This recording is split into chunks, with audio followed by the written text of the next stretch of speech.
Hello and welcome back to Elden Ring. I hope you're having a great morning, day, or evening wherever you are.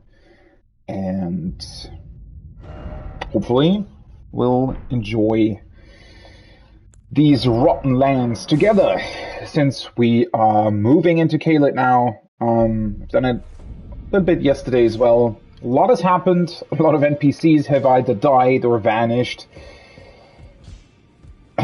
Including Fia, sadly. But we are here to move deeper into Caelid. Also, these doors have opened up here in the Round Table Hold.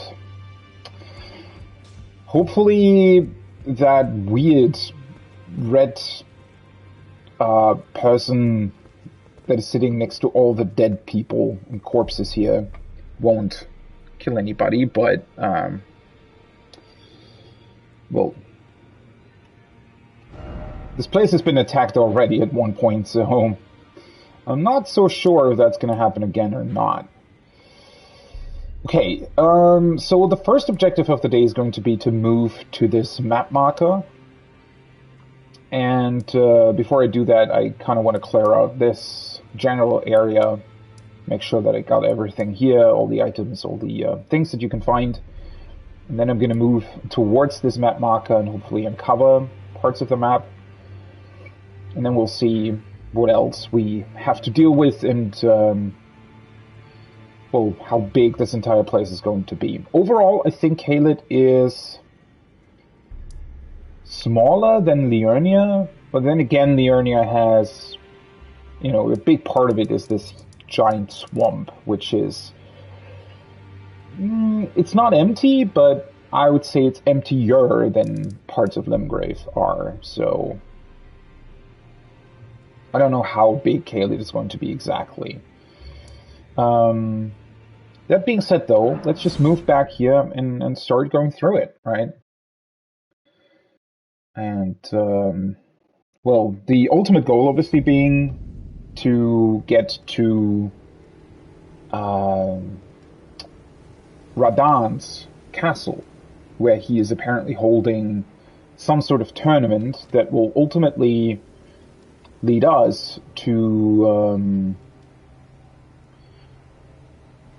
hopefully knowledge about Nokron, so that we are able to get to it and potentially find Ranni's body with a death mark on it. At this point, since Rogier is dead, I'm honestly not entirely sure what that's going to do or accomplish. But it's sort of the only real narrative thread that we have at the moment, so yeah. Also, I wanted to check out that hill over there as well, since there's one of those weird crows sitting up top, and I was wondering whether or not there might be an item there. But I kind of want to move towards this fort here first. Can I go up here? I can. Yeah, I want to look at this place. What kind of secrets this place holds. It is somewhat weird looking at how desolate this landscape is to then look over to Limgrave, and, well, Limgrave looks pretty good, doesn't it? So, I truly wonder not only what happened to Caelid, but also why it stopped at some point and doesn't really spread further, apparently.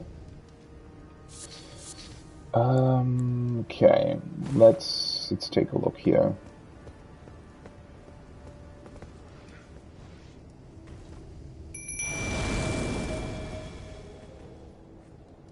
I guess let's just try and go through this place, huh?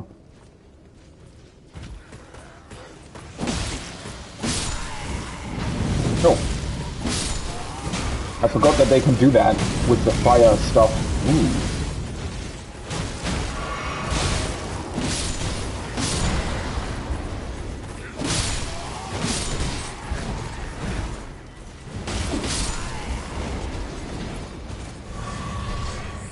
Radahn Soldier Gauntlets and Soldier Greaves.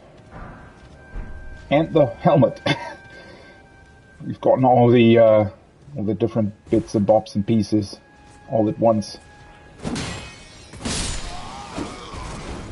They drop a lot of stuff. Why do they drop so much stuff? I don't necessarily think that they're going to have some sort of really interesting description on them, right? Yeah, it doesn't necessarily look like it.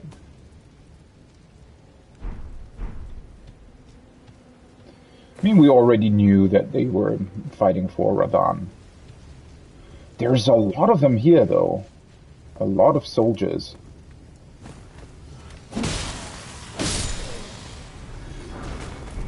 Good soldier helmet. And they also, all of them drop something.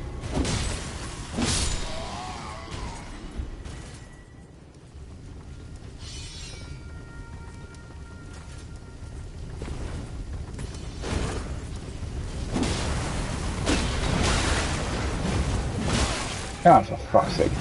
Oh, no! Oh, God, I hate the fucking...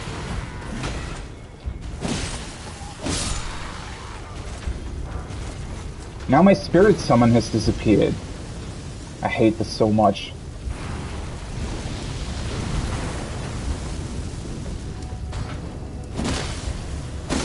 Yeah, of course. Of course I didn't hit him. Yeah, makes sense. Makes total sense. Yeah, of course. Can you... Fucking hell! God, these things are annoying to fight.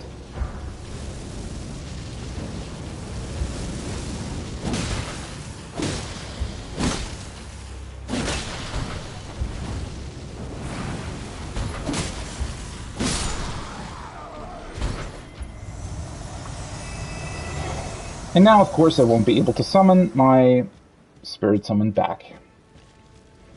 Well, I don't think it's necessarily a big deal, but it's just... Oh, man. Oh.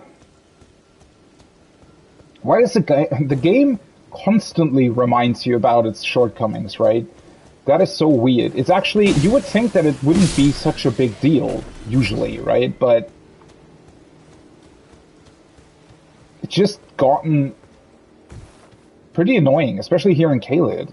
The enemy placement just doesn't correspond with the, I guess, sections where you would be able to summon, like, at all. Which is, the fuck?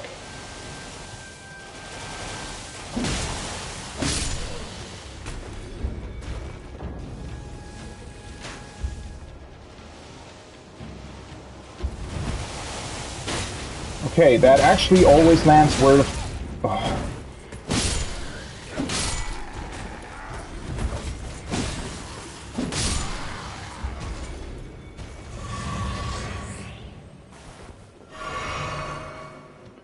Guess I have to deal with the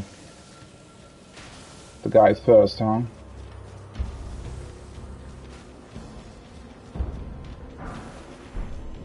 Explosive Great Bolt. Seriously? He wouldn't even be able to see me still. Well, I guess they're magical arrows, huh?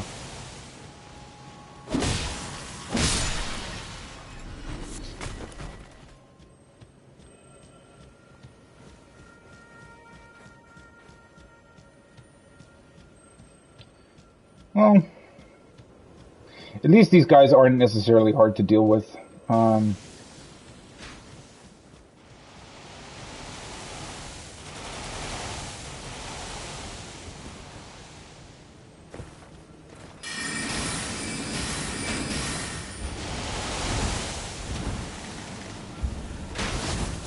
Okay, you can do other stuff too.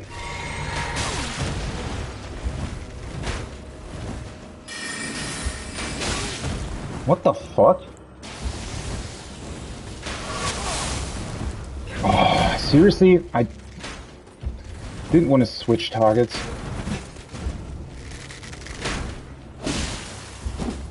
Okay, well now at least he can't annoy me anymore.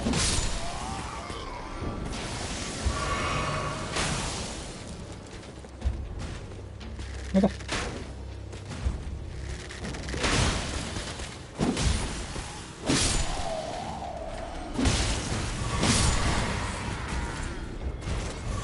Well, a bit messy, but it worked out in the end. He had a surprisingly large health pool. The guy with the shock arrows. That was a pretty cool skill, though. I wonder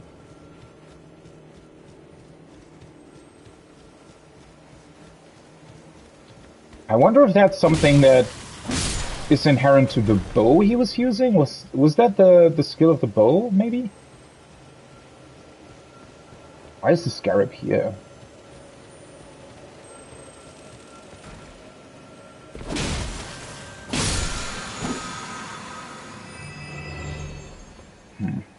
Yeah, honestly, the red and blue scarabs are kind of pointless, right? Because any place I've seen them so far, they only really appear in the overworld. It would make much more sense to have them in places like Stormvale or something. I mean, I think sometimes they are in those places as well, but for the most part, you actually see the red and blue scarabs just in the overworld, and it feels kind of pointless to have them there since your flasks replenish most of the time anyway, right? Okay, at least from here I can see that's pretty far away still, honestly.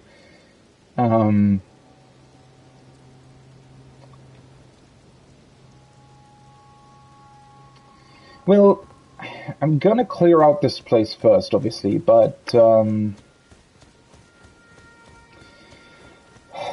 I really want to go for the map piece first, just to have like a better understanding of not only what I'm up against, but also just the general layout of Caelid. Honestly, seems to be fairly interesting. Just feels, I don't know why, but you know, when for large portions of the game, I'm obviously, you know, I have the map unlocked in the places that I've been so far, and well, it just sort of, you get used to it, right? You get used to just looking at the map and seeing, oh, hey, you know, this is what I can do, and how it works and everything, and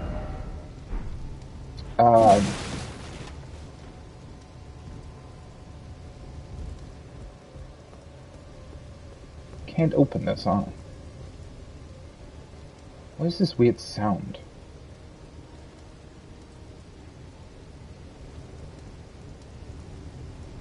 Sounds as if there is a fire somewhere. But yeah, if you're used to having the map, right, it can... I don't know, it just feels kind of weird to not have it all of a sudden. And so...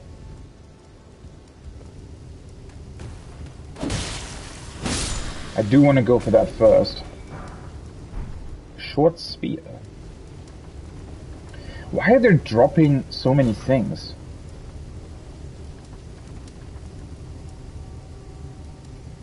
Huh. I guess it's supposed to be the back entrance? Well, fuck. If I jump down here, I have to go all the way around again, right?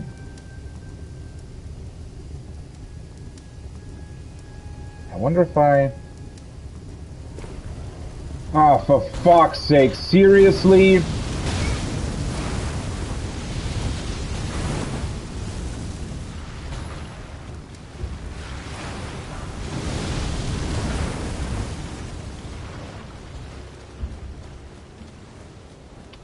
Was that an incantation?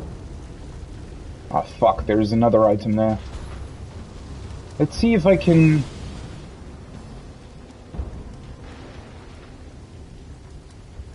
Maybe I can disengage? I can. So with a bit of luck... And what the fuck? What the fuck is that?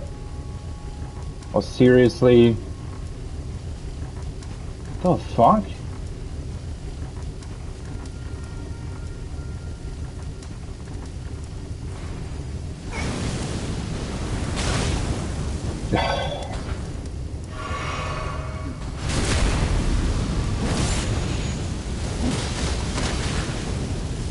Are you... Thank you.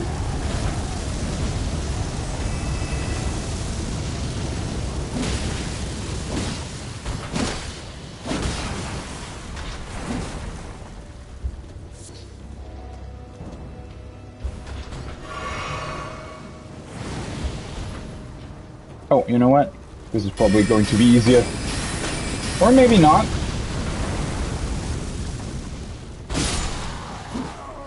Well, somehow it worked out in the end. This was a bit of a clusterfuck, but oh well.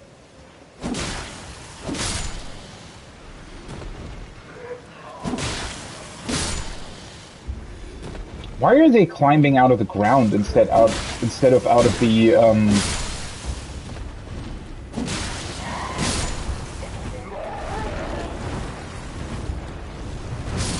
I do find their sound funny. I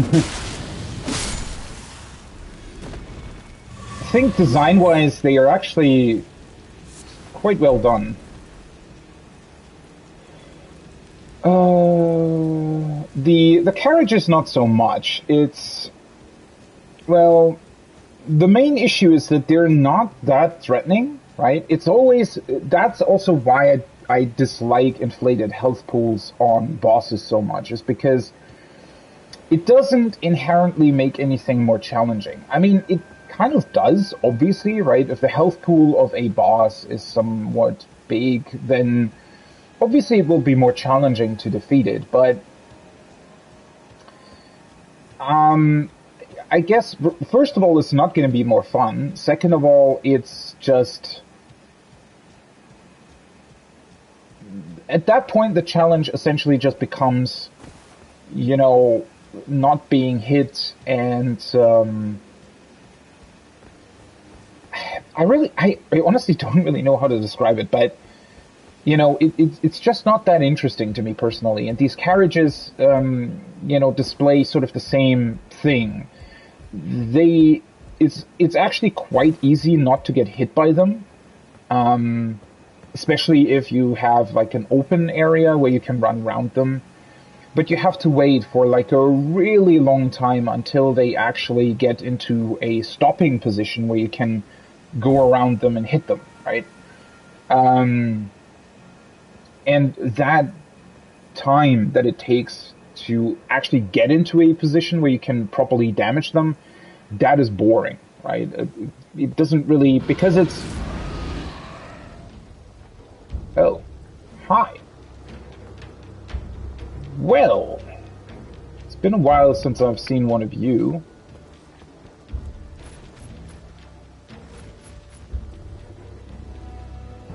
Why does he, like, immediately see me? Also, doesn't it...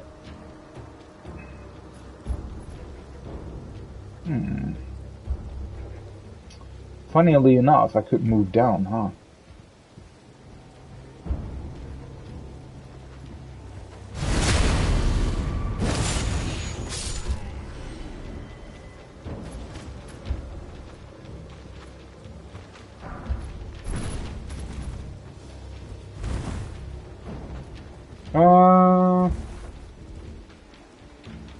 Can I try and deal with that thing from up above?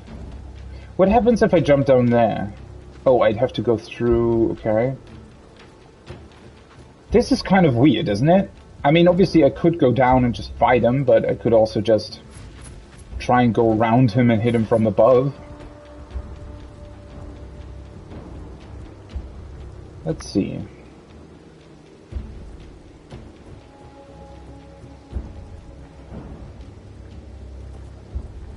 Well, that guy's gonna notice me anyways.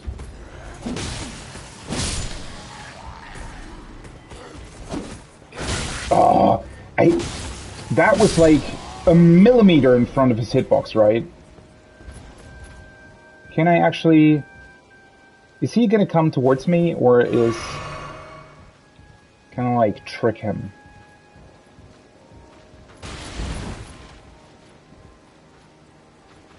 He's probably just gonna walk here, isn't he? Because those knights can be quite annoying to fight.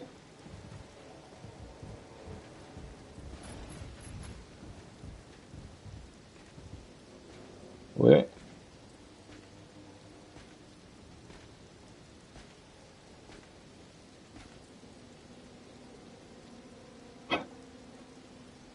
Yeah, he's quite confused. How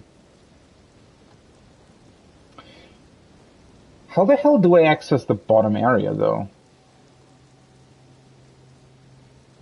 Shouldn't there be a way to get to the doorway? Ah, fuck, I think I'll have to fight him, don't I?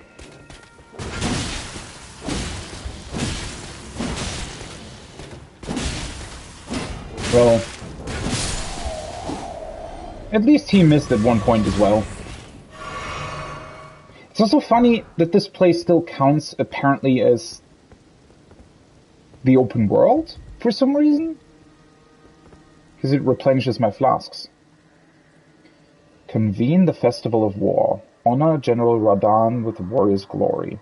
It's in your hands, Sir Jaren. Oh wait, dear, who Sir Jaren is. He's looking towards the General Radan's castle, though. I mean, looking at this, the castle isn't too much further than the map point, right? So...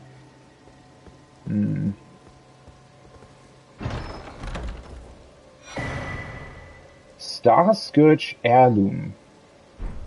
Is that a talisman? It looks like one, right?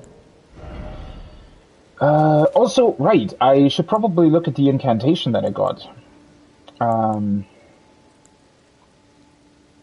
Was it one of these? Must have been, right? Oh, I completely forgot that I got this. Alleviates buildup and cures poison and scarlet rot. Well, that's gonna make things much more easy. Raises physical and fire affinity attack power. Okay, that's also pretty cool.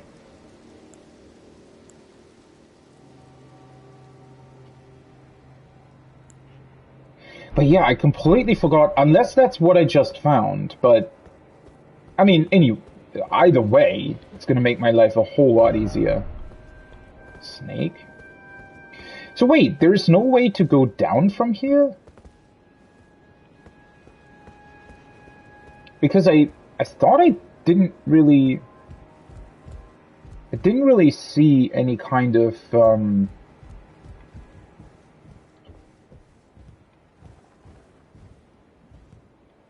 yeah, it doesn't look like there's any kind of ladder there, right? Can I hit you from here? Ah, for fuck's sake. Oh, yeah. That's not gonna work. Well, let's, this is just outside of the castle as well. Let's just, get whatever is on this tower first, and then I'm gonna jump down and deal with that lion thing.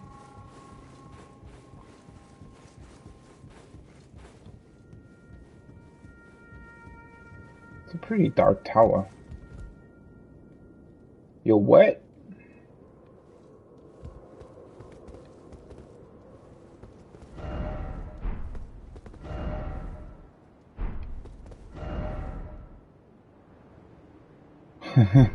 First of boss. Well, I mean, this could go anywhere, right?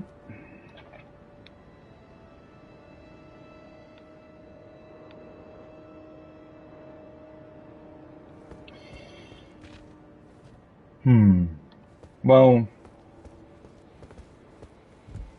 I guess let's try and somehow deal with that line thing first.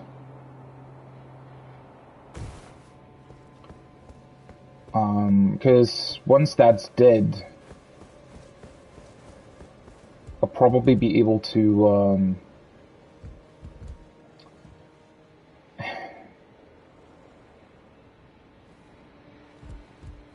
you know what? Let's just do this.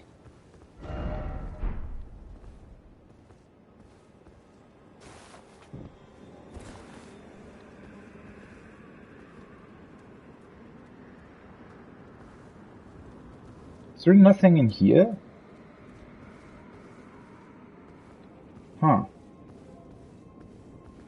a weird room.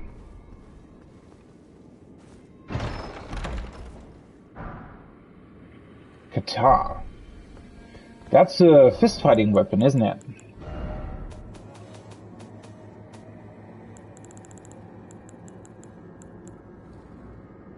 Yeah. Imported dagger design with a rather unique handle. The blade can be swung about as the extension of one's fist. Okay. Looks kind of awesome, to be honest. Do you...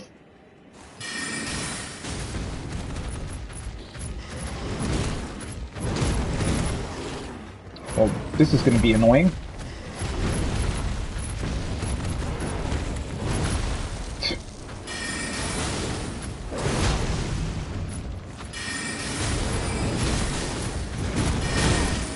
Of course he's able to hit me, I knew it.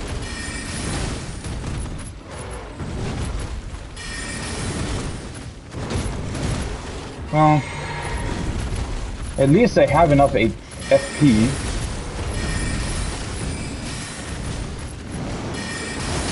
Whoa, that looked pretty awesome. I wonder if he can glitch himself up here. He almost did it there.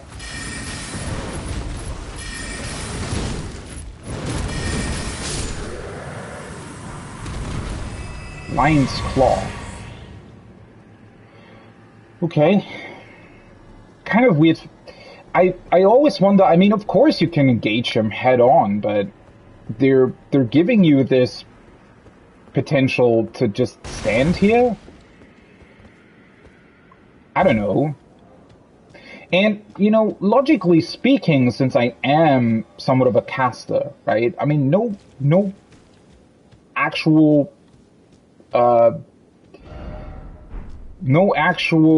caster or sorcerer or whatever would go down and actually engage this guy into a fight, right? I mean, obviously you would hit it from above. It's kind of a, I don't know. Isn't that like a weird choice? That they don't force you to actually fight it? Especially since the, sort of the and I said that a couple of times as well, is why doesn't he have like ranged attacks? At least a couple, right? Give him some sort of fire breath, maybe like a sound thing or something that would, you know, make it so that he can attack you even though you're standing up above. Or maybe even give him some sort of grappling attack that lets him sort of catch you and drag you down with him, right? That would honestly be pretty awesome. Didn't he also have some sort of chains or something on him? I mean, think about how awesome that would be if you climb up these stairs, he gets activated. You think, oh, he can't hurt me, right? And you go this way, and then suddenly he just whips out like a chain or something and pulls you towards him, right? That would be awesome. Could also be pretty annoying, but I mean, you can balance around that, right? It doesn't necessarily need to be instant death, right? Just balance around it, make it so that even though he can surprise you, he's maybe not the most threatening enemy, or maybe he's not the strongest enemy, or whatever, right? I mean, you can do all kinds of potential things. Also, why the fuck did I even jump down? I have the Site of Grace here, right? So, yeah, let's just try out the teleporter, see where it leads. But yeah, I kind of wish that they would have done something else with that, because, well, I mean, of course I also am a melee build, right? But I would be very interested to try to play this game with a sort of pure caster type, right? And as I said, a caster would obviously try to find his or her advantage by standing, well, somewhere further up and just being at range. And it's still kind of confusing to me that a lot of enemies just don't really seem to be equipped to handle ranged attacks like at all. mean, the only thing that this line thing did was jump away when you're, like, when he wasn't attacking himself. He tried to jump out of the way of my spells, right? But yeah, I don't really know. Why is there a platform here? It is kind of confusing to me why they would do it this way. Let's see where this leads. It's going to be intriguing.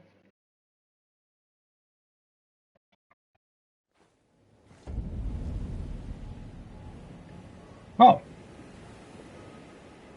Well, this leads you straight to the castle, yeah? Well, that's boring. Okay. Sure, I guess.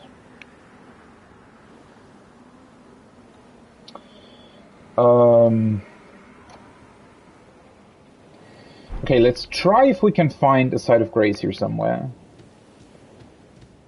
And then I'm just going to teleport back. This is a pretty huge place. Definitely seems similar to Stormvale, doesn't it? Okay, where would there be a site of grace, theoretically? Do you think it would be... Wait, there's another teleporter here? So I guess this thing just teleports you back then?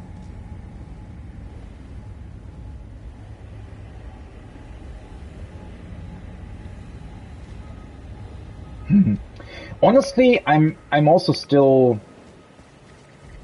I'm somewhat confused by that. I mean, in a way, having these teleporters is pretty awesome because it'll allow you to very, very quickly, if you know where to go, right? You can very, very quickly traverse the game world and, you know, especially on like a New Game Plus run, or if you're starting like a second character or something, you can...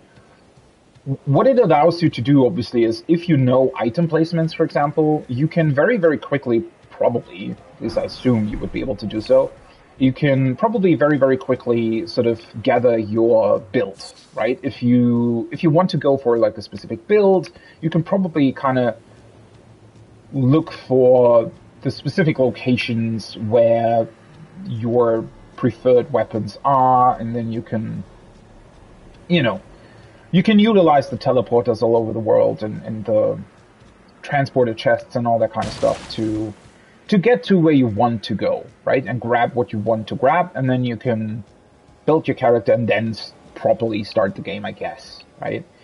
But for a first playthrough, these teleporters are pretty weird because essentially they just let you skip large portions of the open world to the point where I don't know, it's just kind of strange to me. Okay, the site of grace is there, so let's actually go back. I'm honestly a bit surprised that this place is so empty. Do you think something's going to attack me while I'm on the bridge?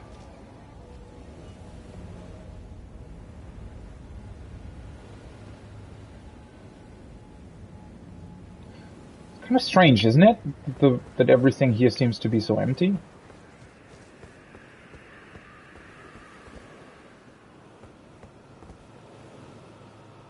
Also, I actually didn't think that this castle would be on like a small island. It's pretty neat.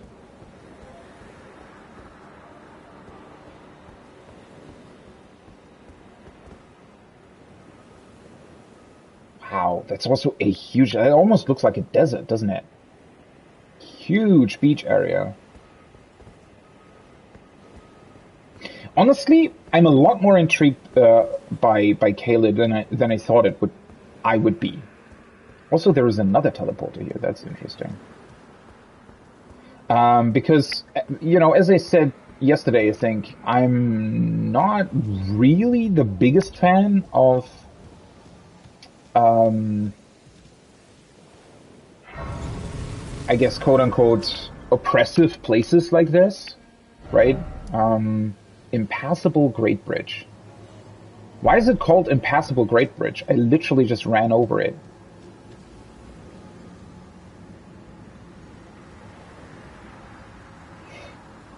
But yeah,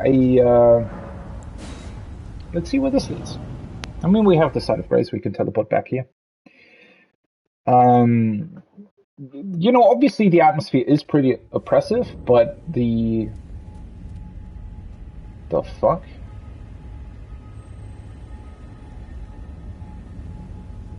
But the Caelid in general is just very ooh, the music's cool. Caelid in general is just very intriguing, right? It has a lot of really cool sort of areas that are that just have very cool designs to them. Is even anybody here? Like, what the fuck is going on?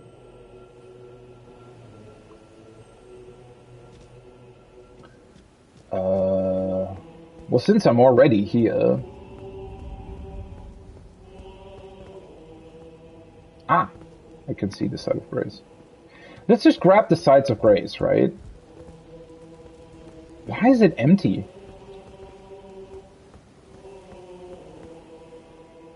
I didn't expect this castle to be empty, to be completely honest.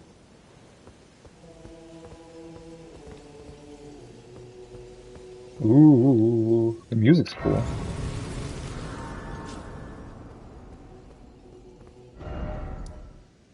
Chamber outside the plaza. I don't want to...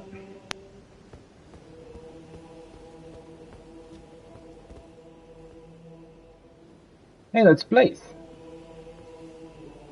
And Alexander.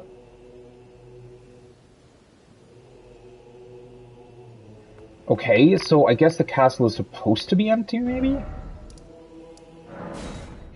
Let's teleport back and try the other teleporter, the one that I stood next to when I used the first one. I guess maybe the castle is supposed to be empty? I wonder if it can enter some sort of different state when you,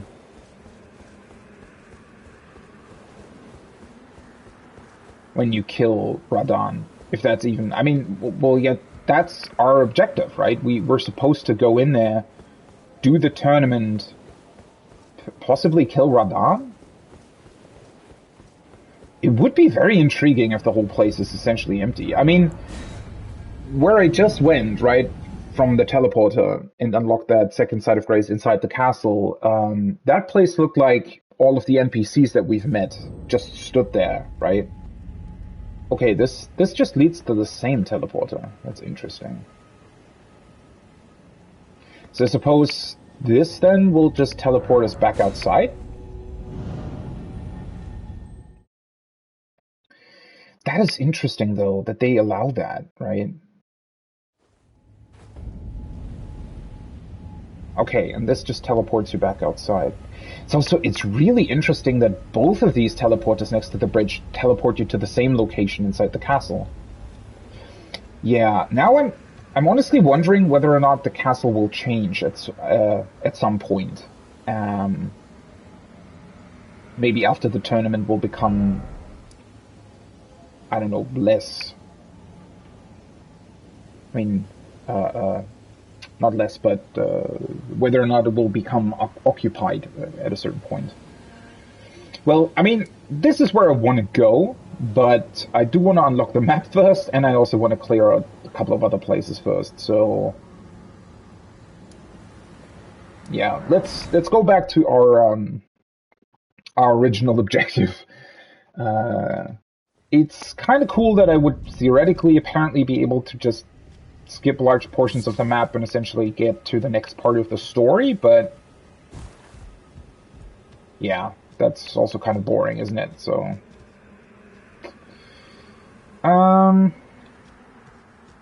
well, I guess let's try and figure out what this mountain of mushrooms, or what are they even? Are they mushrooms? Would that be considered mushrooms, or are they more more coral-like. They almost look like land corals or something, don't they?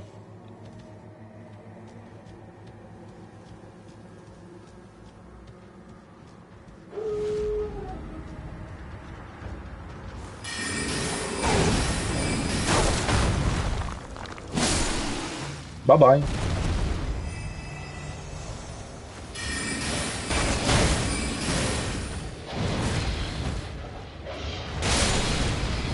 How the fuck did he just die? Did I? Ooh. Did I somehow still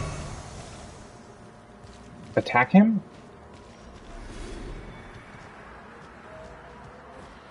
We dropped something. Let's just grab a couple of extra runes, since they're killing each other anyway.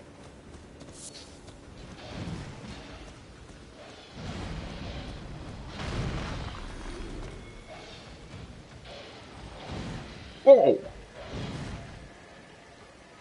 Last time the dog died pretty much immediately. This time he actually managed to do quite a lot.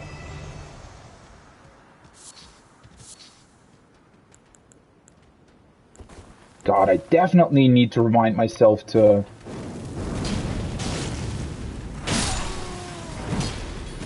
grab the spell that lets me clear rot. Ah, fuck.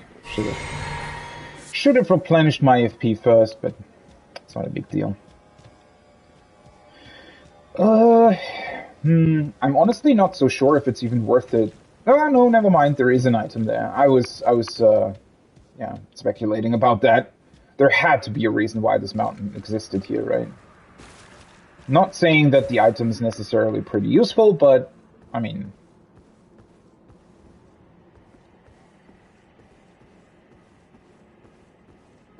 Can I even attack that thing? Okay, this place I've already checked out, so once I'm done with this, like, mountain thing... do you think that fire is going to be effective? Well, I guess it's not that.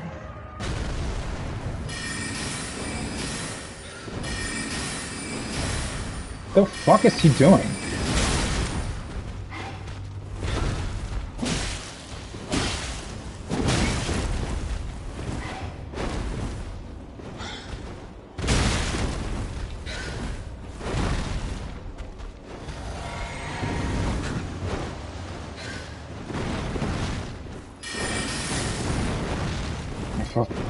Can you... Why is it so annoying to switch back to your potions? Also, this is a very annoying place to fight, since the elevation difference constantly changes. Oh well.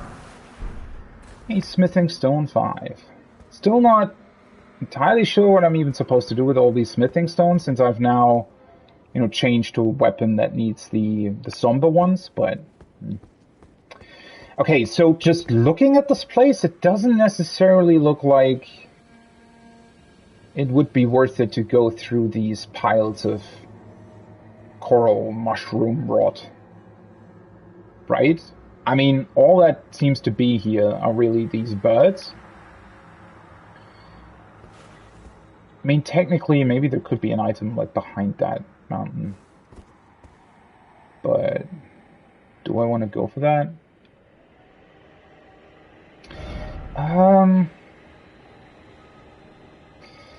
I don't really like that the map is so cinched as well. Honestly, makes it somewhat hard to keep track of where you are.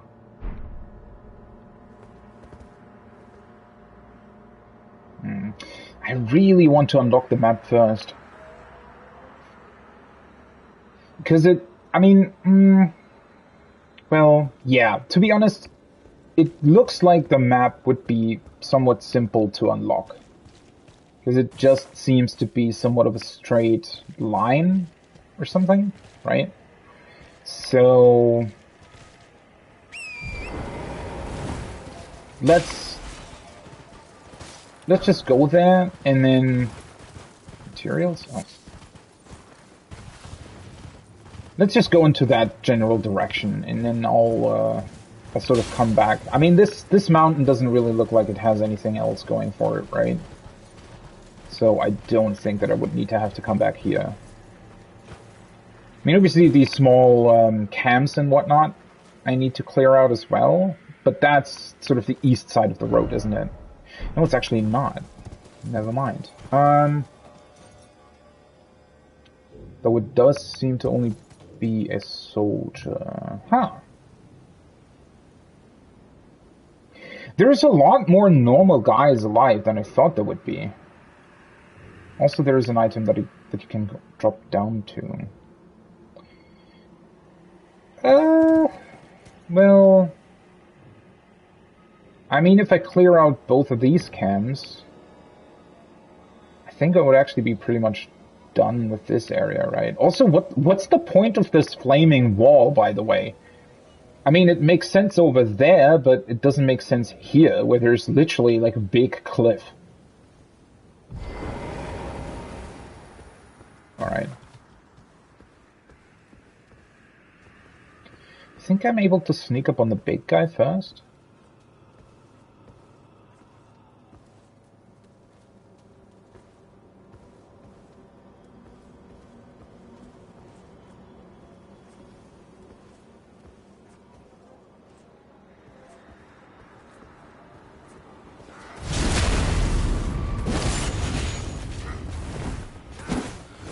Why did that not hit?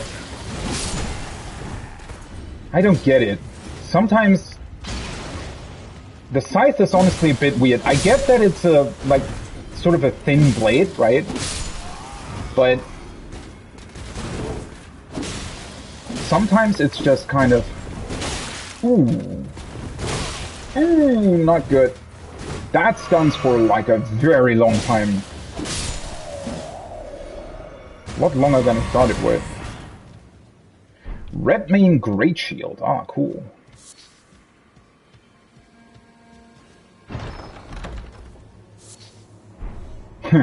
Okay, now I get why there... I was wondering why there are messages in front of it, but yeah, probably because it's such a shit reward. Okay, yeah. I mean...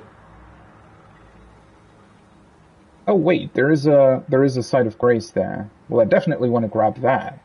But other than that, I think there isn't really that much more to this, like, west side of the road, right? I mean, I don't think that these piles of rot, or whatever the fuck they are, I don't think that they have, like, caves underneath them. I would be very surprised if they had. Especially since, you know, overall we've pretty much already done certain things here. I mean...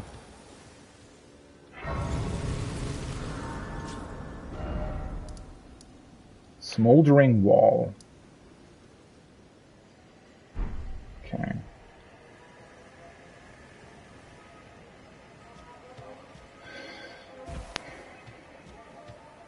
I mean, we can take a look at the surrounding area. It's not going to be much of a surprise. I mean, for the most part, you can already see pretty much everything, right?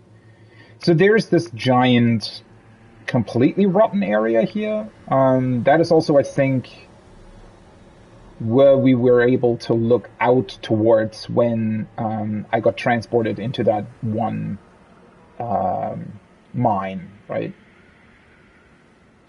So I'm going to pretty much, yeah, it doesn't necessarily look, I don't think that these piles have anything interesting in them anymore. I've already cleared out these ruins. I've been pretty much everywhere here. Obviously not the tower, but, you know, the sort of basic stuff I've been to.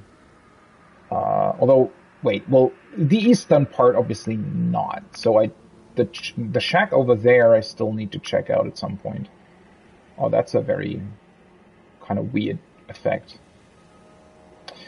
But yeah, I've cleared out this stuff. We've cleared out that fort. Now I can move down here because there was an item there somewhere, and then clear out that camp. And then from there, I'm just pretty much gonna move straight towards the map, unlock that first, and then come back here to clear out those places and those ruins. Yeah. And then I think I'm honestly going to move sort of towards the south first, because when you look at where the map is, it is honestly fairly close to that wooden tower that marks the beginning of the bridge to the castle, right? So, yeah, let's clear out, I guess, south of this rotten lake first, towards the castle, and then we can make our way further north afterwards, right? Honestly, Caelid isn't that big, it looks like, which I'm fine with, honestly. Because if this area would be too, like, the atmosphere does wear off after a while, right? It's interesting for a while, but then it also becomes uninteresting. I wouldn't say quickly, but after a while it does. And then there's a big bridge, and that leads towards the Beast Clergyman, obviously, with a big fucking black-winged angel in front of it. That's also going to be an interesting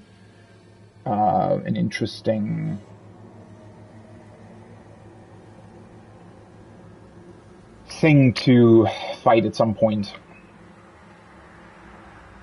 I wonder how I'll be able to access the second part of the map, though, because there are these big ravines through the land, but yeah. Once I have the southern part, I think it's going to be fairly easy to traverse everything. Also, I completely forgot about you. I mean, you're just going to tell us what we know already anyways, but Please, I don't really...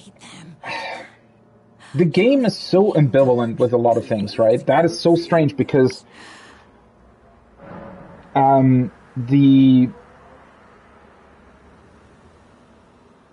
I guess something that's honestly confusing me is that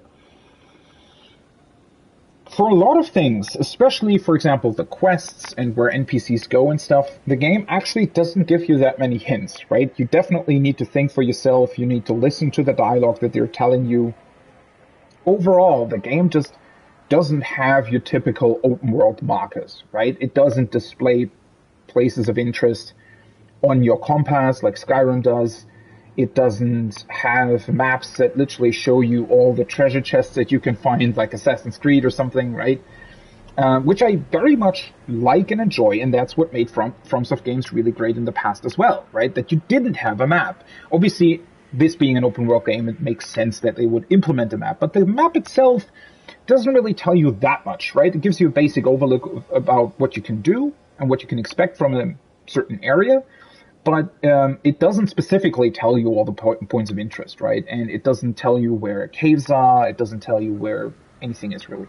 But, weirdly enough, the game then also has these weird statues that point towards catacombs for some reason that are completely unnecessary. It has these ghosts that constantly point you towards points of interest you already knew about anyways. So it almost looks like they designed the world the way they wanted to, right? And they made it very mysterious and somewhat, hard to find things, and they wanted the player to have a lot of agency about what they find, right? And you needed to be, I guess, fairly, what's the word? Well, you properly needed to look at stuff, right? And be aware of certain things in order to find them. And then it almost feels like as if somebody came in at the very last second, like some person of the QA team or maybe some sort of weird guy from like the American side of things or something and came in, it's really hard to find these caves. I just can't move around the world. This is very, very difficult. The game's very difficult. I don't know where to go. I don't know what to do. And then so last minute, they sort of decided, maybe we should put in some sort of hints as to where you can go and some sort of hints where caves are and that kind of stuff for the very stupid people, right? So that they can also play this game. It honestly feels like all of those things were a last minute decision. Same thing with these weird crones, because they not only are they just copy pasted all over the world, but they just always tell you things that you knew about already anyways, right? I'm just confused why they even exist. It's completely unnecessary. They could have just placed one of them in the roundtable hole, for example, and made it so that if you lost sight of your goal or whatever, they could have then told you, hey, if you talk to this NPC, they will give you a hint where to go next or something. But the fact that they copy-pasted them over the world, just it stands in stark contrast to the rest of the game, right? The same with those weird statues that point you towards the catacombs.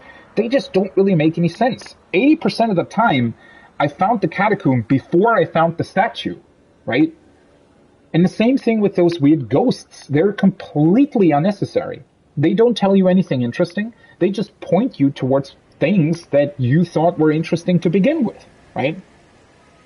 And it's not a big deal. I don't mind these things being here, right? I'm just wondering why they exist. That's sort of the main point, because it seems to go completely against the basic design philosophy behind this game, right? It honestly feels like somebody came in last minute and said, hey, by the way, for the really stupid people, we still need a hint system or something, right? For the people that are used to Assassin's Creed, if they still want to enjoy this game, we need something for them to just point them into a direction, right? Somewhere they can follow, right? For the people that are used to clicking on thumbnails with arrows on them on YouTube, those people also need to play our game.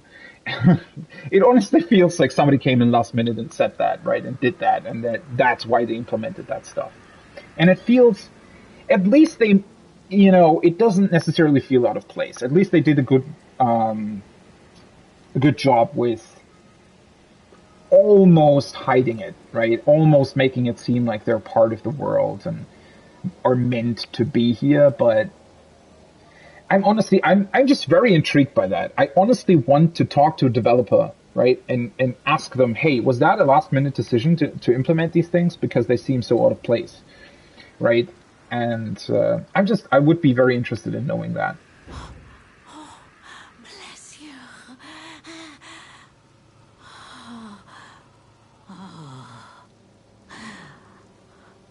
Are you one for festivals or flowers?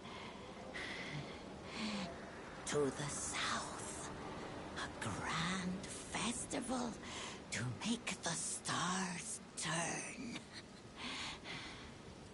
To the east, the heart and bud of a flower to be.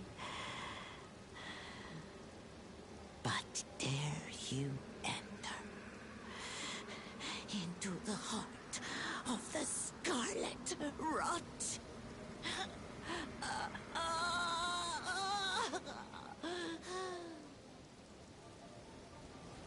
Well, at least that was somewhat interesting. So, we obviously already knew about the tournament that is taking place in the castle. Don't necessarily know what you talked about in terms of the flower to the east. Maybe flower in terms of Deathroot, right? I wonder if that's... I don't necessarily think it would be, but I wonder if that's a decision that you need to make, right? Especially considering how empty the castle is. I am sort of wondering whether or not you can do something else first that will maybe make it so that the tournament doesn't take place in the actual usual way or something. Okay,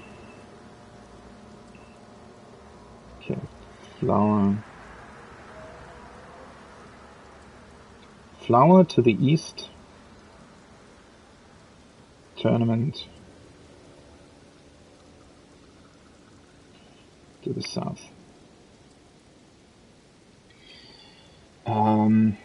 And one thing that we talked about yesterday, or that we got information about yesterday, is the whole star turning thing. I really wonder what that means. So somehow Radahn was able to hold the stars turning? Whatever that means. I mean, technically that would... Obviously, it could refer to something else, right? I mean, for example, Nokron and the Eternal City, or both of the Eternal Cities, whatever, their sort of ceiling in that cave also looks like a star sky, so maybe the stars turning in this case doesn't actually refer to the actual stars. It might refer to the artificial stars, or these glowing stones on the ceiling of the Eternal City. Though we also got some information about Ranni's destiny being discernible if the stars start moving again, right? That'll show us her destiny somehow. I'm just quite intrigued by that. I mean, General Radahn didn't necessarily strike me as the type to have something to do with astronomy, necessarily, right? I mean, that connection, you would think that maybe Renala would be the person who halted the stars or something, right? That it'd be connected to the Academy. But apparently it's connected to Radahn, maybe? And, well, another question, obviously, why would he do that, right? Did he even do that sort of consciously, or was it just something that happened because he did something else? I mean, we'll find out eventually, I guess, but kind of a very curious connection. Give me a second, please.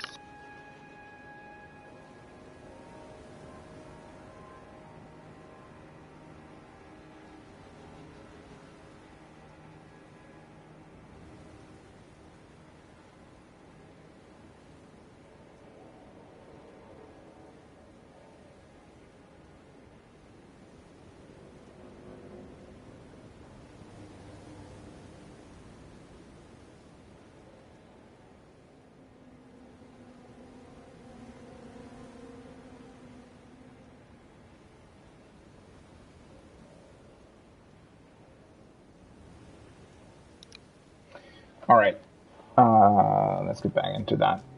Just needed to check a message. Right, so let's try and get that one item that was still here to the right. I'm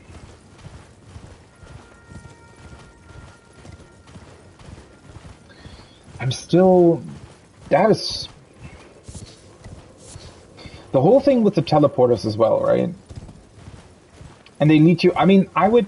For example, I would understand, right, if these teleporters existed to get you to more secret places, right, to places that you wouldn't necessarily be able to find on your own.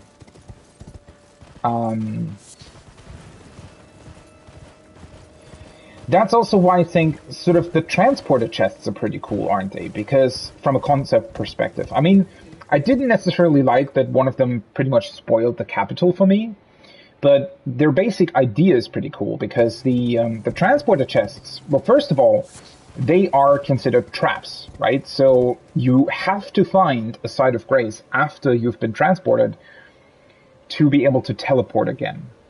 While that doesn't really make any sense, right? I mean, maybe you could explain it away by, oh yeah, the mist of the transporter chest inhibited your ability to teleport or something. But, you know, since the teleport has never really been explained in lore, the fact that we can just teleport to sites of grace, right, that's not something that has really been explained. It's just a gameplay mechanic in a way. And so, because of that, it doesn't necessarily make sense that suddenly you wouldn't be able to teleport. That being said, though, the fuck is that? Yeah, well, I kind of want to unlock the map first before I engage with all of this. I just wanted to grab this item here. But the interesting part about those transporter chests is that, at least, I mean, so far I've only really seen two. One of them was really boring, the one that led me to the capital, but one was incredibly interesting, and that was the one that led me into that crystal cave here in Caelid, right? And not only was it really, really threatening, right, because it was really, really hard to get out of there, and I got really lucky to actually get out of there and find the find the Site of Grace, but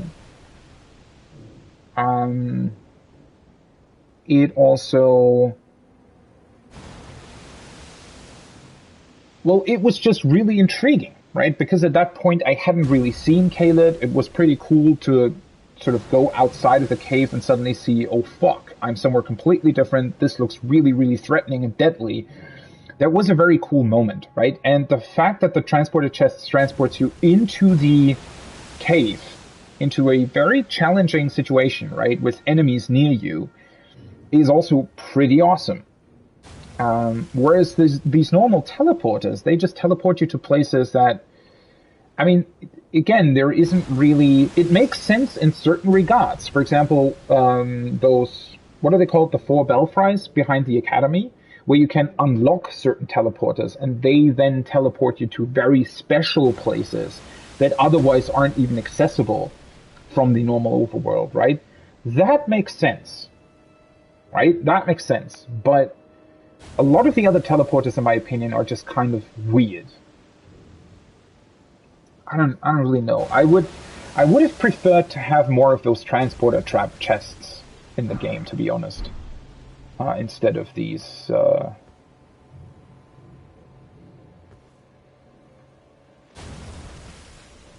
Instead of the transporters. The fuck was that?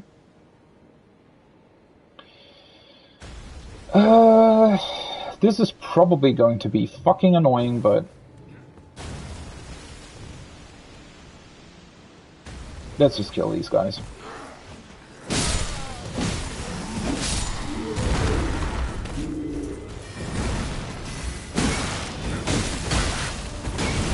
Ah, I hate stun locks. Fucking hell.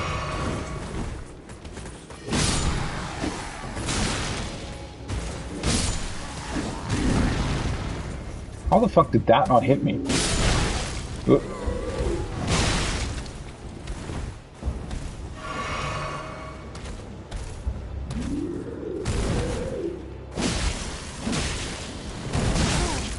How the fuck did that hit? How the... Wait. Oh, for fuck. Why do I need to be close to this weird ground that doesn't let me move properly?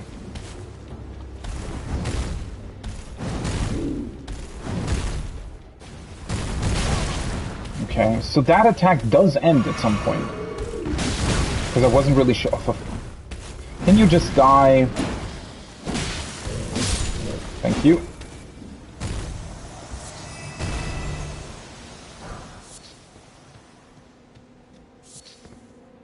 I mean, there wasn't really any point to me doing this, right? It's just...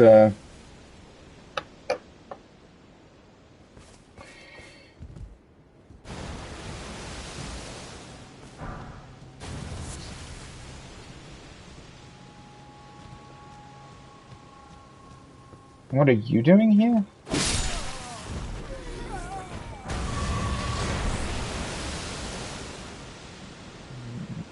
I wonder if there are enemies beneath that, or if it's just, I guess, some sort of environmental danger.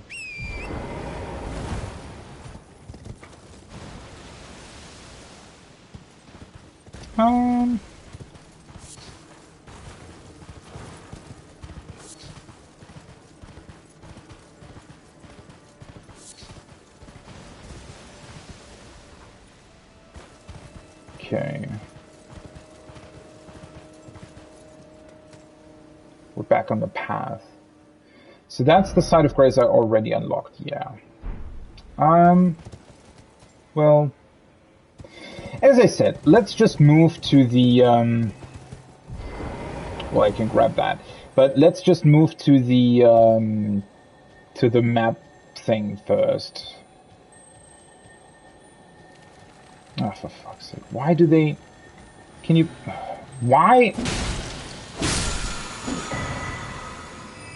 Life Steel Fist. That sounds awesome. Why the fuck, if I'm crouched and I start to run... Well, I guess you can sneak fast, right? But I wish that starting to run would just make your character stand up again.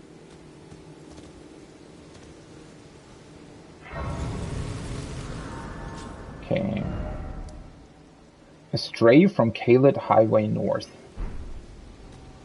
Weird description, but okay. Is that a merchant? It is.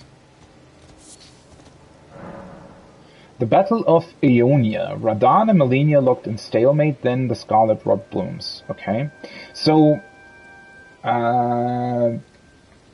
about this battle, I mean, we've seen basically sort of the last scene of it in the introductory cutscene of the game, right? Let's see, stone swords next to highway. I'm just calling it a highway because the game does it. Okay, that.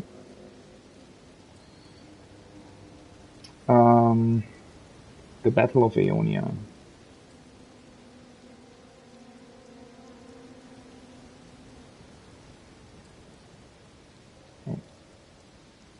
AEO, okay. Radahn and Malenia. We haven't heard that much about Malenia, have we?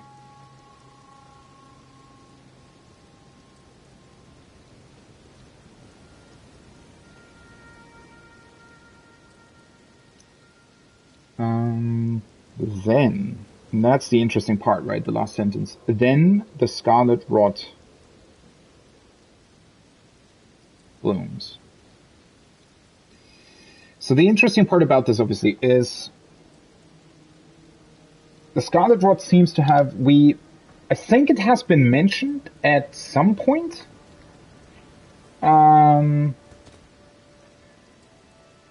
That, well, something sort of happened and then the Scarlet Rot started to take over Kaled, right?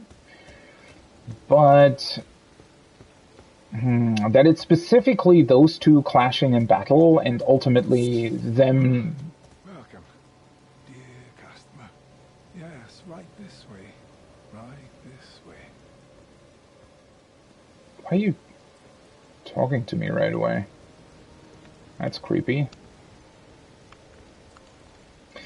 But yeah, you know, that whole thing, I wonder why that specifically bloomed this rot. Welcome, valued customer. Come, trade in our wandering emporium. Please, buy something. I'm hungry. I've been hungry so long. Please? Let's see if he sells something to eat. Well, no, he doesn't really. He also doesn't necessarily sell anything too interesting, huh? Fire arrow, poison bone dart, poison stone clump. It's interesting how many of these, there are so many different ways to apply status effects in Elden Ring, right? A lot more than there used to be in other games, I feel like. Let's just grab a couple of bolts, to be honest. I don't want to spend too many runes, to be honest.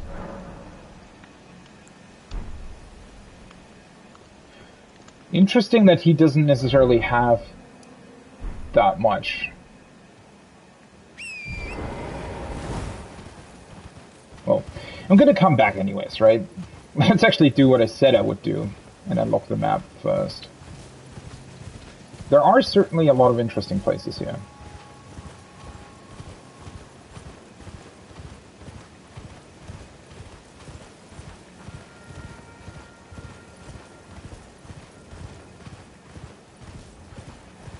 Dogs. Ew. Those are those weird... I don't... no idea what they're called. I think I called them shrimp people in the past, but they actually look a bit different. Other side of grass. But they're the ones that attack... I think they're the ones that attacked me in the Crystal Cave. Kaled Highway South. Why are these two pointing in different directions? Huh? Why isn't this one pointing towards this one?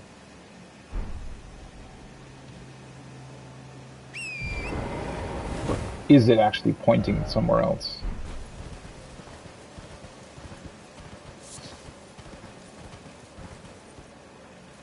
Hi.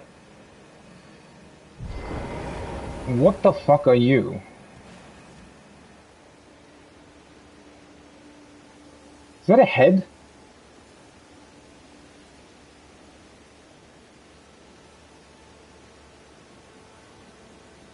That don't... Looks like some sort of weird combination of a dragon, I don't know, a rat, a snake, and a bat or something. Oh fuck. Is that thing gonna notice me? Probably, right? I don't want to fight you right now. Or is it sleeping? It might also be sleeping. Maybe that's why it looks so weird. Oh, it's... Yeah, I looked at... I looked at its shoulder. Okay, so that's some sort of rotten dragon. Hey, and one of those night cavalry people. Do you want to fight that guy right now? Nah, not really, right?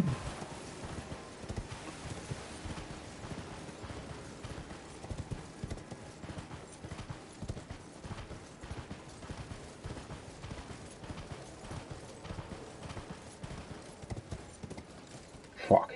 Does he have to ride into this direction? Are you kidding me?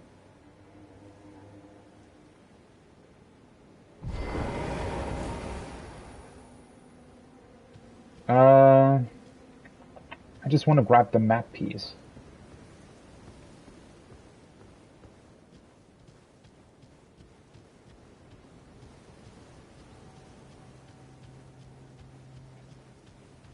Also, is that another merchant, or is that... It is. Huh. Hi. Buying or selling?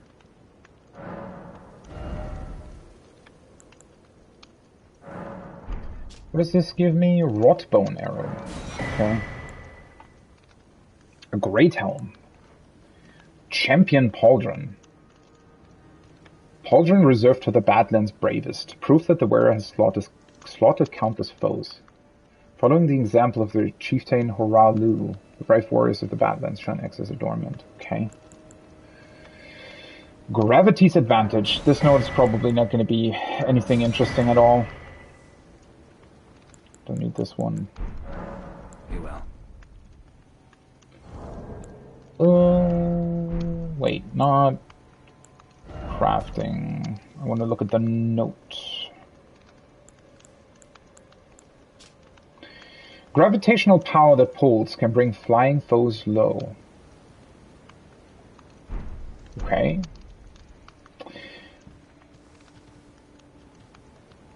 That might actually be a good hint. Okay, as I suspected, this uncovers the entire south, and then this one will uncover the entire north. Okay, cool. Let's remove the beacon.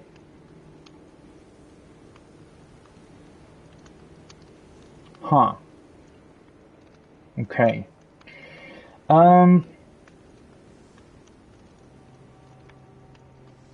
This entire area looks empty. That's that huge desert, right?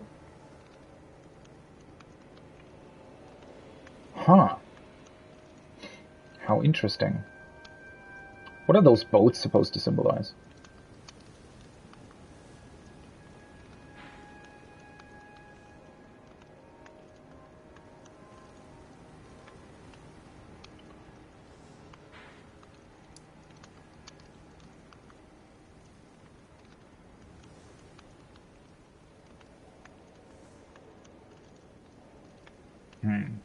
I wonder if I should honestly just unlock the entire map first. Although, yeah, I don't really know if I can, right? Because I think there's like a giant ravine here. So I think what's supposed to happen is that you sort of take this route and then go here.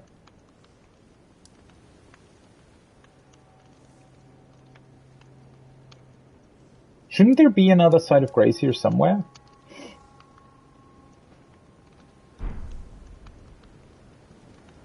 I was just wondering, with that gravity stuff. Desert is no-go? Oh, I mean, I'm sure there's something pretty scary there, I could imagine. Or something, well, I don't know. I mean, there has to be a point, right, why it's completely empty. Or seems empty anyways. Maybe it actually isn't. The fuck is that huge thing up there? Do I want to look for the site of grace, though? I mean, I'll come back here anyways, right?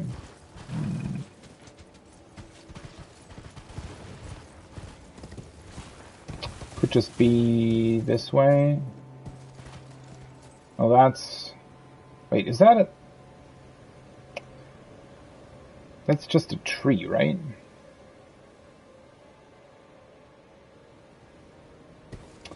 Oh well, I'll be back here.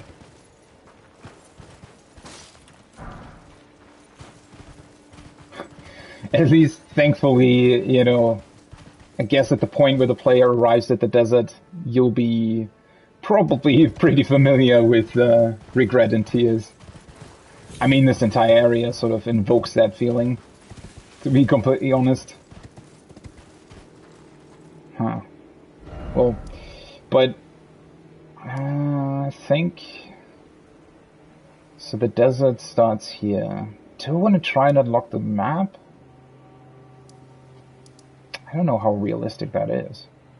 I could just try. I'll go back here and try to sort of move around, just to see if I could theoretically unlock the map. I could also just place a beacon there, right, to be honest. So I already did that with the other one. But it just looks like as if this sort of ravine here continues. So I'm not entirely sure if I would be able to get there. Although I could jump over here, I guess.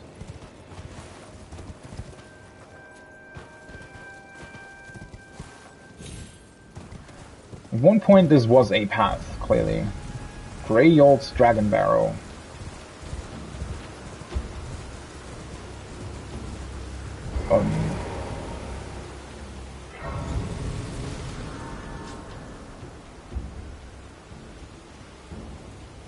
Was it just one of those dogs that saw me, or,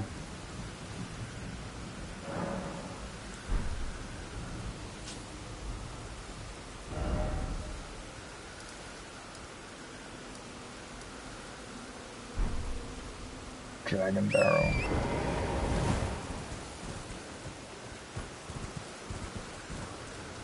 Didn't I hear something about Dragon Barrow at some point?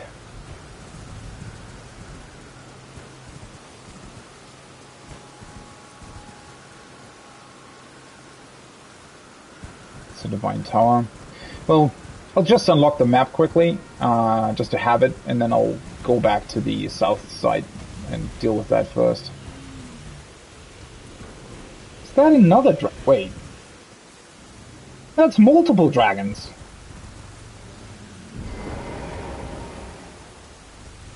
I wonder if they all drop dragon hearts. At least the name checks out now. Dragon Barrow.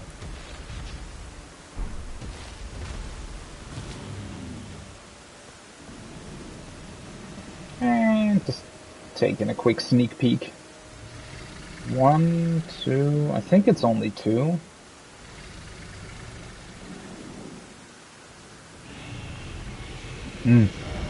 Okay.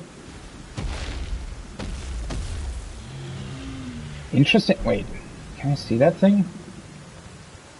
Oh yeah, that's that one. The Minor Earth Tree. Okay. Well, I mean, obviously I don't know what's in the desert, but other than that, Caelid does seem somewhat smaller than I thought it would be. Which isn't necessarily a bad thing, but... And that's, I think that's another Divine Tower, right? That is just sort of outside somewhere for some reason. And these flying ruins that I've been to, I guess they're technically covered by the clouds. I wonder if you can find map pieces there as well. Since I can show the underground with the Eternal Cities, there's probably also potentially a map of that flying ruin city.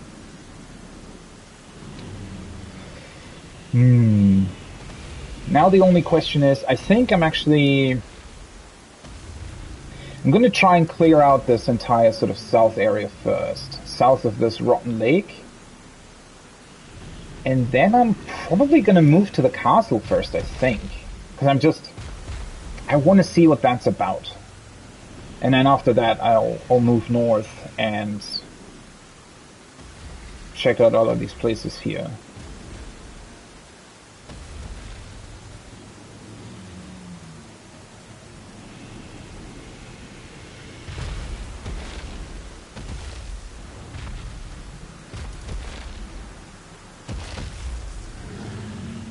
Do you mean Sides of Praise?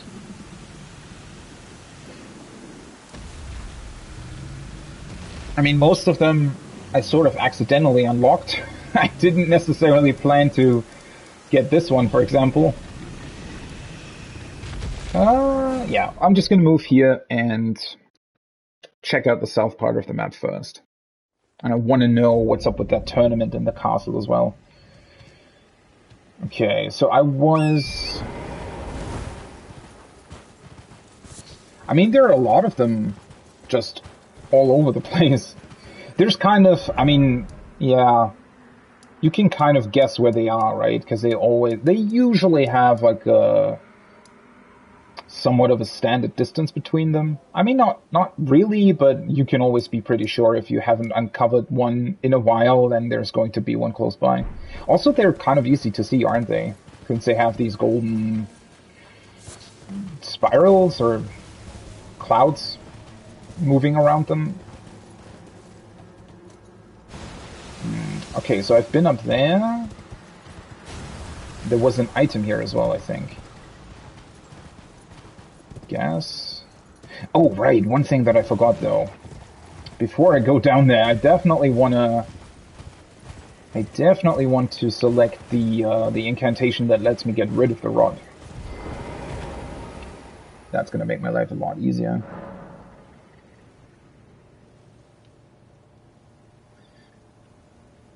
Well, also, I've just sort of my plan up until this point has been to pretty much 100% the game. Although I'm doing it blind, right? So no idea if I actually got everything. I probably missed a couple places here and there, but I am trying to sort of really methodically go through the world to unlock everything and find everything. Okay, memorize spell. Probably don't necessarily. Do I want to keep the Dragonfire? It's just kind of slow, isn't it? I guess I'm not really using these glintstone stars anymore at this moment. Or I'm gonna exchange the old flame stuff. It's not a bad thing, but it also... You need to be really close to the enemy to actually activate it, right? Alleviates build-up, cures poison and Scarlet Rot. Also, wait, does this cost... Ah, right, this is only 7 FP. Because otherwise I could just get rid of this one. I mean, I have more slots than I need anyway, so... Let's just put this in here for now. I think that's going to be very helpful.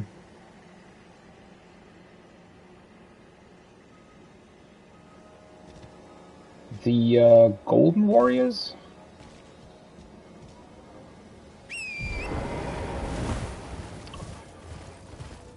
Yeah, I haven't really... up until this point, I've actually pretty much not farmed anything in terms of enemy loot drops. I've just taken whatever I got.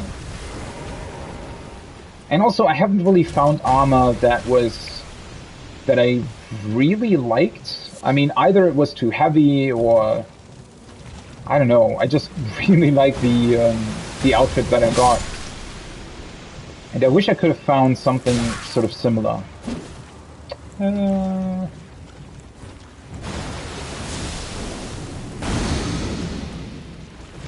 Okay, well, that works.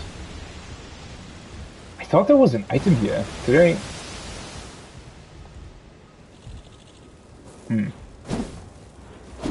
Ah, thank you. I guess I...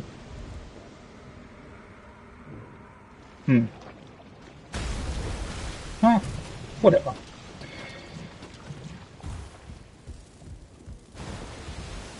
So, I guess the silver branch is probably just gonna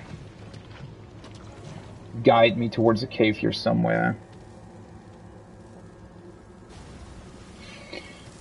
Yeah, it's... well, I wouldn't necessarily call it a build, to be honest, since I've pretty much just... You know, if I saw something cool that I wanted to test out, like a weapon or a spell, incantation, whatever, I just got the whatever stats I needed for it, and so it kind of turned into this weird, I guess, int faith hybrid build with...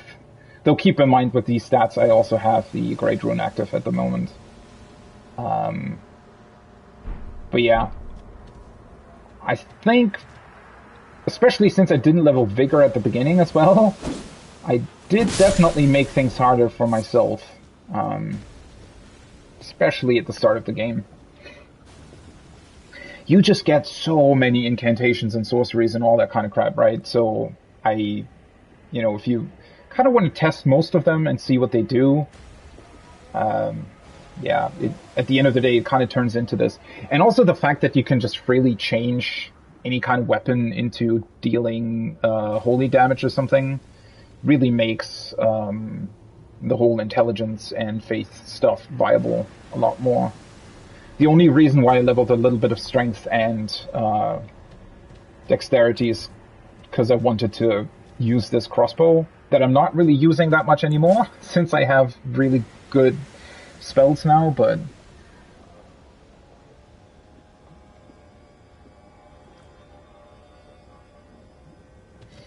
yeah, I mean, I don't really care about stats in the first playthrough, to be honest. Just want to sort of go with the flow.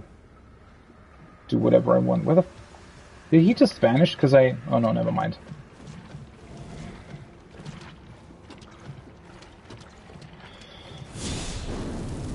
Oh, this is not going to be annoying at all. With him moving that slow. I heard him appear somewhere. Oh, there you are.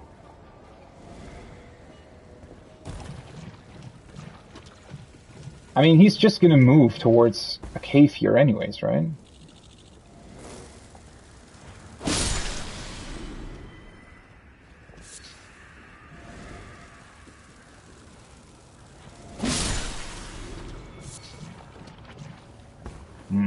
Great, and now the plant's also going to attack me.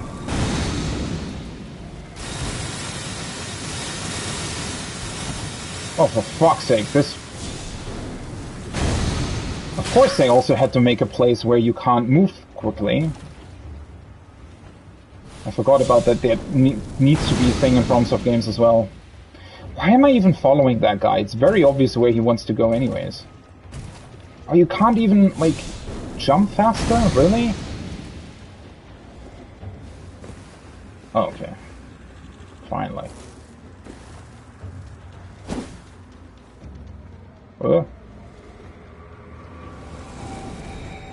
Really? That thing still sees me?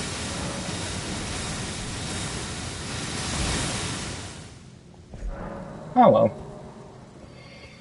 There's going to be another set of grace here anyway, right? So,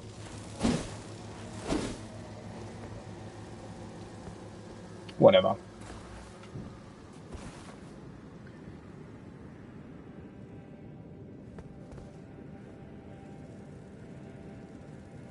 Yeah, it's with the stat reset being as easy as it is. Although I didn't really do it, but yeah, I could always try something else, I guess. And, well, yeah, I'm going back and forth on the leveling system in the FromSoft games, because if you just want to try out a bunch of stuff, sometimes it can get a bit annoying if you, I don't know, just level a little bit of intelligence to try out a sorcery, and then it turns out it's not that good. Sometimes it feels like you're sort of wasting stats or something, but though in this game that didn't really happen. I'm honestly, even though my build is not really a build at all, it's worked out pretty well so far.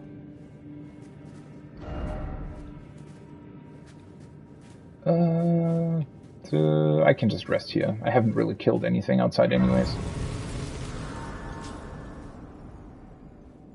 How many runes do I have, by the way?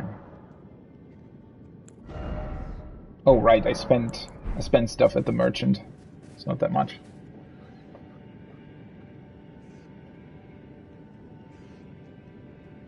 The only thing that I wish would be a bit easier is to, I don't know, swap weapons a bit more easily. I mean, at this point in time, I do have quite a lot of upgrade materials for other weapons, so I could probably try out quite a bit of stuff, but for a long time, especially throughout the first area, maybe even the second, the game is pretty stingy with upgrade materials, I feel like. I mean, I know that you could technically farm them if you find an enemy that drops an upgrade material. Obviously, you could just kill them over and over again, but I wish it would be more naturally obtainable. Wait, did I even open the... Or did I just run by the chest? No, I opened it. Right.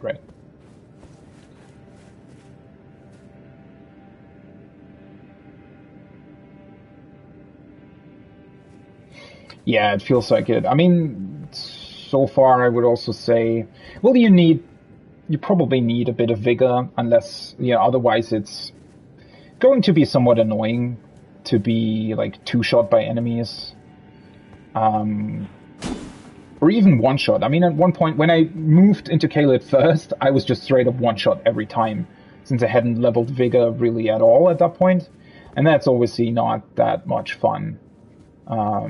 Especially for the first time through, right? I mean, later on, obviously, you can like try and do challenge runs or whatever, but for the first time through, being one-shot by bosses is not really necessarily the most fun thing ever. But other than that, I honestly feel like, especially since your attack power is so determined by upgrading your weapons as well, and the game actually lets you get quite a lot of really powerful upgrade materials early on as well. It's just that it doesn't actually give you the smaller upgrade materials that much. Why are there so many messages here? Oh. Question answered, I guess. What's that sound?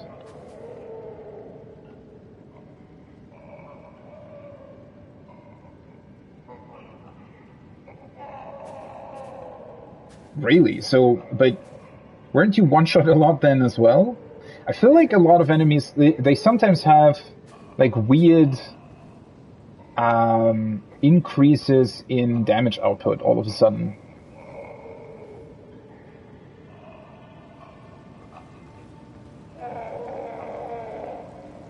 So they're just burning away in here. Can I just kill you? Oh yeah, I can.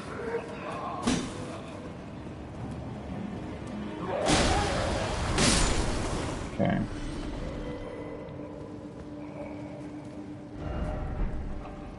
Can't open the door though.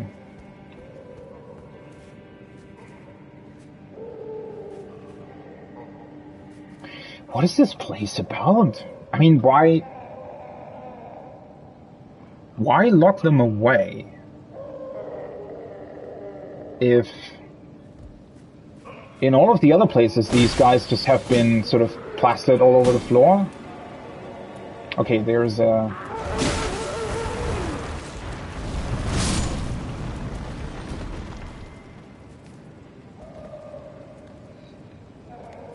How am I supposed to...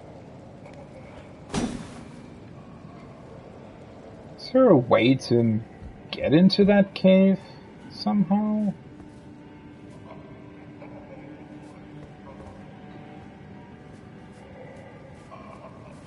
Huh, this place is actually somewhat confusing, because there are doors all over the place.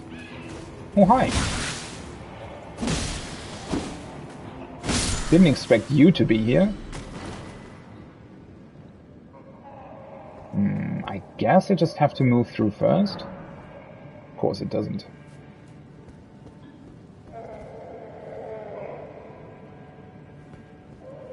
Why did they lock these guys away specifically?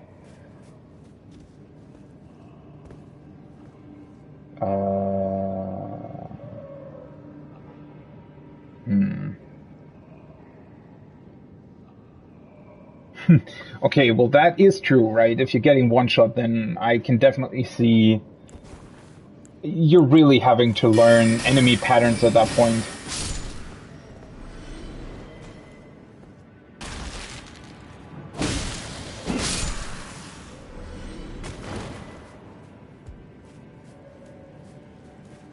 Do none of these doors open?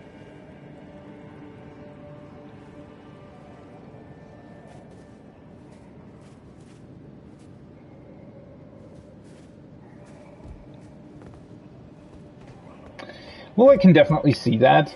I mean, if you're going for that, sure. I would probably... well, it's not that I don't like that type of challenge. I just... I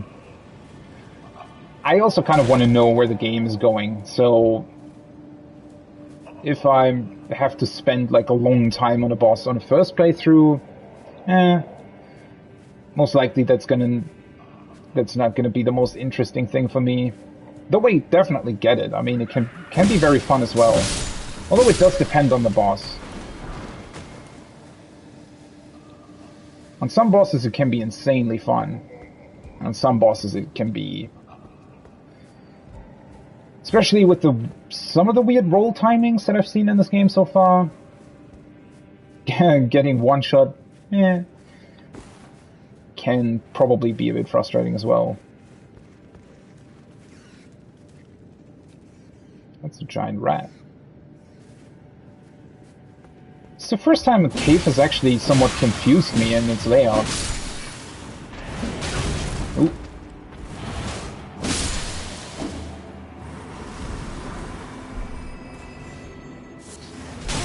Oh, hi. Where did you hide? Oh, there is another one.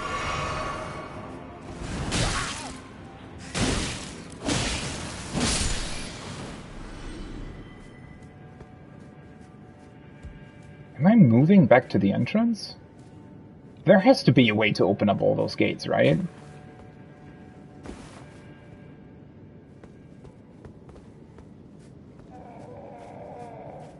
Oh.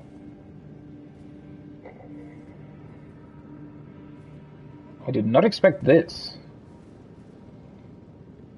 A lot of these small guys here.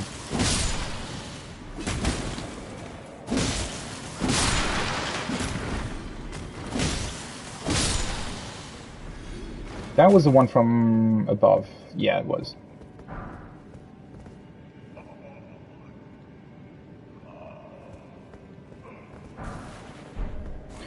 Yeah, I realized that as well. At a certain point when I felt like my vigor was too low.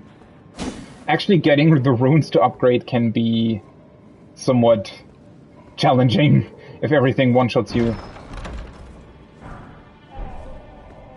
I do feel like the rune distribution is a bit weird, because I think here in Caelid suddenly everything just drops a lot more runes compared to before.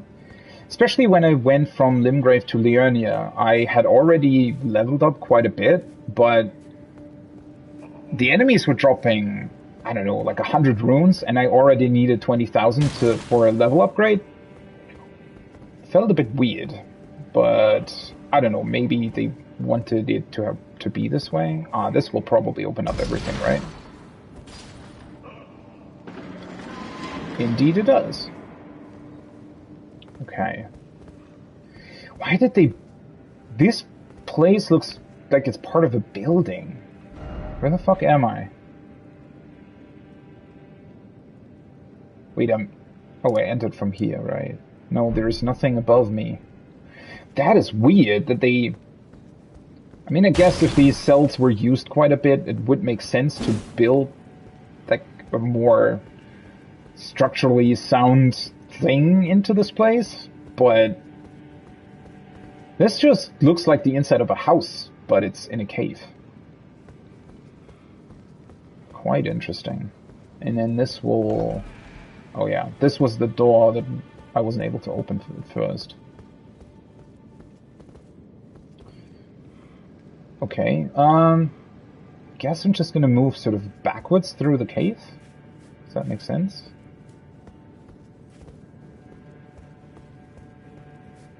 Just to make sure that I actually get everything.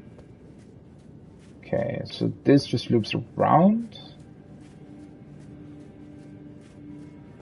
And this will bring me back to the room where everything just opened up. Though there has to be another way, right? There has to be some sort of boss here as well.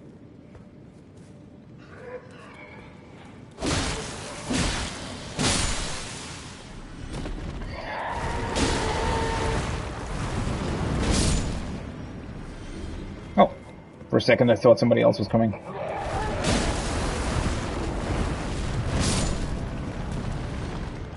Well, at least they get rid of themselves. Seems familiar. Yeah, another wall that doesn't lead anywhere. So that's where I came from, right? This is probably the way to progress through the cave.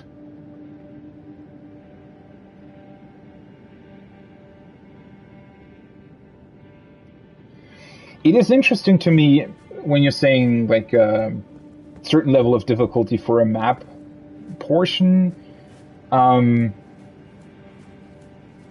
That is pretty interesting because it's a very classical RPG design almost. It's not really... I mean, obviously the game is still an open world, right? Well, what the fuck are you? Oh. Well, that's a different type of explosion. But yeah, I mean, the game obviously is open world, but they... In terms of their, I guess, intended level range, you definitely need to have like a certain amount of, not necessarily vigor, but definitely a certain level for certain certain parts of the map. Which is kind of cool. But it can also screw you over if you don't really expect it. Although, well, then again, I mean, the game sort of definitely tells you if an area is above your level. That's a lot of you guys.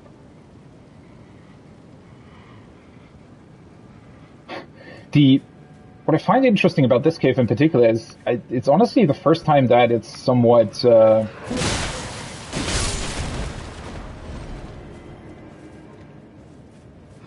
confusing where the hell I need to go, because it seems to constantly loop around itself.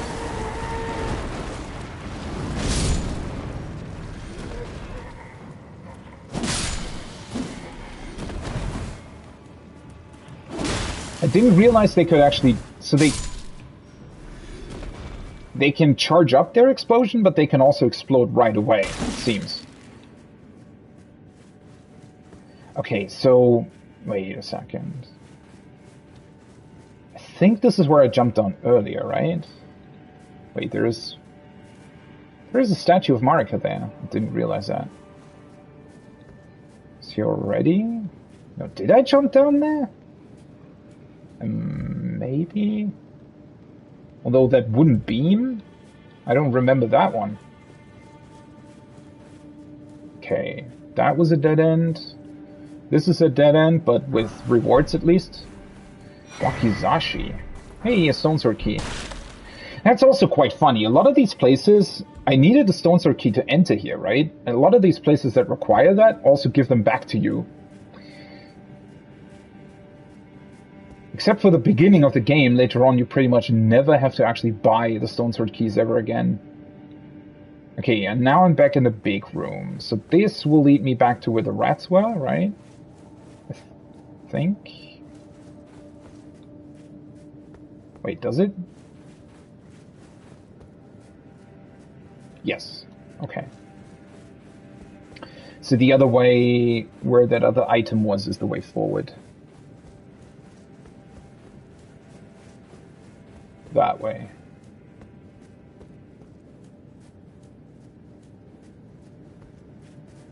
Okay, and this is also where I saw the wooden beam from, right? Are they all dead, or are they gonna attack me? Wait, is this a dead end as well? Are you dead? You are dead.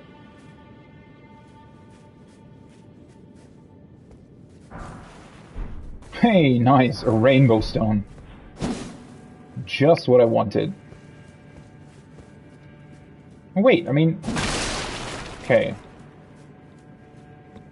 Guess this would be the only way to go. Is it?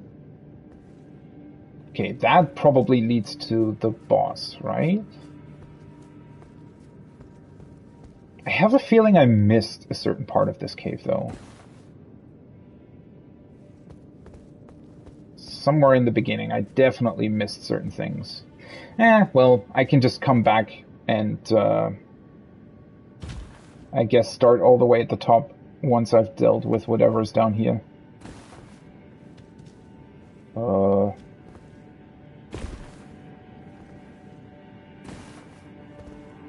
This goes down a lot further than I thought. Is this the boss room right away? Or is it... Oh yeah, it is. Hello. Frenzied Duelist.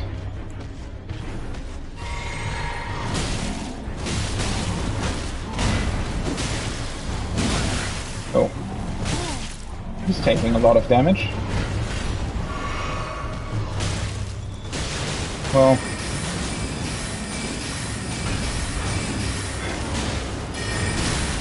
Spell boot for the win, I guess. Bye.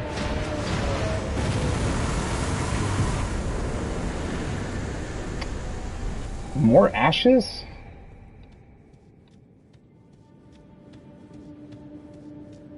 I'm honestly wondering why they're still giving me ashes at this point.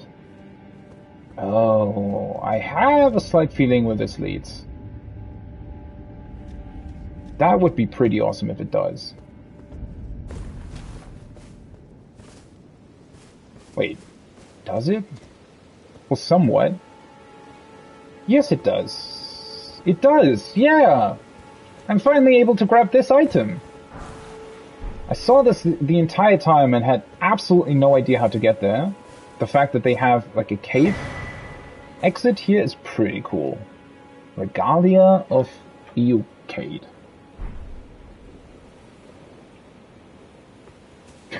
I think that the Ole guy is actually the best spirit summon, right? Which is also why I'm slightly confused whether it's constantly giving you more. What did I get? I think these ones, right? These spirits appear some distance from the summoner, though their movements are dull and confused. Sounds great. Their low moans make them effective at drawing the attention of enemies. True death does not come easily for them. Okay, so they're kind of a tank, I guess? Huh, that actually might be useful. But yeah, the Oleg guy is kind of insane. When I first summoned him, the way he just goes ham on everything that he sees is kind of insane. Though, I am somewhat confused why this boss enemy had such a low health bar. But, I mean, oh well.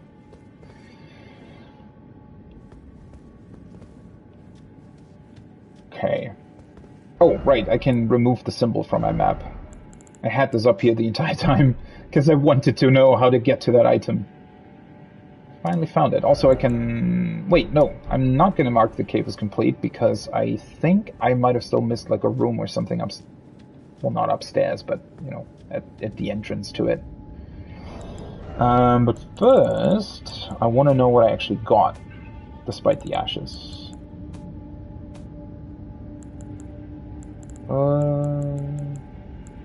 I'm also slightly confused if every dragon going forward is going to drop dragon hearts. What are you supposed to do with the rest of them? I feel like they have to have some sort of purpose. Okay, what did I get? Oh, this is a dagger. When I picked it up, I thought it was a katana. Short sword with a tempering pattern on the blade. A weapon unique to warriors of the Land of Reeds. Well, it is an Asian/Japanese weapon, apparently, but... So, like a dagger katana, I guess.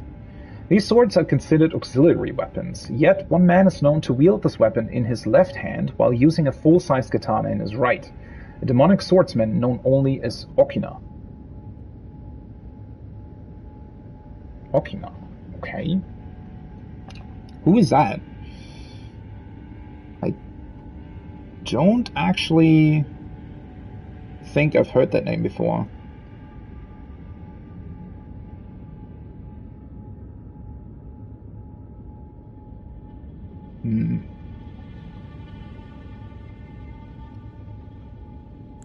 And then I also got this one, and that's a normal sword apparently. Wow.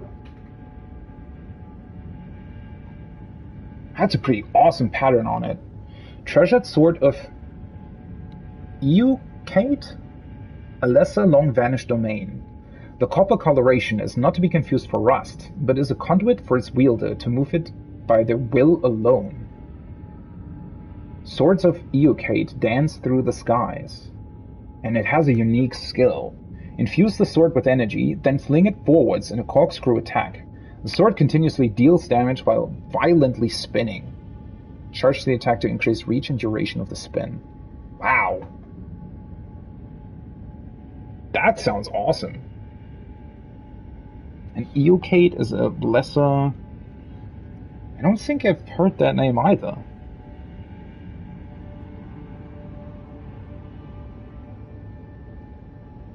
A lesser long-banished domain.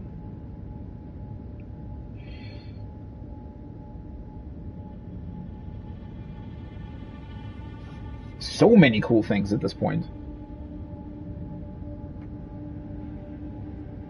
Yeah, I know about the dragon incantations. It's just, I was confused because there are only 3. And I have 4 hearts at this point. I mean, technically, I have 2, and I already used 2.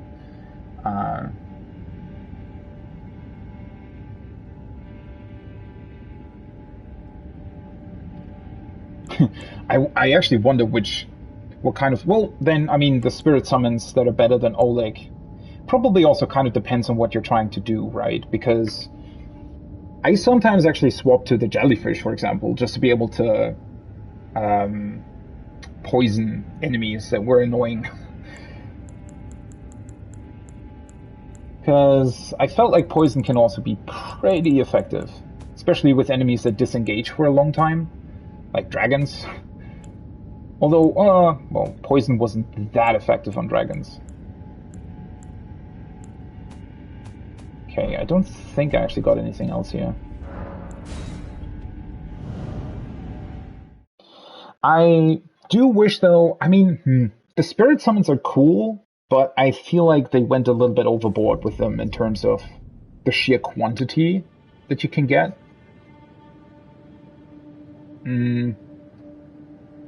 Maybe they should have just concentrated on the legendary ones or something. Okay, that's where I entered. Just want to make sure that I didn't actually forget anything here. How many... I should be able to level again. Everything's still... No, they... Wait, did I rest?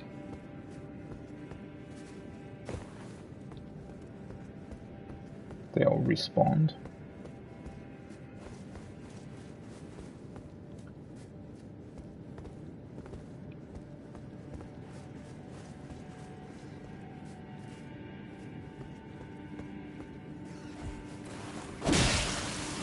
I mean, this door was... Wait. One of them was open, right? I don't think the other one was. This was the open one. This was where all the messages were that were telling me that the... Probably that the ground was going to be collapsing any minute. Yeah. Okay. So now we can just go the other way, I guess? Let's see if that leads to somewhere I haven't been before. Or does this just literally lead us to the same place?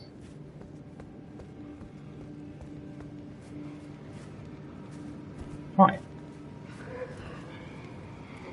Yeah, that's... Okay. So this is just a way, once you open up the gates, you can just use this way to more easily access the entire cave, I guess. Should mean that I grabbed everything here, though.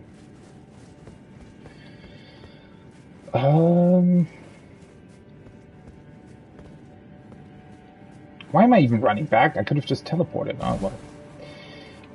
Did I activate this? I need 32,000. So that's about 10,000 that I'm missing. I think. That's only 5. This was like 1,200 or 1,600 or something. If I need 10,000, that's gonna cut it close. Although then again, I can just...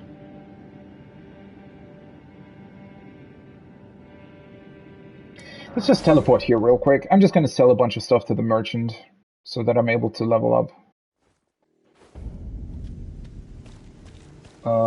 Just need to remind myself. So it's 32,675. Okay. 32,675.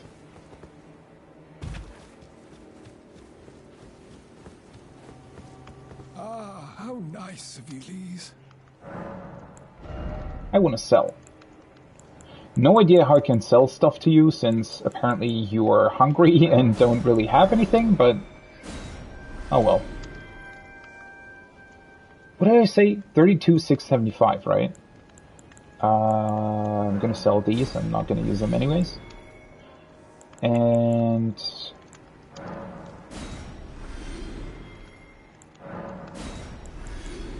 32, and then I'm just gonna get rid of a couple of stuff from here.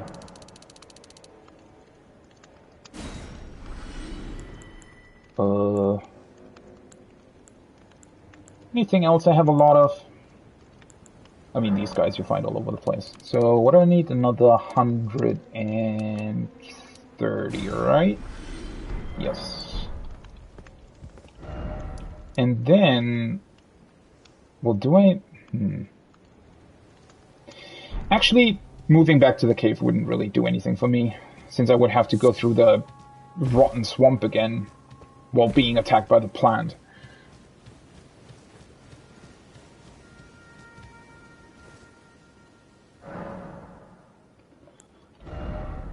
Okay. Faith at 27. So I'm gonna go with Vigor 27, and then I can do Faith 28, Vigor 28.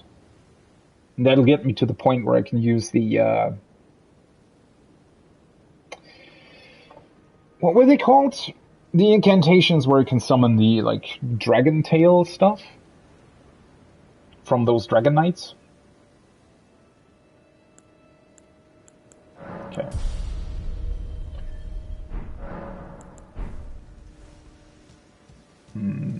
Level 75. I am sort of wondering if Kaled isn't...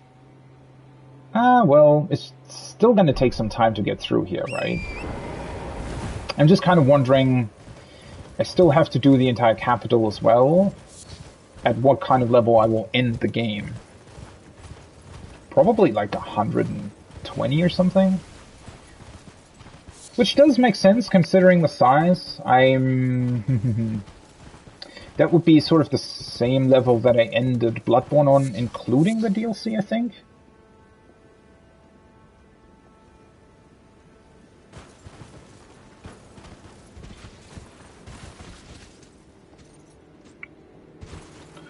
Well, I mainly want to test them out as well. I think I have the... wait, let me actually check. What were they called? These ones. Aspects of the Crucible, Tail and Horns. Although I can already use them. I just realized they have 27. Why did I... Oh, right. This one's 28. This one is the one that I wanted to use and wanted to level 4. So I could already use these ones. I don't know how effective they really are, but... I definitely wanted to test them out. And with the dragon stuff, the problem is for the actual dragon incantations, I have enough faith, but the third one that I'm missing requires, I think, 16 arcane or something, which I would be able to use with the Great Rune, but not without it.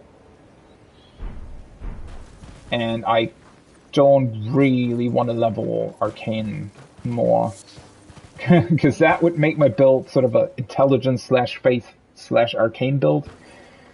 Seems like a bit of overkill. Or rather, I mean, I can always do that sort of at the end anyways, right? Is there any point for me in killing that flower? I don't think so. So these guys here, they apparently belong to these ruins then? I guess? There are a couple of other ones up there too. Why would I... I wonder if there's something up there. Oh, these are just the... At least they... Yeah, they are. They're the poison guys.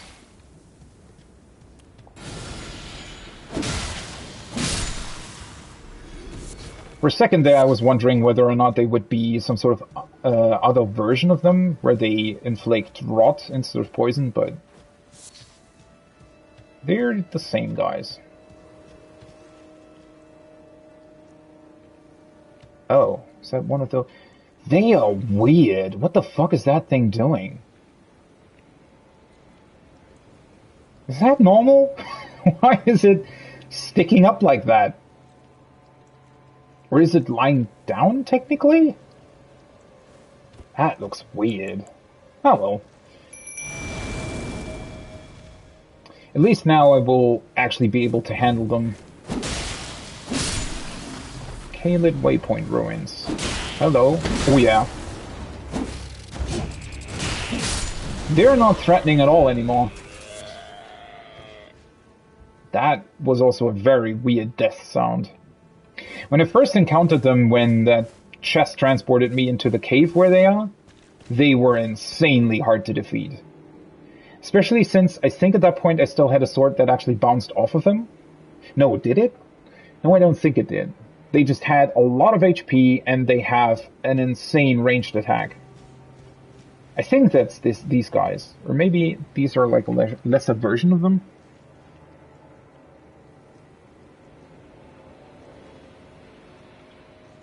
Hidden well, so far I think I've actually managed to...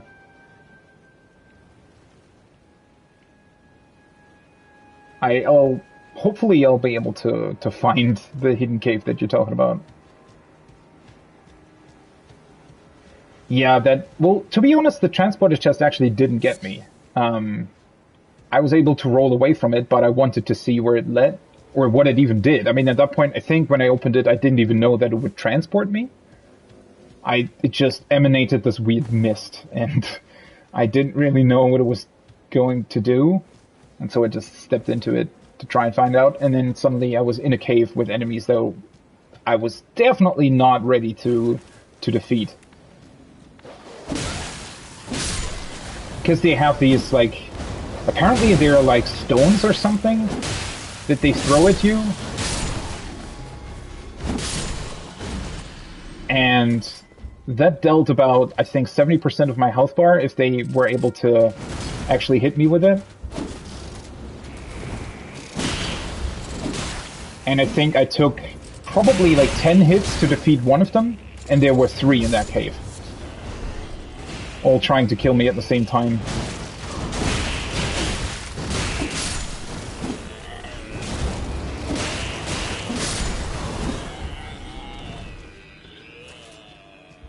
Though I do think that, I mean, the transporter chest is pretty awesome because it's a very, very cool introduction to Caelid if you haven't been there before, right? Stuck in there, yeah, I honestly did almost the same. Because at first I tried to sort of sneak out, and one of these guys sort of saw me, but then he kind of didn't, and so I don't know, I was trying to sort of bait him out in a way, but then that didn't really work out, and then I sort of panicked, and I don't know, it was a whole episode. And when I did manage to get out, or at least I managed to get to the grace point, I tried to go back in, because obviously you also get a bunch of upgrade materials and stuff, right? And I wanted to get them, but every time, even if I snuck around a little bit, they would still see me at a certain point and then just annihilate me from a distance with their attack. Oh, wait. Didn't see the dog.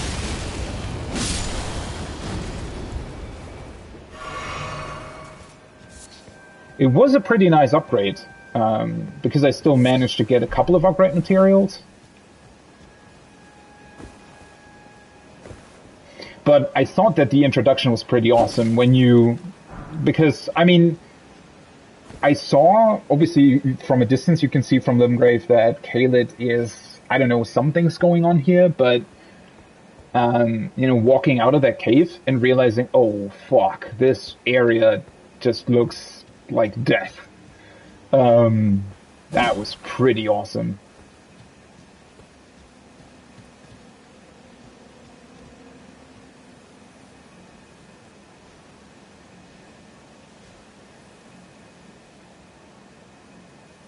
Yeah, the tracking as well.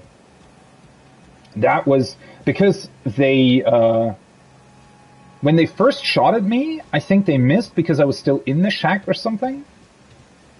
And I thought, oh well, this is just, this probably works like any other spell. This is going to be easy to avoid, right? I can see them coming from a distance, and obviously they're not really going to hit me if I hide behind the shack or something. But no, they can just straight up almost hit you anywhere.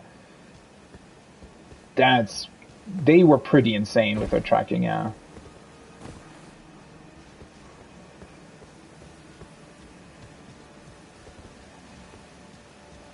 Especially since there was like there's kind of a long tunnel, right? I think the site of grace in that cave is sort of a bit down, and you have to go up a ladder, and then there's like a longer tunnel until you actually get into the room with all the crystals. And even running through that tunnel was almost impossible to do, because they immediately shot at me, and also it was pretty hard to roll through the missiles for some reason.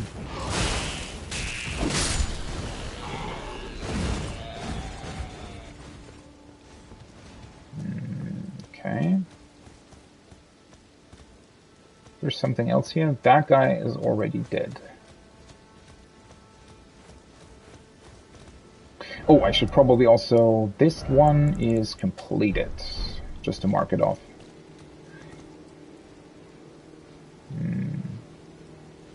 Gonna check out that place in a bit. Let's see what's down here.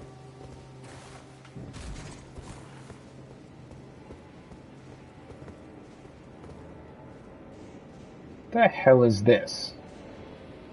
Like a rotten graveyard? I can see you back there.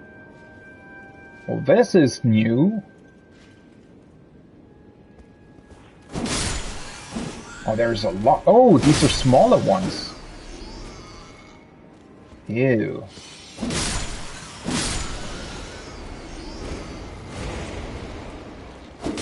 And there's a lot of them. Oh, hi. So what exactly is happening here? Is the rot... Oh, hi. Is the rot coming out of the dead people?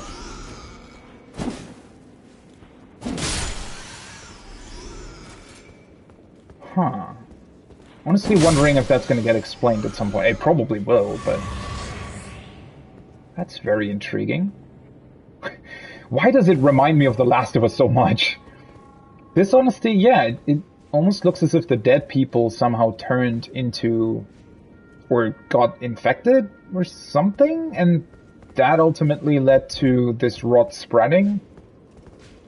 Though it could be the other way around, right? Maybe the rot sort of post-death infected these corpses.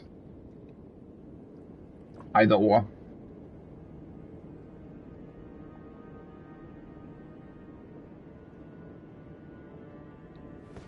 I definitely like how FromSoft is like putting you into those situations. That's pretty awesome. Meteoric ore blade. I honestly wish that a couple more of those transporter chests existed. I mean, maybe they do. I've only found 2 so far, I think.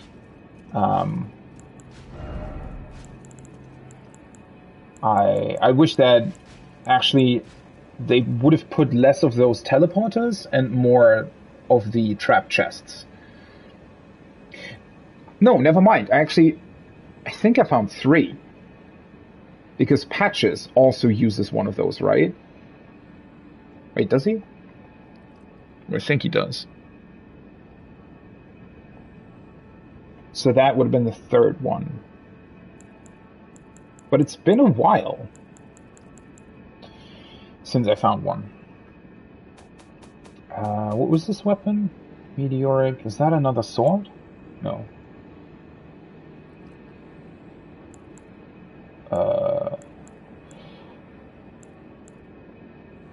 Oh, it's a katana. Wow. Oh, that looks awesome as well. The weapon design in Elden Ring is really something else. There are so many really, really cool looking weapons in this game. I just wish that the armor would be a bit cooler. I mean, I guess there's probably a bunch of stuff that I just haven't really found at this point, but the weapon design is just off the charts. Katana forged from meteoric ore to dispatch lifeforms born of falling stars. The blade is weighty, known to deliver slashes of such ferocity that the impact is said to resemble the crash of a falling meteor. It has a gravitas skill on it. Dispatch lifeforms born from falling stars.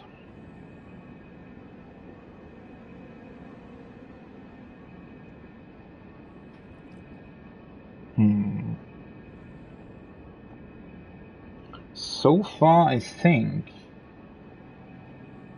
the game hasn't really explained what these lifeforms really are.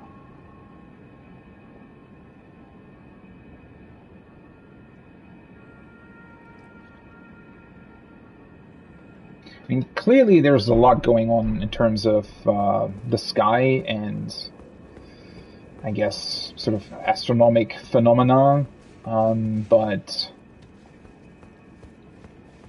what that actually means hasn't really become clear yet, I feel like. Although, obviously, going to Radahn and making the stars move again, or whatever what we're supposed to do there, will hopefully yield some answers.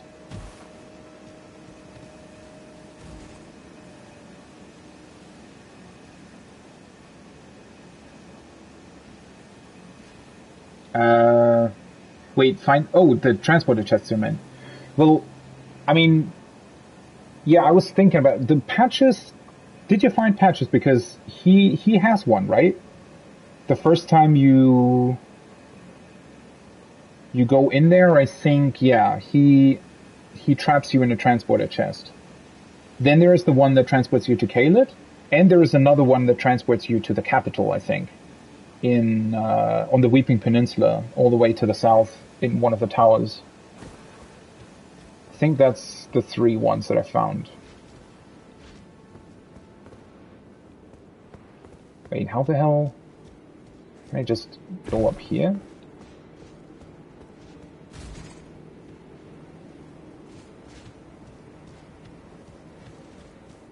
Is there even something here?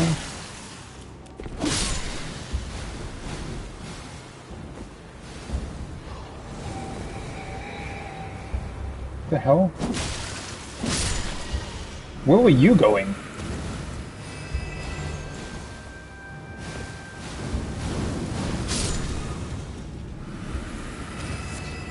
Well, at least they're easy enough to defeat.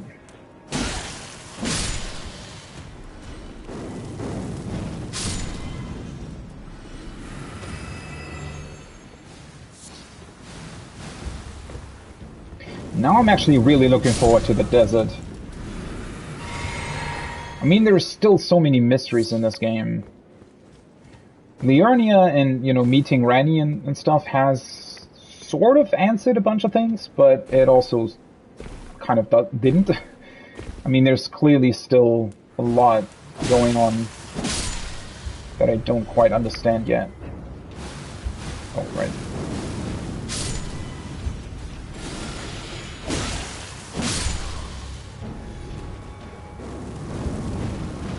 How? Are you serious? How the hell did I miss? Is there a point to going up here? Other than for the lily?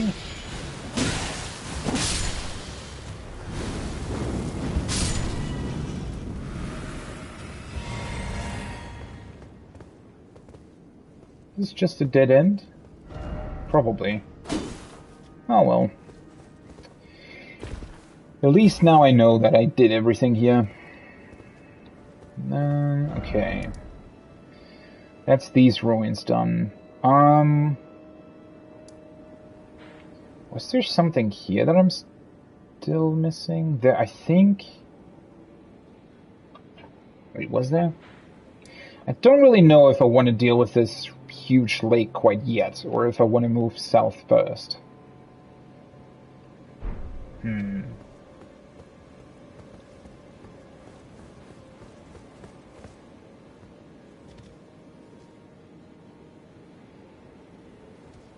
Oh, really? It does. Rain, I mean, well, now that you mention it, it does make sense, yeah. But I honestly wouldn't have thought that that's a thing. Well, that's pretty cool then. Though, I guess it would also affect lightning then, right? Some sort of electric attack would probably benefit from it raining.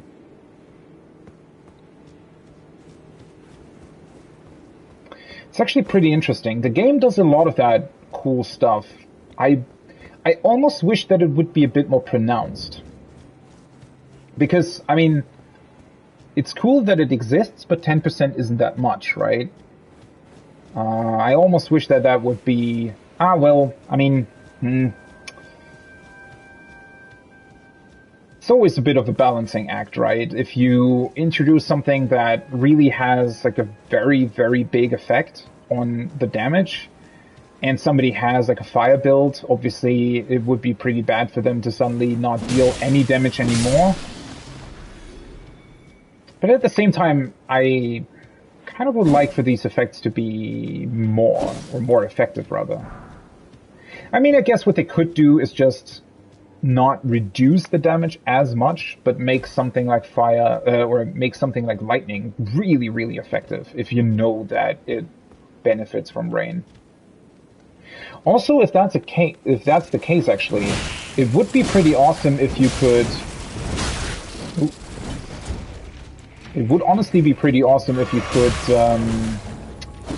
have like pots or something with water in them. I mean, maybe that's the thing, and I just haven't found it. But since there are so many different variants of these pots, right, it would be pretty awesome if they would also let you throw fire, because you can, or not fire, water, I mean, Because you can throw oil, right? Where did the fourth one come from? I thought there were only 3. Well, that... Can you stop killing me?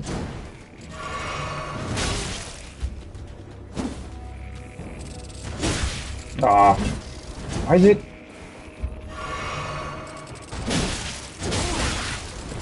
At first I was trading with them, and now their attack seems to be a bit faster. Well, that was a lot more challenging than it needed to be. Ah, well, whatever.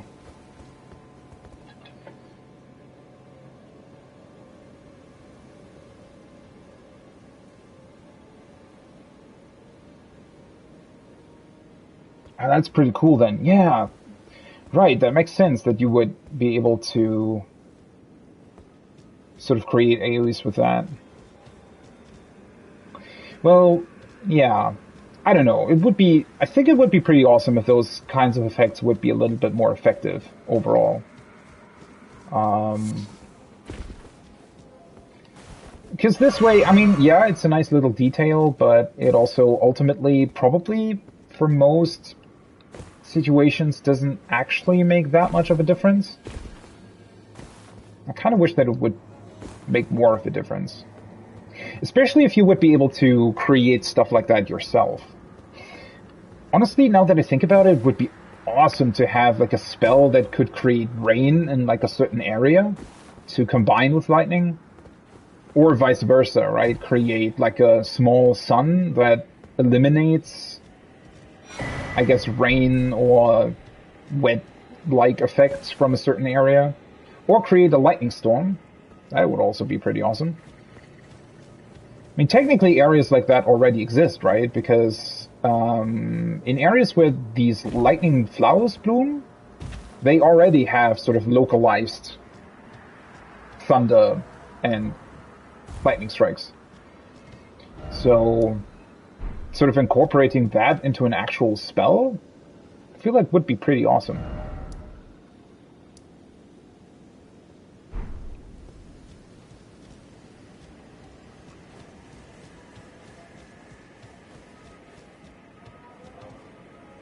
Wasn't there... There was... Wait, where's the... Where did I get the map from? Somewhere here, right? There was some sort of big enemy here. Do remember that. Oh, there is also, I think... Yeah, this is still inactive. It's this guy, right? Which I think is a dragon. Okay, so the note that I bought from that merchant mentioned something about bringing flying enemies down through gravity.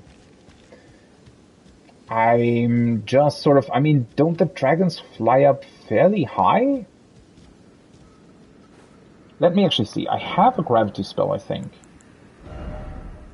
Just wonder how effective that would really be. Oh yeah, water magic would also be pretty cool. Yeah, I feel like they could have done a lot more with those effects as well.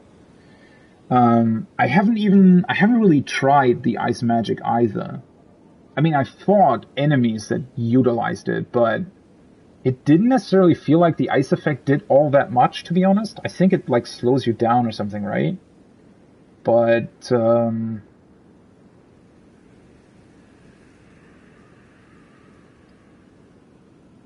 yeah, more interaction between those kinds of things. Especially, for example, if you could freeze an enemy and then chuck fire at them, right?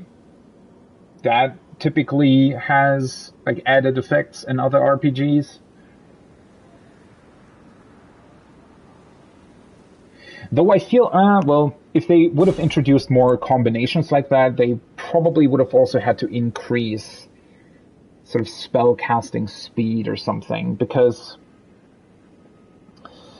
with like multiple attunement slots and having to cycle through items and that kind of stuff already takes a bit of time. I don't know.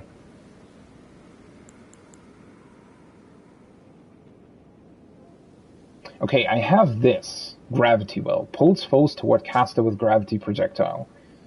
So this has been used on me by a couple of enemies, but I don't think that it would have the range to bring down a dragon. I mean, I could try it, but...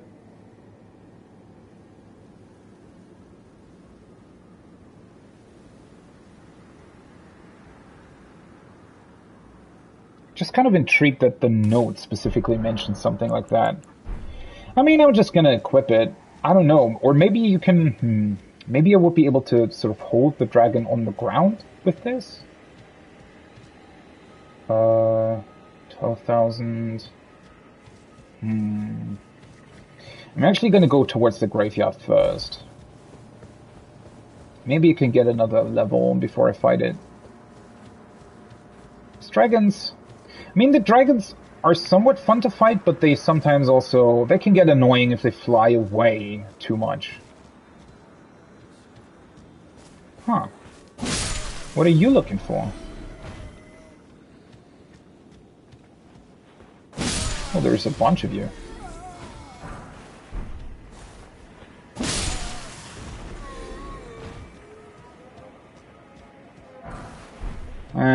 It's only like Golden Runes 1 and 2 and stuff. Probably not enough to get another level upgrade.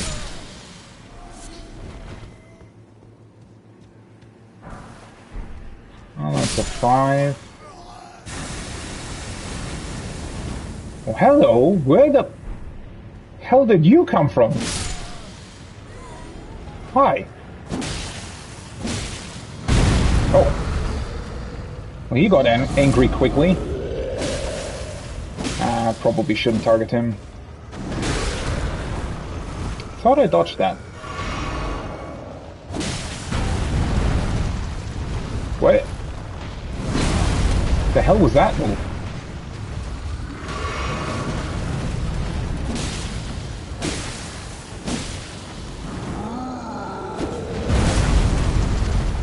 I always forget what a huge range their sort of shockwaves have. Also, he's dealing a lot more damage than I thought.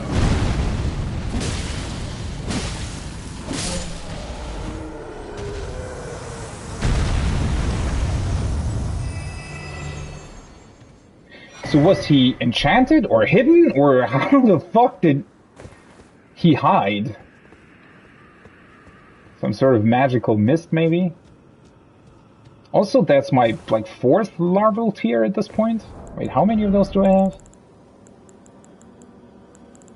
Wait, they are on the key items, right? Yeah, 4. It's almost a bit of overkill.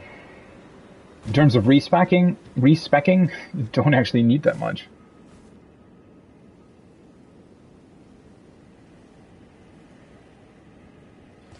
Yeah, the dragons, I don't know. On the one hand, I really like the fights, because dragons are cool, and I don't know, it's a somewhat unique enemy type, I feel like. I mean, obviously the dragons themselves, one to the other, isn't that different, yeah, but compared to most other enemy types in the game, they're pretty different, I feel like. But I also think that they went a little bit of overboard on how often they fly up. At least I had, like, when I first fought the first one, right? A Geel in Limgrave. Who the hell are you?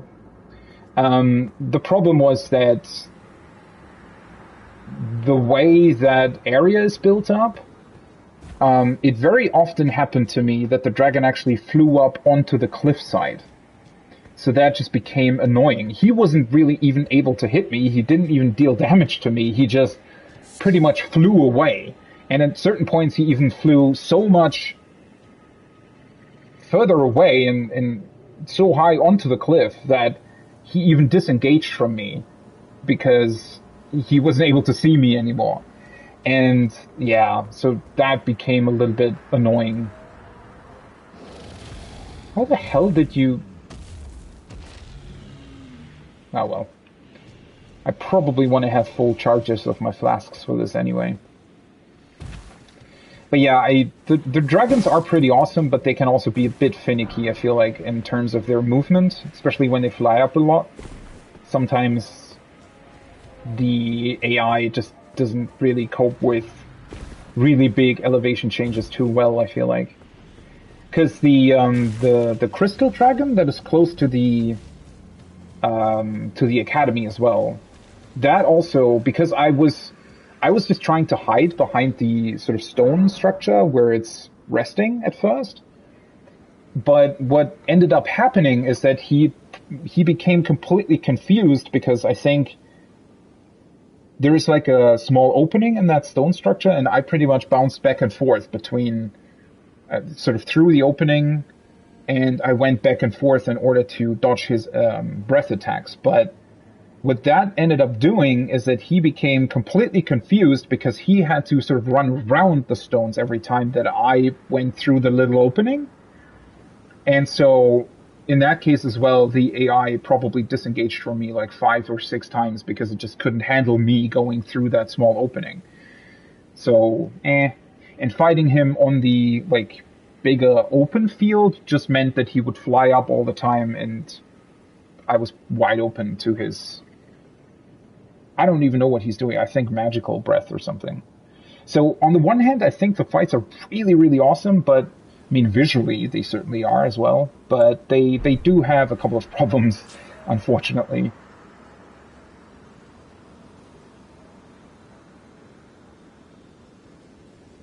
Yeah. The first one, that's also a thing, right? The first one is the best one, especially with how they introduce him, right? The fact that you don't expect anything, you just see this giant empty lake, and you just casually stroll through it, and then suddenly this big dragon comes in and just annihilates you. That's a pretty awesome introduction, but unfortunately it has the downside of being so awesome that everything else after that kind of feels like, it's just another dragon. Cool, I guess.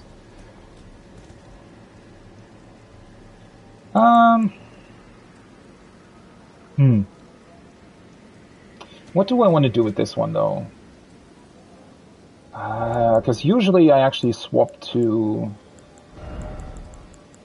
my jellyfish. Do I have...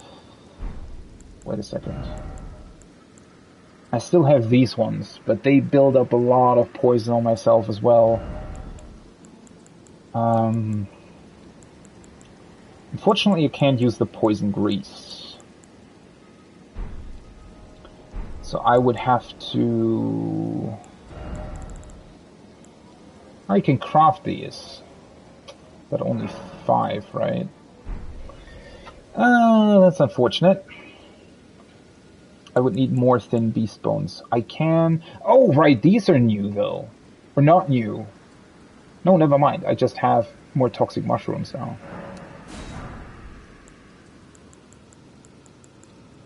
Because I probably want to try poisoning him. Let me see. I also still have the Baldachin's Blessing. Do I want to get rid of it? I mean, at this point, I can't get it back anymore, so...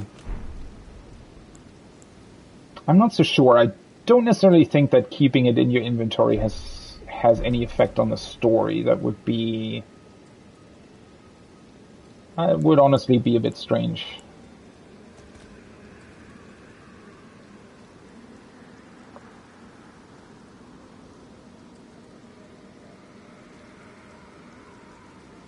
Oh yeah, the Scarlet Rot thing. Well, I have this spell that gets rid of it, but... good point. I probably should also equip these things. But cycling through so many things is probably going to be a pain in the ass as well. I think I can get rid of this one as well. Oh well. Let's just try it.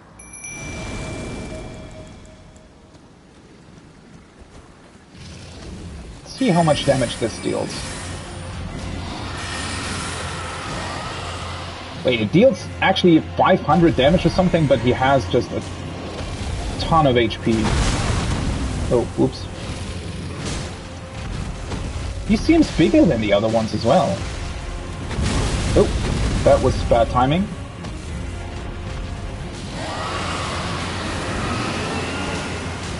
Oh, he just... Oh, nope. That's not what I wanted to do.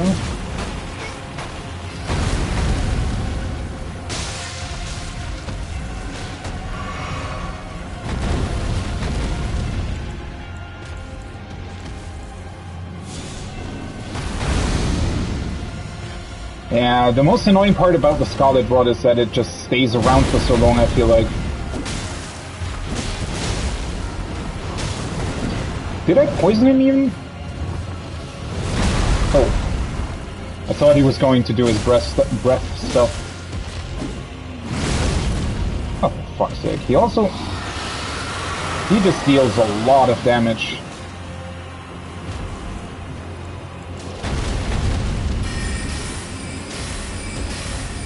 And he has a huge amount of HP.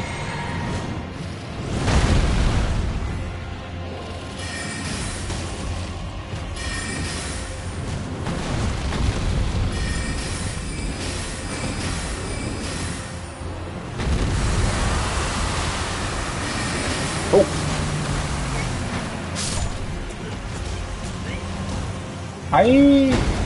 Okay, that just encompasses the entire area. I didn't expect that. I thought his breath, because he like looked down onto the floor, I didn't actually realize that that would just encompass the entire area into Rod.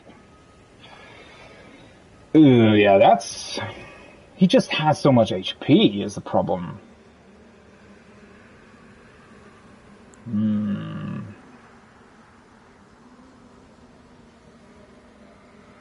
Yeah, without the rod, he wouldn't be so much of a problem, but the problem is that the rod is also, it's spreading so much. That's the biggest issue. And I don't have anything to initially prevent it. I can cast it off of myself, obviously, but if he does the same thing that he just did, where he just encompasses the entire area in rod, that dealt so much damage to me. And now I have even less HP and attack power because I lost the Great Rune effect. I don't really know. I mean, fire might be slightly more effective against him, but that's not really the issue.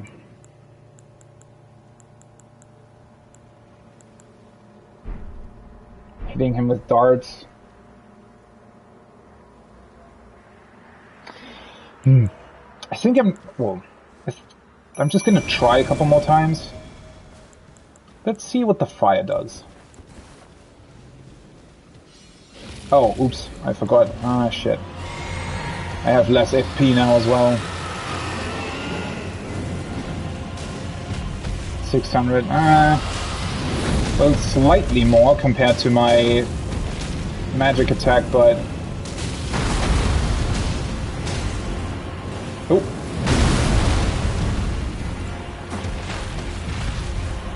That also creates rock? Fucking hell. Oh yeah, okay.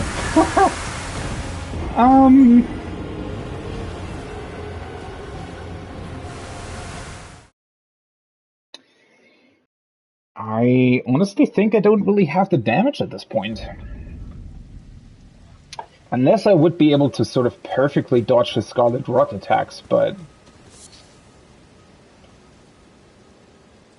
I don't think I can actually prevent that.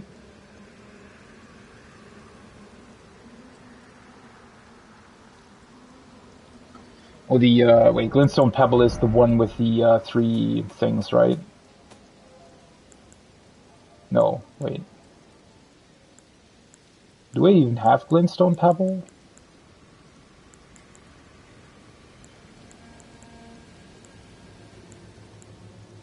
I think I never bought that, to be honest, because I thought it would deal less damage. Maybe?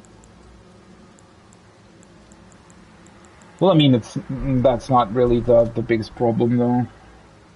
Yeah, I probably didn't... Isn't Glintstone Pebble theoretically... I mean, in theory, it's the worst one, right? I guess if you're thinking about the damage per MP, it's probably better. I can see that, yeah. But I think that's why I didn't buy it. Probably didn't test that out at some point. But, well, my biggest issue is more the Scarlet Rot buildup at this point. Though, I mean, using fire against him, it did deal a bit more damage compared to my magic, but that's not really the problem. I could also just use Poison Mist if I wanted to poison him, but...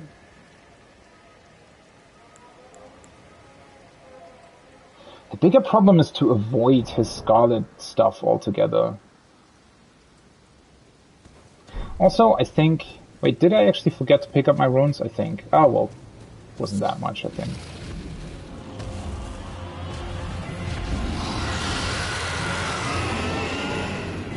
These are just 0, right? Yeah. Oh, well.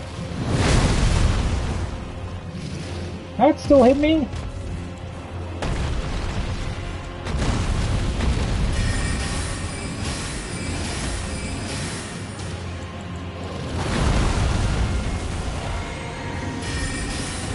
I mean, if I'm...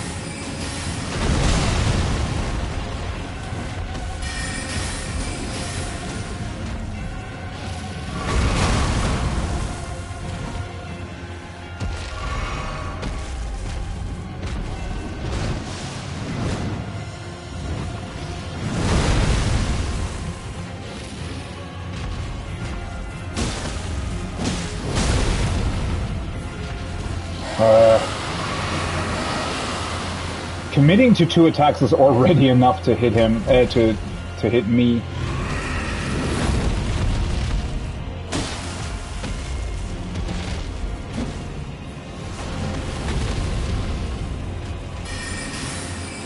Oh, well...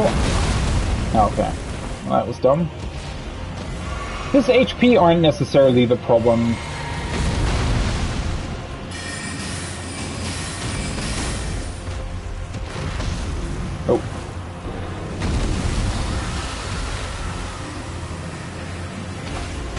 Oh, that is... That range is... Holy fuck. The biggest problem with that isn't even that it has such a huge range, it's just that even if you haven't really been inflicted with a rod, it's still dealing insane amounts of damage to me. Like, every hit of that, per, like, I don't know, 0.5 seconds, dealt about 20% of my HP. I think I can't even heal against that, to be honest. Even if I had my anti-rot spell equipped right away, just the sheer amount of time that it takes to activate it. Yeah, in that amount of time, I think the rot would have already hit me like 4 times as well.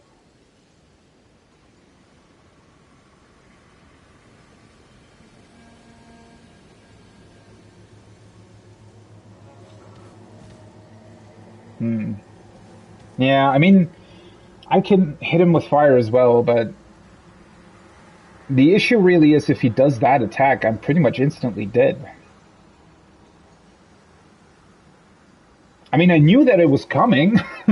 He did the animation for it, and I guess there's just no way to run away from that. Although, well, I guess if I switch to my anti-rot thing right away, if I notice him doing that. But the problem is the rot stays around as well. So I would essentially have to cleanse myself of the rot and then move out immediately. But that's such a huge area. Or I have to get lucky and just kill him before he does that, but I don't think I would be able to do that. I mean, I could try. Is there some other spirit summon that would help me with this? I haven't upgraded all of them. Not even quite sure if spirit summons would be all that helpful here. I mean, I could use one that also creates fire. That might be a thing. Although, well, I wonder if you could get rid of the rod somehow. These are the only ones with fire, right? They're not upgraded, though.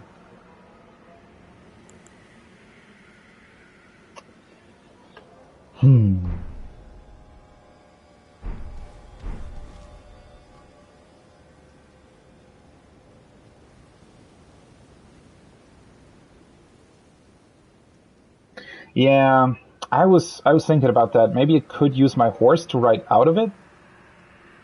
Though the range still seemed kind of insane. I mean, even if I would summon my horse right away, I could maybe just make it out. I mean, he pretty much covers this entire area. So I would have to ride probably all the way back here somewhat to be able to get rid of that.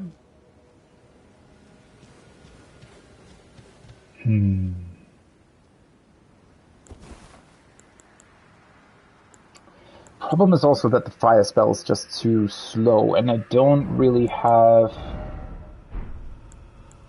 How many flaming butterflies do I have? Ah, well, I have quite a lot. I could probably utilize these pots a bit more, maybe.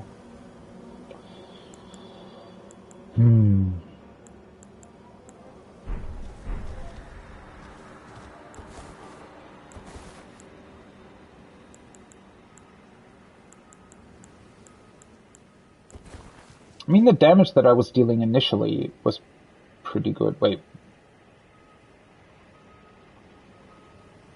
Why am I not... Am I... Oh, I'm missing FP. Why am I missing FP? Oh, right, I probably tested something.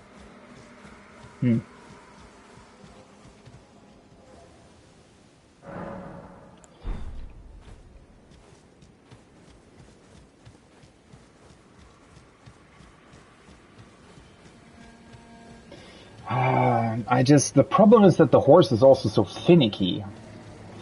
I really don't like fighting on horseback.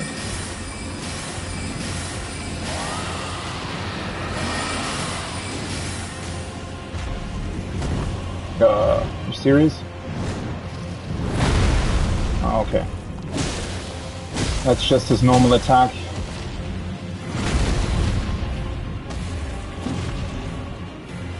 Oh, that was true. Ah, well, it worked out. Why is that even creating the rod? That is seriously annoying.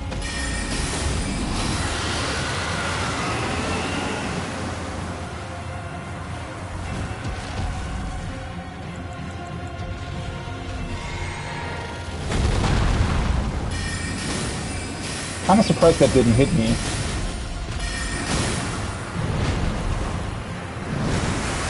Oh, okay. Okay. Ah, that was the initial hit, right? Okay, now he's doing it again. Oh yeah, that's... Yeah, that covers this entire area. Doesn't stay around that long, okay? Oh, are you serious? Oh, okay.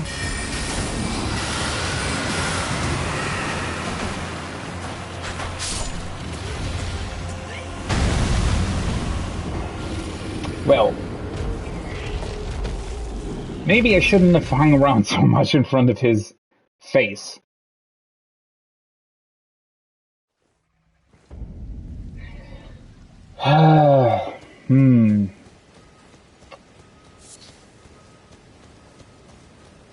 It's a bit annoying that the rod is that potent. Maybe I just need to throw in a couple of... But then again, I actually don't... Should I change to like a third FP flask?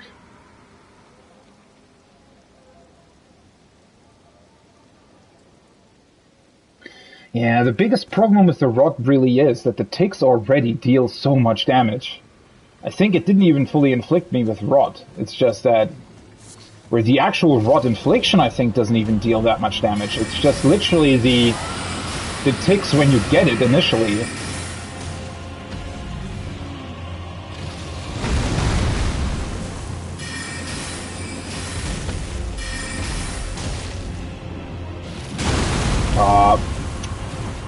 hate that your character always looks at the staff when you're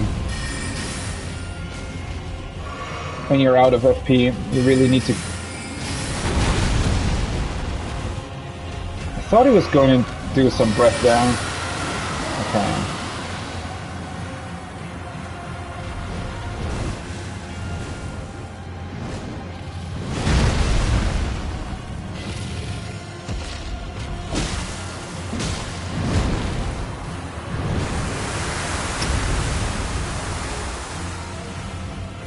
That didn't do too much. Go.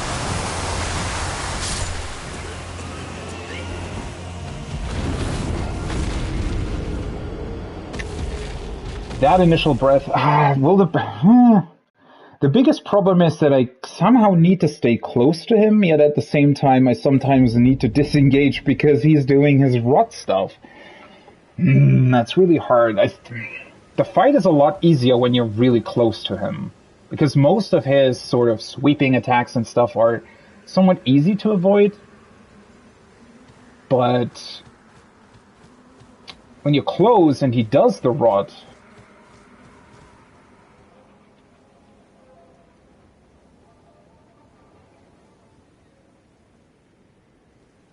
yeah, the range on his...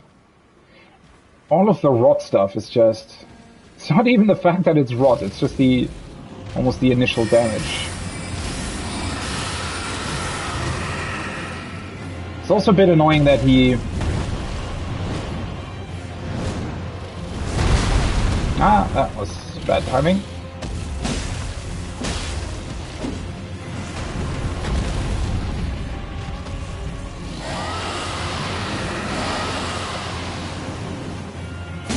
Problem is that I also need to run so much so often. Okay. Well. Even in that case, I was sort of somewhat close in front of him, but it took over half my stamina to even get to his feet. So, all the melee attacks are going to be a problem. But if I stand in front of him, or sort of in front of him, I'm always at the risk of...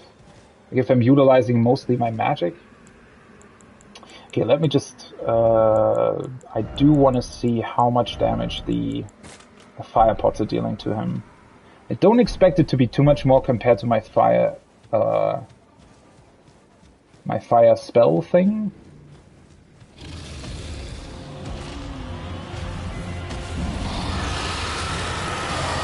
$700, yeah, it's a bit more.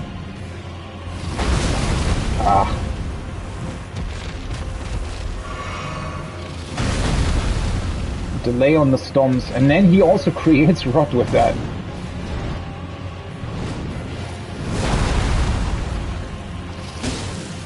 If I could bait out that particular attack, but the problem is later on he combines it with the rod. Oh, fuck.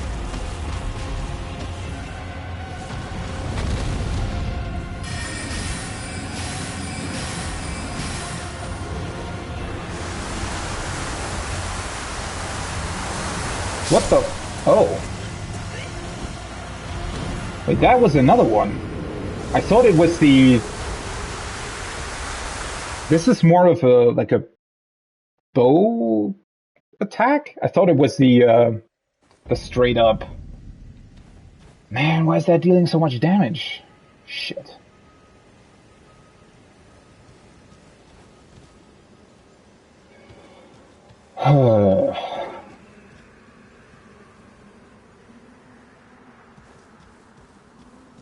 Honestly, a bit at a loss what I...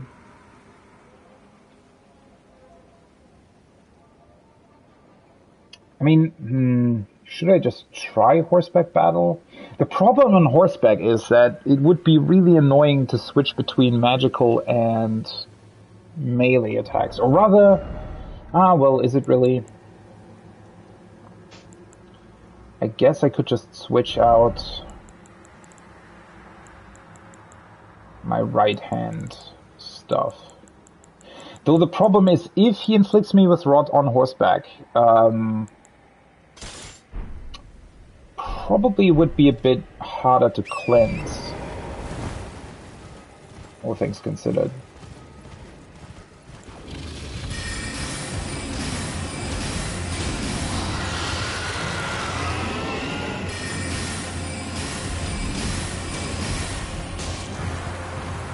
So the biggest problem on horse is probably going to be that you don't really get the same iframes. Ah, great. Now he's already sitting on top of that.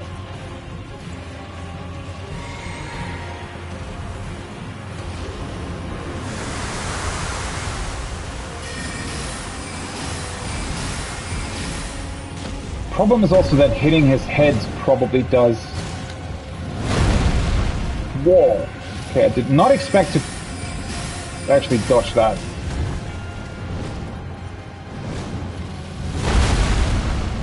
Oh well, I hit my horse. If I'm doing it this way, I probably need way more FP though. Although it feels like it already works a lot better. Oh.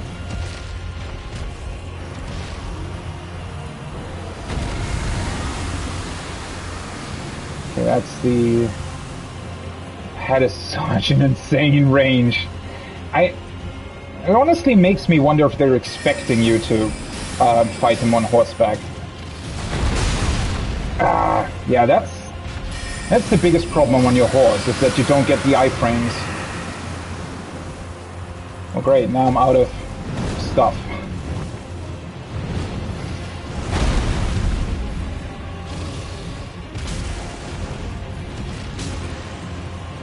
So I do think this might be the way to go.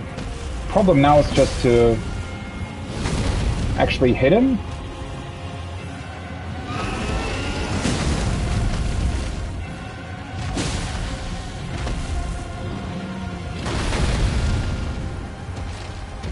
Why does that create rot? Like, seriously.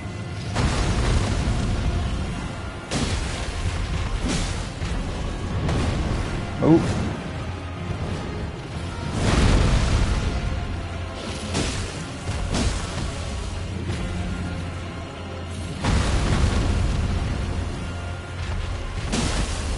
Oh, that was my bleed proc. Nice.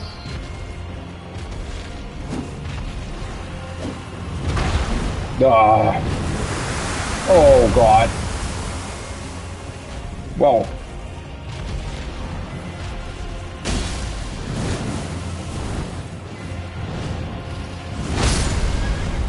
And that was my horse.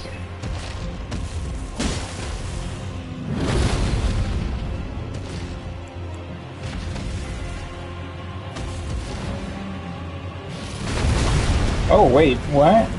I didn't realize you can do that. Yes, why is that such an awkward proc?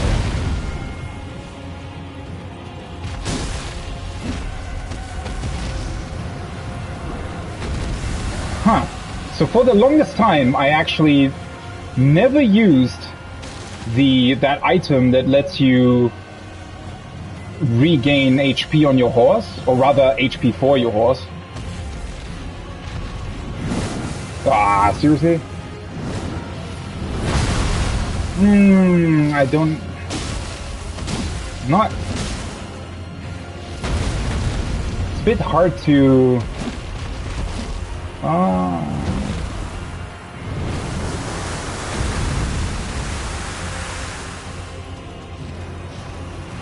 Ah, fuck. Stop doing that.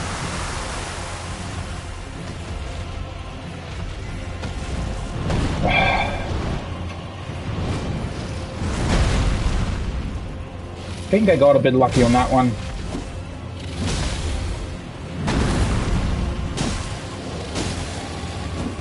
Really would have been cool to get another bleed proc, but...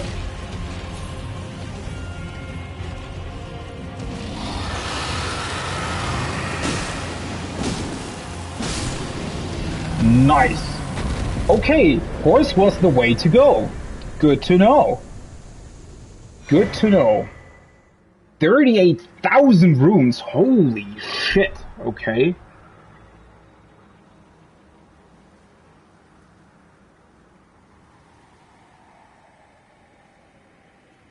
Oh, that was, whew. That actually was a lot of fun. A lot more fun than I expected it to be. Because well, I did a couple of horseback battles so far, right? Mostly against those knight riders or knight cavalry people. And that is always a bit awkward if your opponent is on horseback as well. But against dragons, I kind of dislike how it forces you to disengage that much, right? When he does his like big Scarlet Rod attack, that you have to literally pretty much go outside of this entire arena, more or less. But the rest is pretty cool. Also, I think you can get fairly lucky that while you're on horseback, he tends to hit your horse for some reason. I'm not 100% certain how the hitboxes work with that, but he definitely just hit my horse a couple of times instead of me, which also makes it a bit easier to deal with his attacks. And yeah, I still have 6 flasks. If I had just reallocated a couple more flasks to FP, I could have easily, I think, just spammed my sorcery at him the entire time. Probably would have made it a lot easier as well. But this worked too. I mean, this made it a lot more fun, sort of trying to ride around and hitting his feet, then disengaging again, coming back in again. A lot of fun. For these types of battles, horseback combat works really, really well.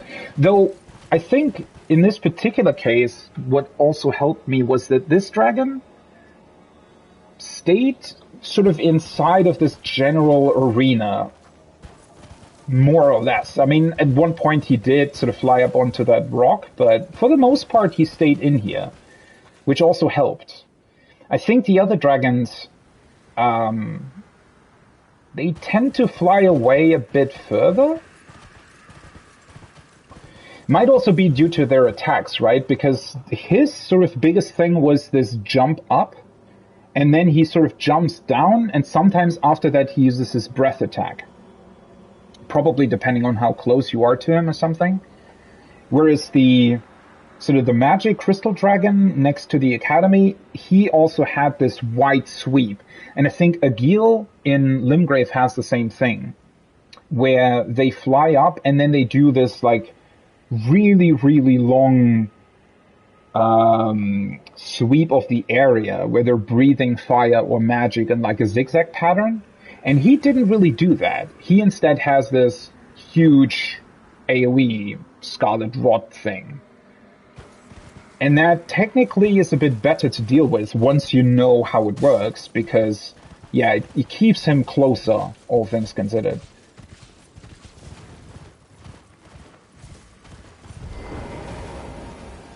Well, I honestly didn't really expect... And that was pretty much the first attempt with the horse, right? I'm really, really surprised by that. Okay. Guess one more point of vigor then, for now. And I'll probably just reactivate the Great Rune.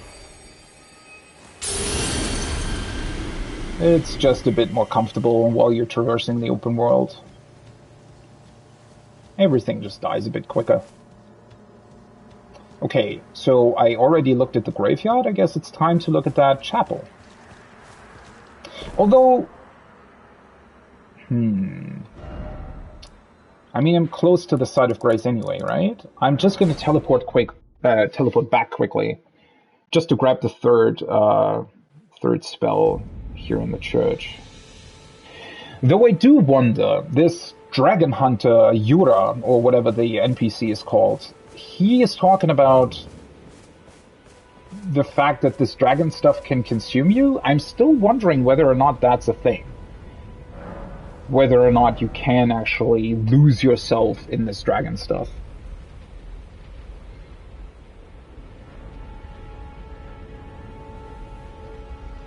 Yeah, that was my biggest problem that I had with the other two dragons, was because they...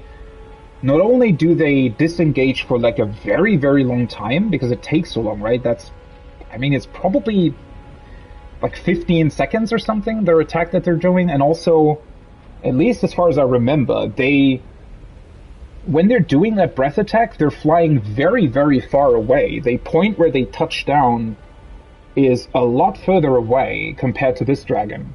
Because this dragon, I think, specifically tries to land close to you because he wants to hit you with the rot AoE, right?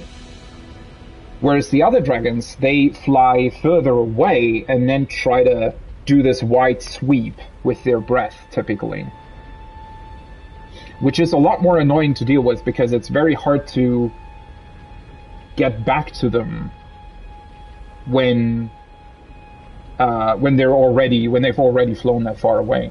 Though, I mean, fighting this dragon on horseback, since I fought the other two just on foot, makes me wonder if I had attempted that back then, if it would have worked out a lot better.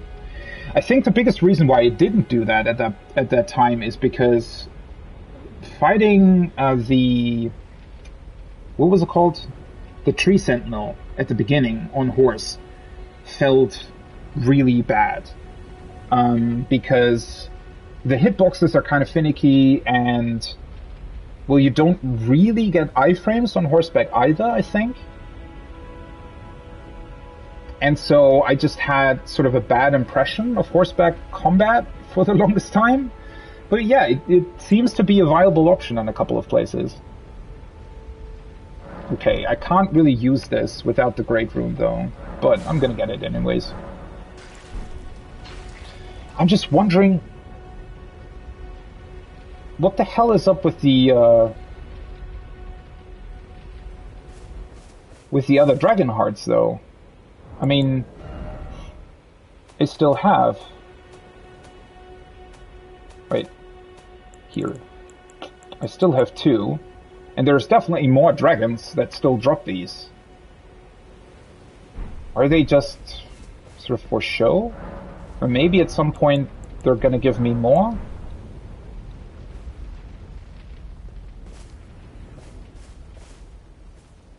Yeah, I think that definitely helps, and that's probably also why they don't give you the iframes on horseback.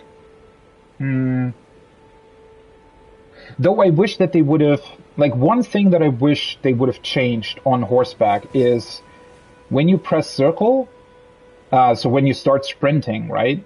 When you're doing it on foot, you're obviously doing your roll, right? And you have to hold it to sprint. I wish it would work the same way on horseback, so that you had some sort of quick, I don't know, quick dash or something, instead of just instantly going into sprint. Because it's very annoying to get out of sprint again, because you have to let go of your analog stick, which usually you don't really want to, because you want to change directions quickly. So that can be a bit finicky. I wish they wouldn't have done that.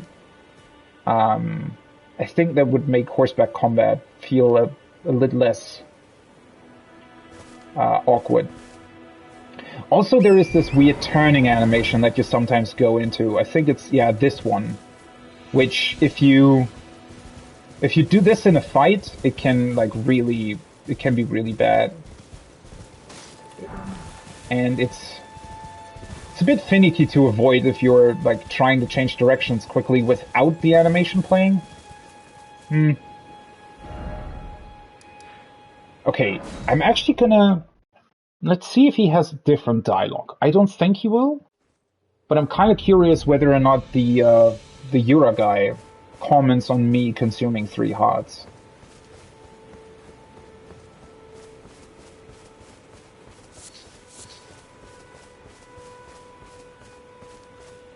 Or if he just doesn't care.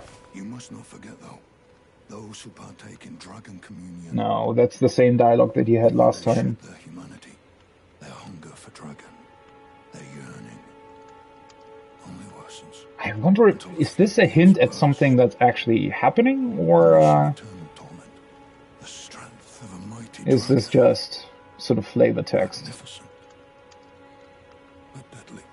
It's no surprise that dragon communion is ruinous.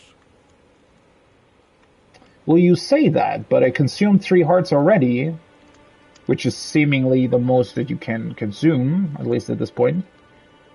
And I'm still me.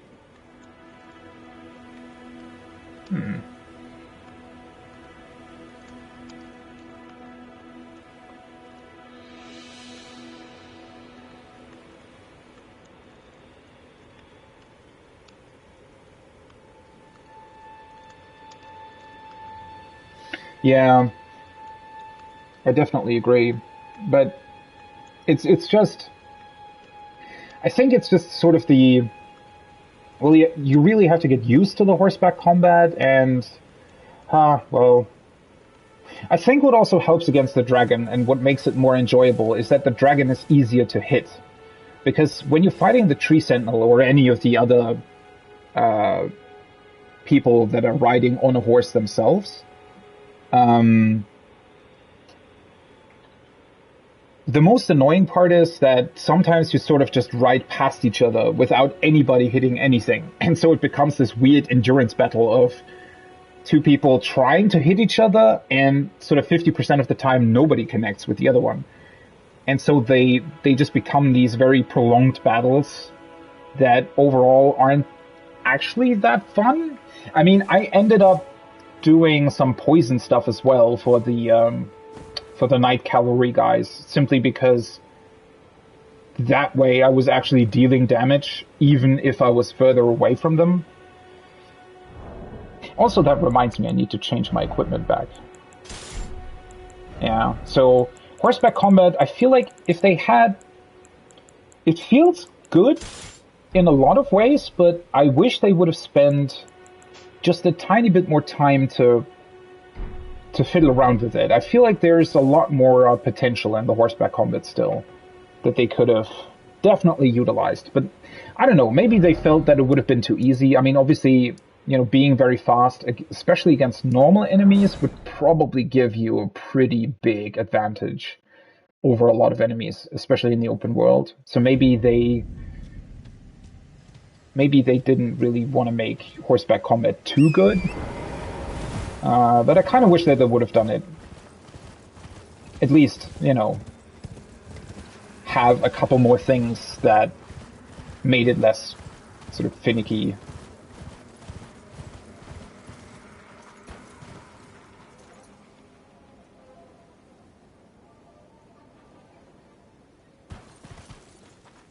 Oh yeah, and that's with the iframes. I noticed that as well. So your normal jump, when you jump without the horse, has just normal iframes, right? I think less than the roll, but it doesn't feel too bad. But on horseback, jumping is actually not that beneficial at all. I mean, it can be, I think, but I definitely encountered a couple of instances where it sort of felt odd, where I was, you know, it looked like I was honestly far above the enemy's attack and it still hit me. It's also the whole thing with the double jump, right? Because I feel like when you just activated your double jump and the attack sort of hits kind of at the point, like somewhere below where your double jump starts, it will still hit you. I don't know, there's just a bunch of finicky stuff going on. Hi.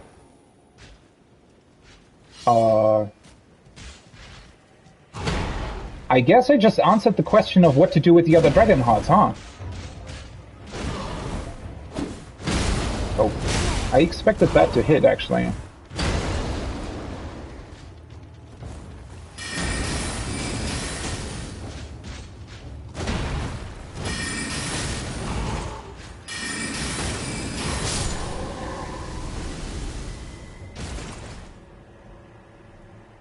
Is that like a dragon knight or something?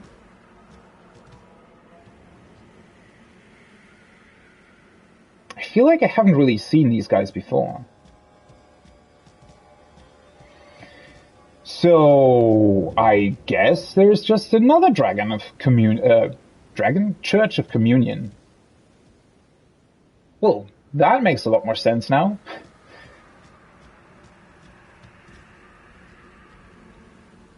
Huh.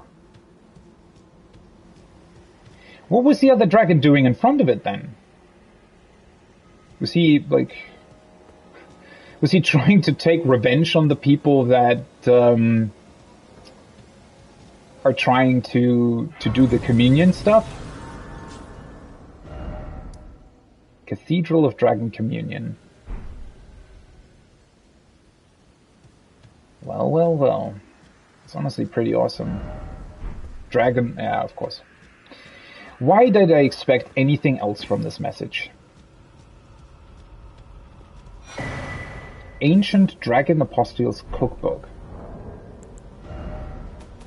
Number 3? I think that's the first one of those I ever found.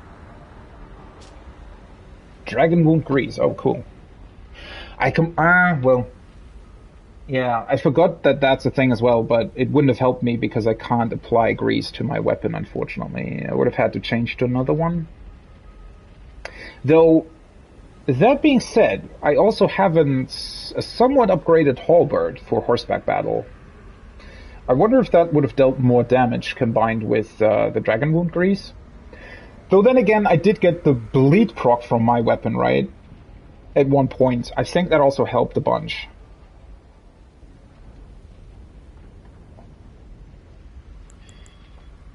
I'm really wondering why this is number 3, though. Where the fuck are the other 2, then? I mean, they could be here, but...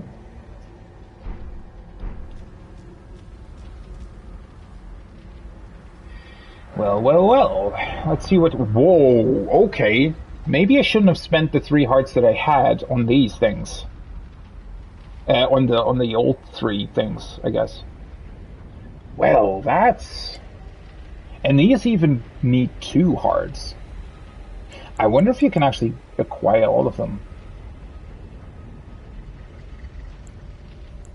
And they don't even need that many stats. I mean, a couple of them require 15 arcane, but most of them only require 12. So we have an ice breath. We have... so that probably means that I'm also going to encounter an ice dragon at some point. Makes sense. How do you even pronounce his name? Exicus? Exicus? Exicus, maybe. I can actually get that rod attack. I have a feeling it's not going to be as potent if I use it against enemies as it was from the dragon against me, but...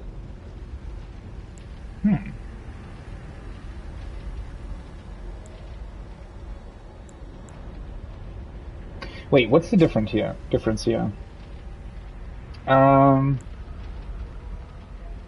Transforms caster into dragon to spew scarlet rod breath. Those extraordinary individuals who perpetuate dragon communion are called the dragon-hearted. Superior incantation.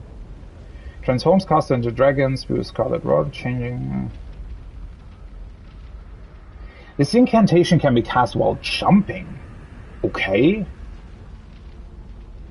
Ah, that also explains it. So I was kind of right. Exicus, Dragon Communion Revenger, did not forget his hatred, even as he succumbed to the Scarlet Rod. So I suppose that this dragon specifically went to this place and sort of chilled in front of it because he wanted to take revenge on the people that killed his brothers and sisters, I guess. That's a pretty cool detail.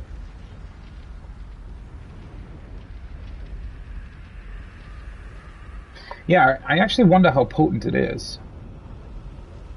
I mean, it's probably not going to deal as much damage as the dragon did to me in this particular case. Though, this actually is the only way currently, I think, for me to apply Scarlet Rod to enemies. There probably are other ways, but I don't think I have any cracked pot recipes yet that would allow me to inflict rot.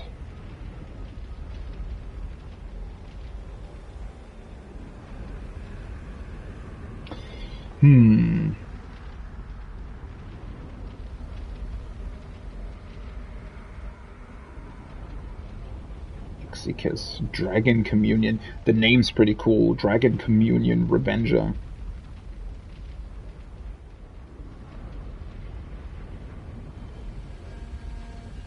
So if I wanted to get all of them, I would need, what? 3, 6, 9 more dragon hearts. I have 2. And I know of 2 more dragons already. Yeah, I mean, well, it's probably gonna get close, but I think you might be able to get all of them in one playthrough, which would be pretty awesome.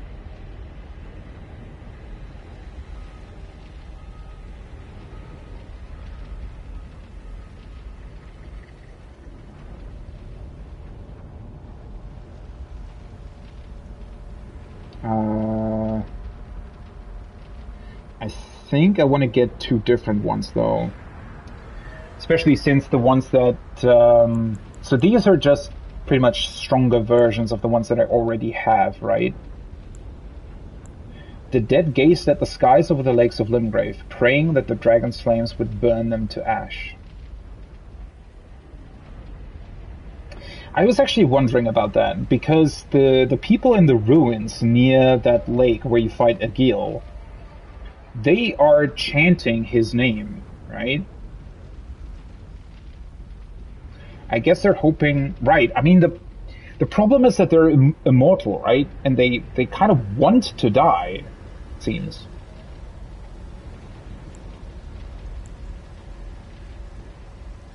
Oh, this kind of, it's kind of funny. It does spoil the name, right? So Smaragd, the Glintstone Dragon. Wait, does it though? No. No, it doesn't. That's the dragon next to the academy, right? Smaragd was a devourer of sorcerers, and over time his body became corrupted by their glintstones. Okay. Explains why he had all the crystals on him.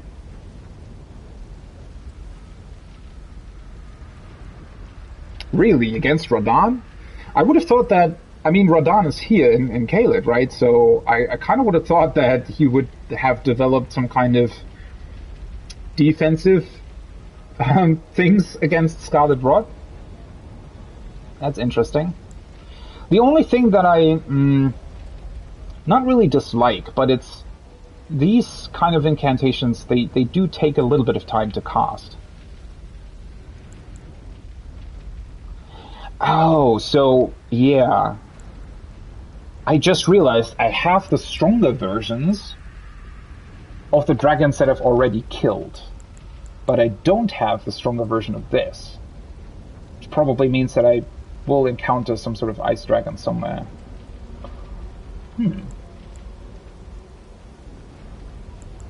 Well, I mean, I don't have the 15 arcane. I'm close though, right? I could just put 2 more levels into arcane and get the big ones instead of the smaller ones.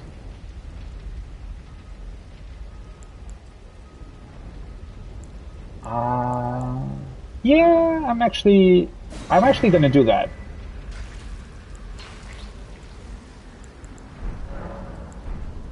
I mean, I'm close to the levels that I wanted to have anyways. So putting just a tiny bit more into arcane and into I wanted to put 1 more point into intelligence, and then I guess I could just put 2 more points into arcane. I mean, why not? Honestly. Okay, and this is just the edge, right? Yeah.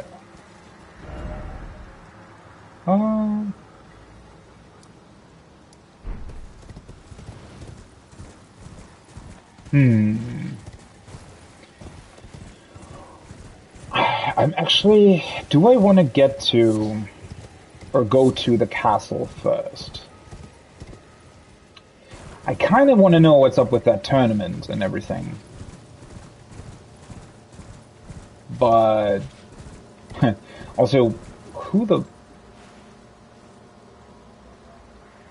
Why does it look like a human skull?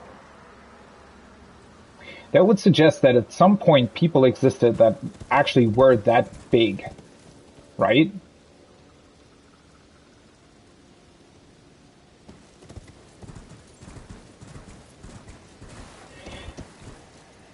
Then again, though, the giant weird thorn squid head at the bottom of Stormvale kind of fits that size, to be honest.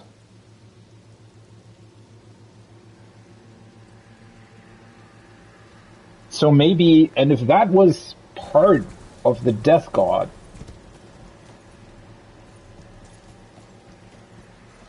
maybe that's how this rot spread?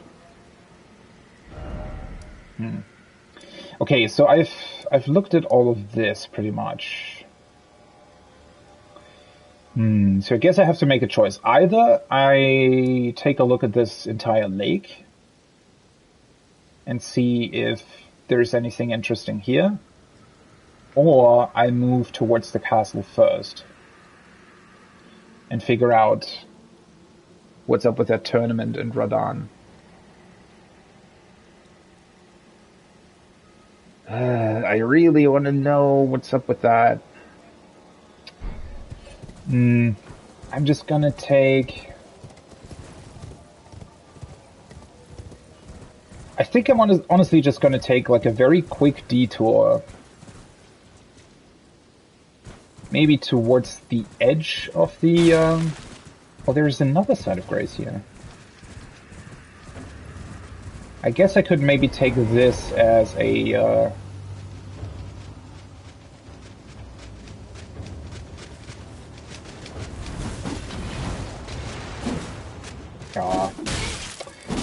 that didn't hit.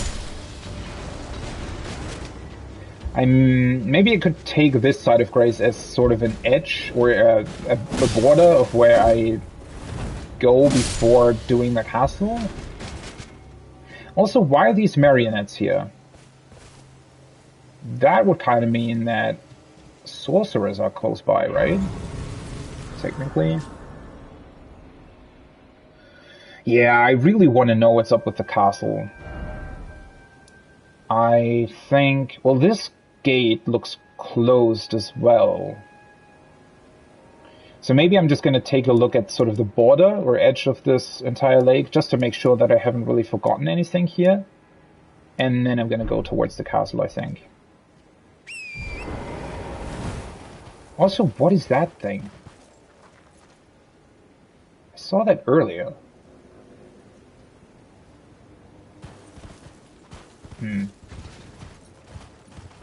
Just going to take a look. Oh no, never mind. It's actually open. Just thought it was closed. I don't really want to go through it yet, though. Oh, hi.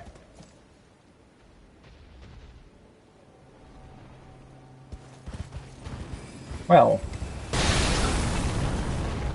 That's not nice. Why is there suddenly so much magic here?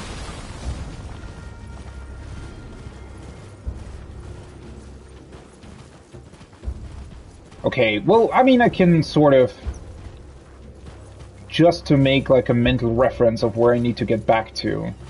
So I pretty much stopped in front of that gate. That makes sense. A rune arc.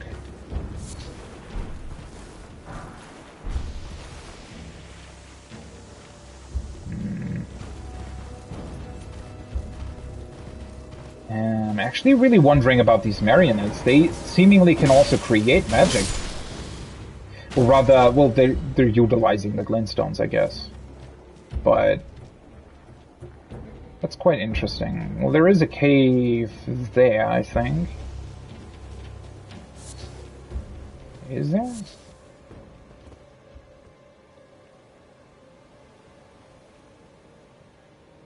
No, there isn't. But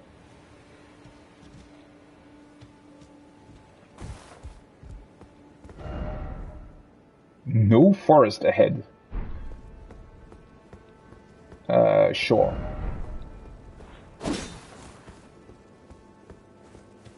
God, these messages. Okay, well. There's something in the lake. A scarab. I have a feeling the lake itself is not necessarily going to have that much in terms of things.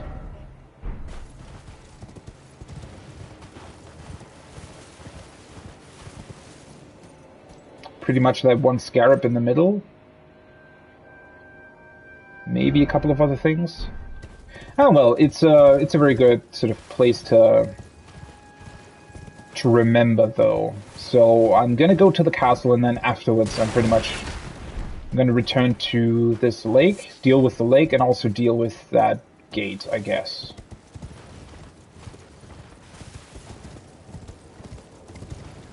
This doesn't necessarily look like I missed too much here.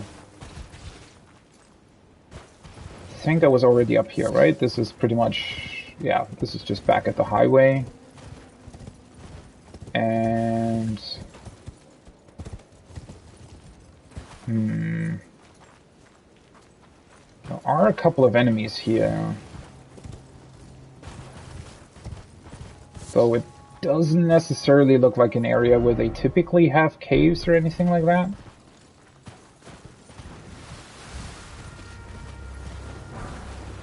Wait, are these... These look like different flowers. Or are they just sort of underground, but otherwise the same?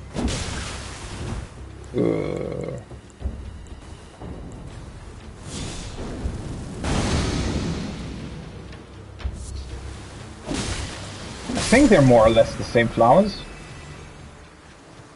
Yeah. Probably not necessarily worth it to deal with them.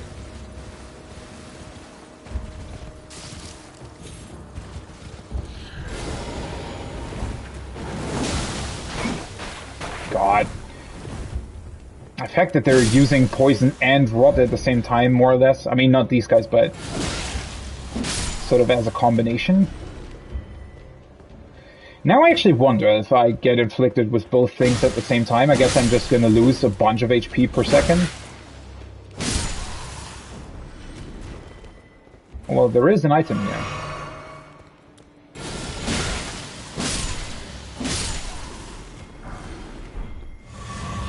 How many of you guys are here?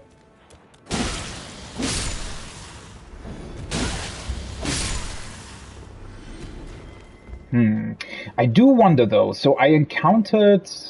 Was it one cave? Where the hell did you come from? There are definitely a couple of caves outside of Caelid where these guys are also present. Just wondering, would they have moved there, or... like, what's the deal with them? Are they trying to spread the rot?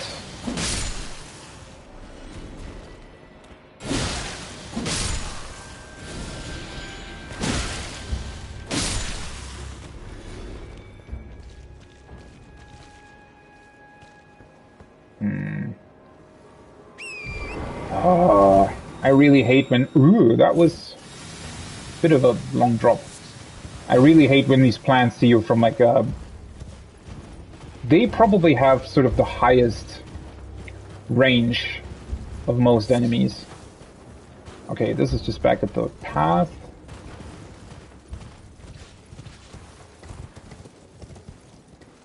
That's where the plant is. I mean, this is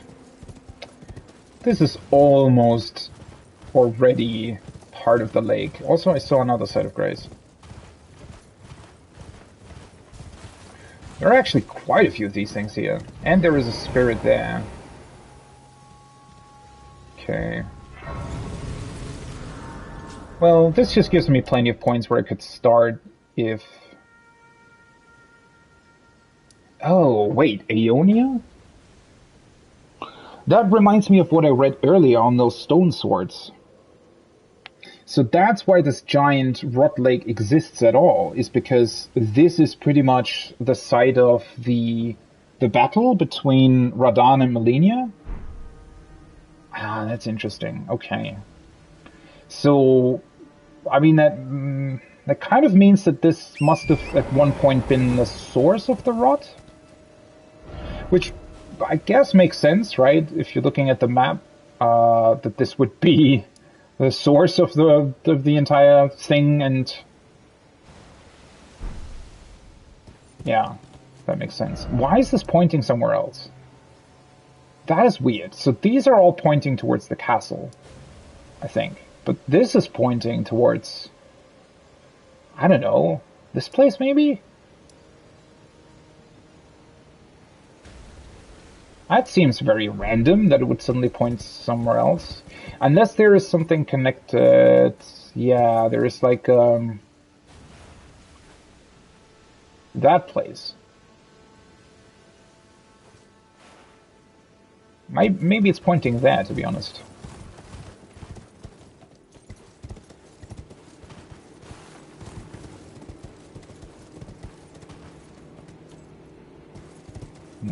Okay. Well, these ruins are also part of the lake. This is where it was earlier. These were the stone swords, I think, that were talking about that. What I just mentioned, Eonia. And this is the merchant I've already met. Yeah, okay, so now I'm pretty much back where I originally started. And it also looks like these guys are praying towards something. Well, honestly, now that I'm looking at it, these kinds of roots that are spreading here, they do look like the start of the whole thing, don't they? Especially now when you look at it from here.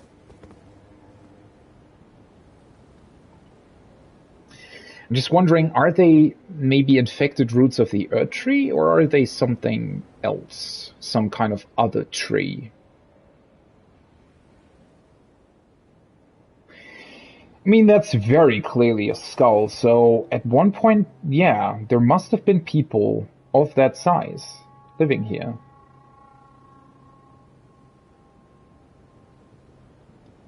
I wonder what happened to those.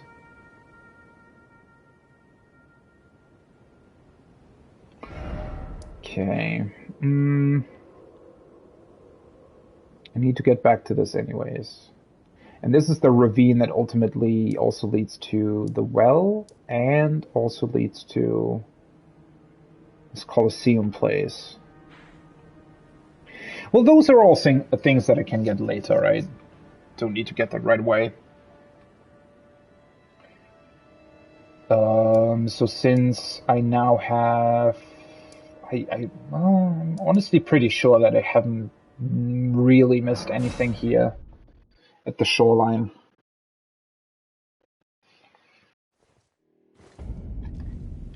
Okay. So now... do I want to try and see what that thing is about? Honestly, not quite sure. It seems somewhat special.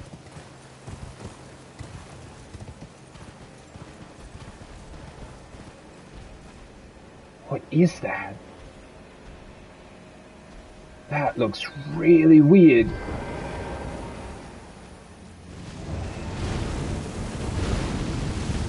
Oh, so it's got these death... Oop.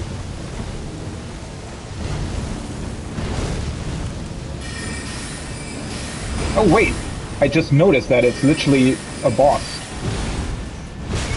Oop.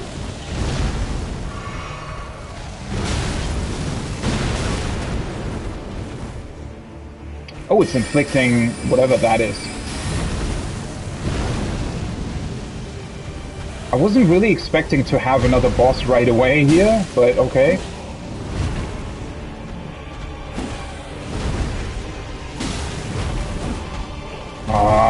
Why does it have to be one that's also moving backwards the entire time?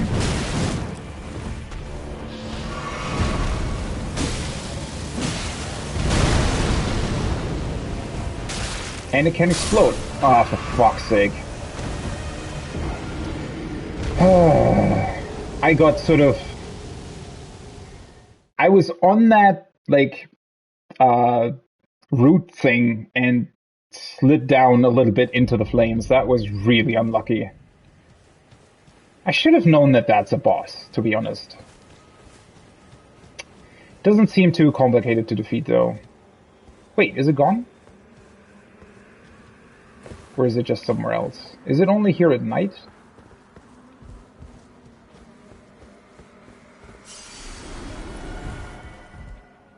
Huh. Maybe it's only here at night.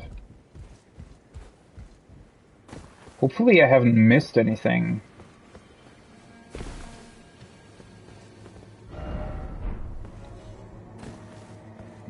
Just gonna try and see if he's back here at night.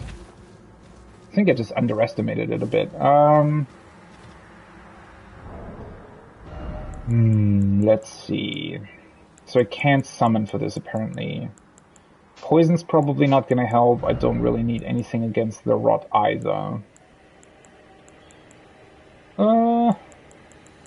Honestly, I just should probably just try sort of fight it head on, and maybe I can just utilize these things.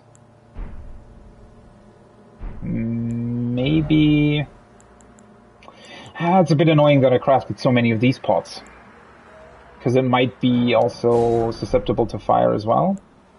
I mean, the fire pots in general are always kind of a neat thing to add to everything.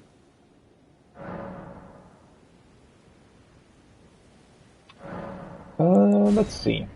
Maybe it's something that's only here at night. If it's not, I guess I must have gotten unlucky. Oh yeah, it's here. Okay. Well, that makes sense.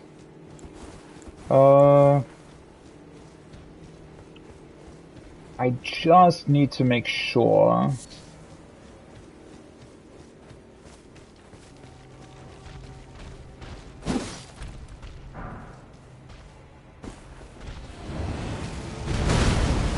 Well, that was kind of an annoying beginning. Whoa! That was faster. Okay, can you... I did not expect it to be that fast, to be honest. Okay, well...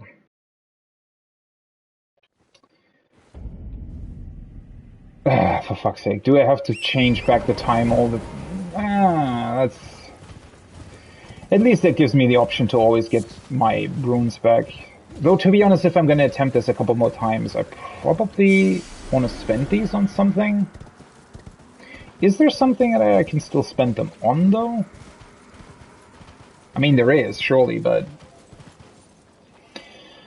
It's always just a bit annoying to go back and forth to a lot of places.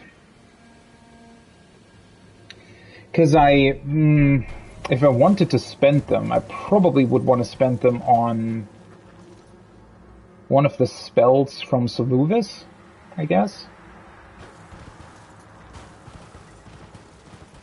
Ah, well. Nah. I'm gonna try it one more time. If I can't kill it, then I'm gonna spend my runes first.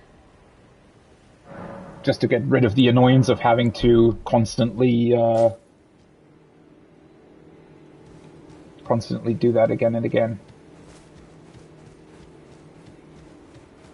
It has a couple of sort of unexpected attacks, I feel like, or attacks that are a lot faster than you originally think they would be. Especially sort of ranged attacks.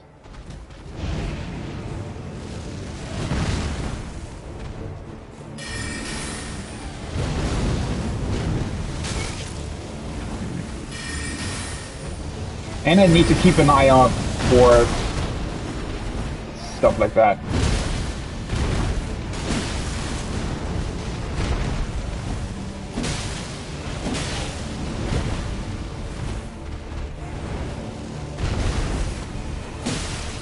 He's just burning up a lot of the area. Ah, for fuck's sake.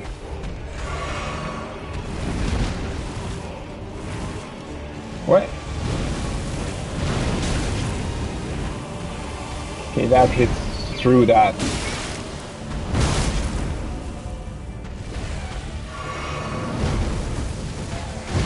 Ah, his back jumps are annoying.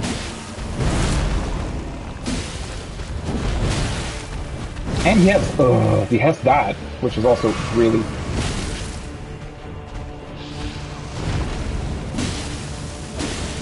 Nope. Yeah, I should have known. I wanted to jump away, but I had already pressed R1 for a second time. That was...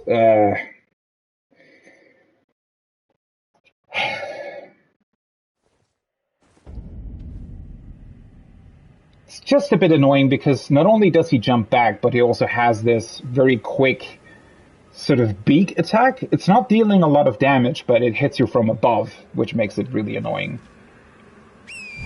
And it's somewhat difficult to stay like on top of him or like right next to him because he not only does he constantly jump back, but also because of the environment here. It's a bit annoying. Okay, honestly, let me spend the runes on something. That's just... Although, then again, I'm right next to a merchant, right? No need to go all the way back to the Carrion Manor. Let's just buy something from him, just not to lose the runes again, because I think I actually lost quite a lot of runes on the dragon. I mean, well, I don't know, like 15,000 or something. Not that much overall, but it is somewhat annoying realizing that. Though, for fuck's sake, he doesn't even have that much. Let's just buy the Stone Sword key and spend the rest on bolts. You will. Alright. At least this way I don't need to be bothered by picking up my runes again the entire time. Well... does still leave me with the question of what I'm actually doing here, because... standing at sort of casting range doesn't necessarily seem to be the best idea in this particular case. I could try and poison him. Is there anything else that I could try?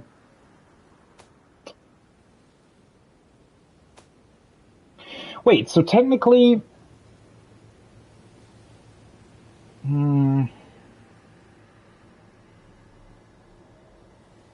Well, he's inflicting frostbite, right? I was just thinking, if he counts as one of those death things, that would mean that holy damage would probably be pretty good against him.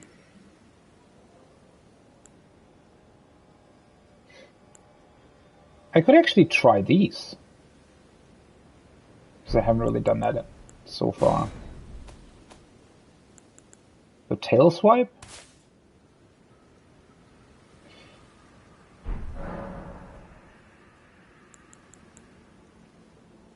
I don't necessarily think that it would be... I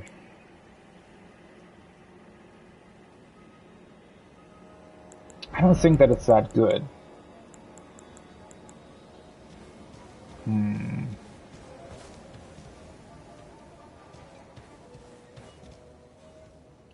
I'm honestly just... I'm a bit unsure as to what I should do. Oh fuck, I forgot to pass time. Wait, maybe I probably should try this first. Okay. Might be a bit slow, depends on what it's doing. It can also be charged, right? Yeah. I mean, the range on that is pretty cool. Though, quite honestly, just two-handing my weapon might be the better choice in this case. I mean, the main thing that I need to look out for is not really get hit by his stuff. If I can manage that, dealing damage doesn't necessarily seem to be a big problem. I just hate that he starts out here, right? I wish that he would start out just a bit further up the hill.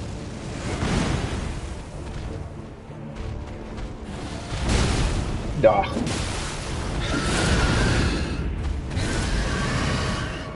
Because this always happens, right? I'm sort of getting stuck in these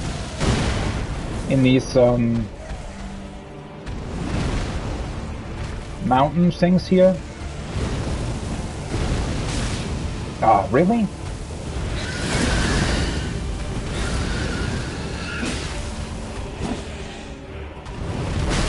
Ah, fuck. It's also dealing a lot. The fact The fact that this is between us the entire time is really annoying.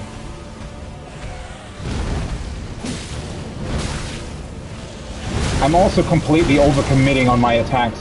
I definitely only should hit him once and then disengage again. Oh, that... Yeah. I did not want to reset my camera. I wanted to actually...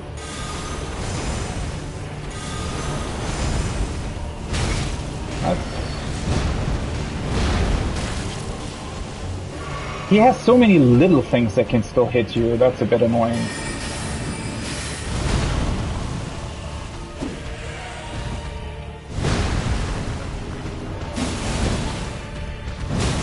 I also wish that it would be easier to swap between targeted and untargeted stuff. Didn't even realize that that was the attack that he was trying to do. Oh, there's multiple of them. Great! Good to know that.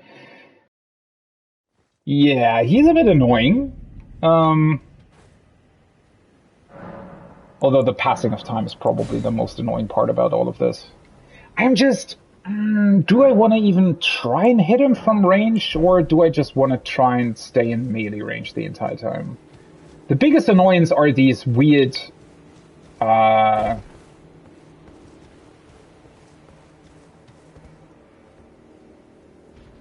these weird roots all over the place. You know what?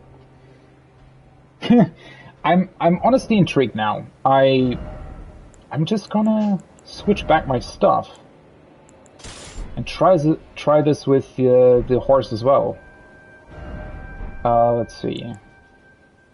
Do I need anything else? Although, if I'm doing it on horseback, I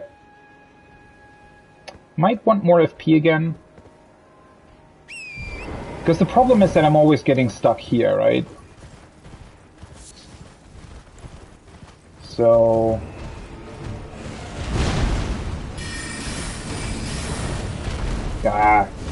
okay. Well... The problem is that he jumps so much, and that obviously evades my magic.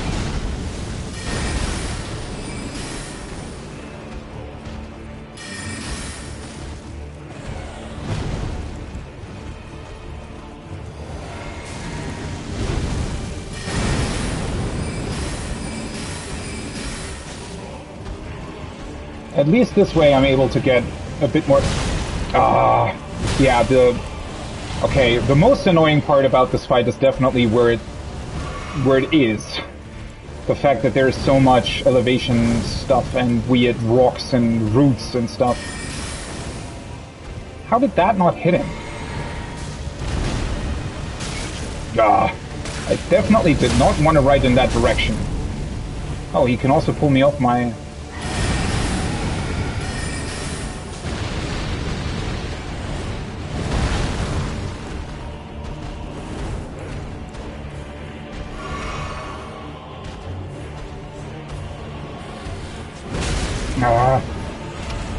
Weapon change took like a second too long. He has so many annoying attacks, holy shit.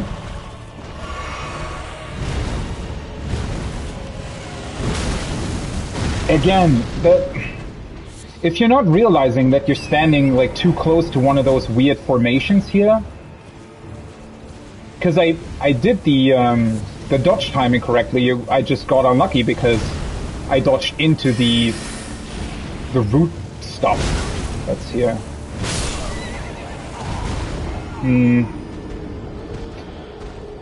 Well, the problem is on horseback, if he hits me once, I get sort of stunned in one place, and then he gets an easy second hit in.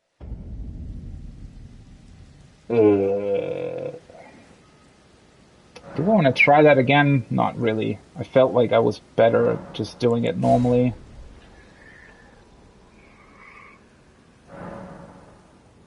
I just can't really decide if I just really want to try and stay close to him the entire time. Oh, right, I would need to change my stuff back.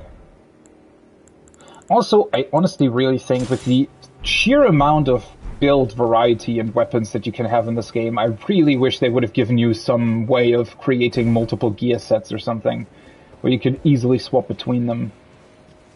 Or at least give you one extra sort of slot or something for when you're on horseback.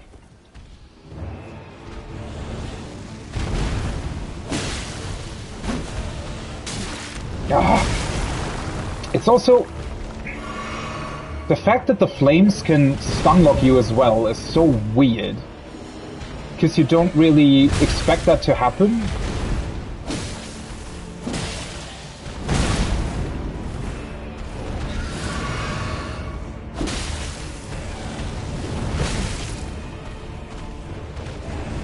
Oh, I'm constantly running into rocks. That is...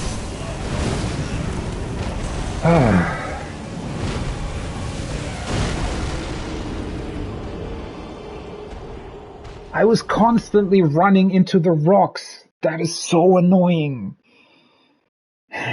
Why did they have to put him somewhere where he's... Just give me an open plain to fight him. I feel like that would be a lot more fun. The problem is that I feel like I'm actually getting the dodge timings right, but I'm always getting stuck on something, and so his attacks still hit me. Yeah. So I need, but I can't really lure him out here either, because he's constantly jumping back as well. So he'll always jump back into these weird sort of brute formations here.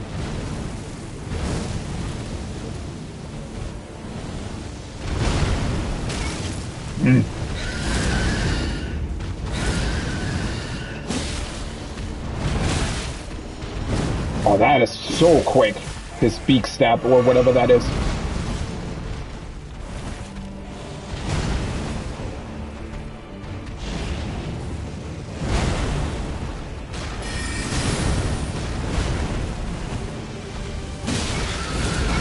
Oh, I'm stuck on the root again.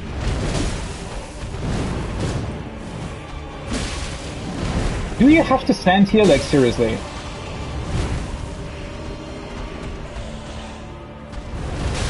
Oh, that was a big delay. Oh, and the fire stays, like, somewhat below him, but not really as well. And now he's behind the...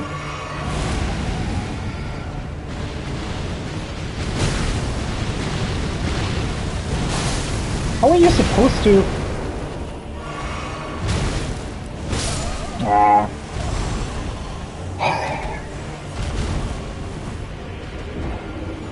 It's not even just the roots and everything. There is so many, like, very small stones on the ground here that you're constantly getting stuck on. That is not fun. Do I want to maybe try? I mean, he's doing frostbite stuff, right? Technically, he should be weak to fire. Did I even try to chuck one of the fire pots at him? I feel like doing more ranged combat might be a good thing, but at the same time, it's very, very hard to keep your positioning, whether you want to be close or far away, because he's constantly changing the distance between you. Well, my weapon does deal holy damage. The problem is I don't really have... I could switch back to my other weapon, I guess. Yeah, they have like the added multiplier, right? The problem is I think the sort of base holy damage on my weapon isn't getting the effect of actually dealing holy damage. I could... Well, technically I could just try to get rid of all my pots and then use the holy pots as well. Or I could also switch back my weapon. Actually, in this case, since my other weapon is also like smaller and faster. I was using this the entire time, and I have the I have this special holy effect on it. Maybe that's actually the way to go against him. God, he looks so weird from a distance. This weird chicken bird. The problem is, let's see how much damage this deals. Well, it is more. It's also just... It's honestly way easier to hit him with it, because I feel like I'm more sort of agile. It's just the fact that he's standing on the elevation again is really... What the fuck is that? That's new. Seriously? He also has these moments. Sometimes he doesn't do anything for a while, and then he has these moments where he's just become incredibly aggressive. No. For fuck's sake. How the fuck am I supposed to get away from that? But yeah, I think actually utilizing this weapon might be a better idea. Well, now I spent all my runes, right?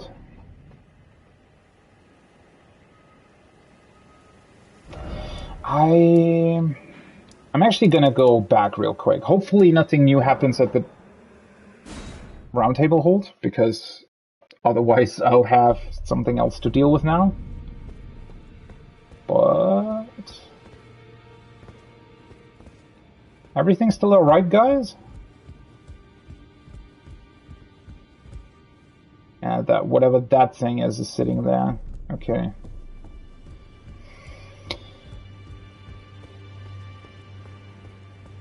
After Roger and D being killed, I'm constantly thinking that something else way worse is going to happen to this place. I took you no matter. Lay out your arms. Let me see. I should still be able to upgrade this, right? Yeah, because I have more than enough stuff. I just need to sell other things. Can I get rid of anything else that I possibly don't really need? I don't really... Although then again, I mean... it's the faster way to do it.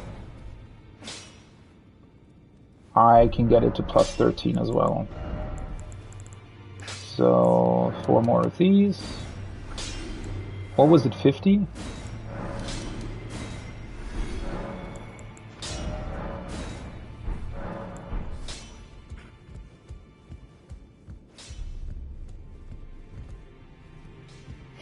Actually, it's a bit strange that my scythe is not dealing that much damage to it. I have a feeling that, well, it's just a bit unfortunate that the base holy damage doesn't get the added effect of when you're fighting, like, these... what are they called? Those who live in death? When you're fighting them and just have base holy damage on your weapon, I think, well, they still have probably... oh, I forgot the time again. They probably still have very bad, like, holy resistance, but the added multiplier or whatever gets added onto your damage when you're fighting them with actual active holy effects, that only gets activated if you, well, actually have a holy effect on your weapon.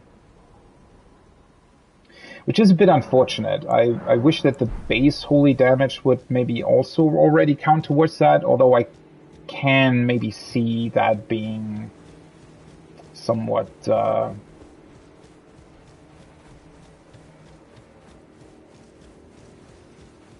OP, potentially. Also, do I maybe want to try and utilize my shield a bit more, or do I want to try and hit him from a distance a bit more?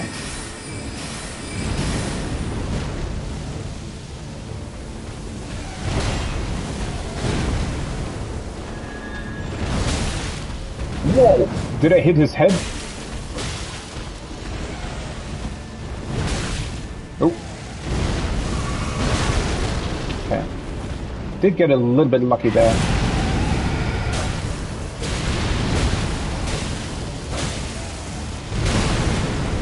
That does so much damage, that's kind of insane. Oh.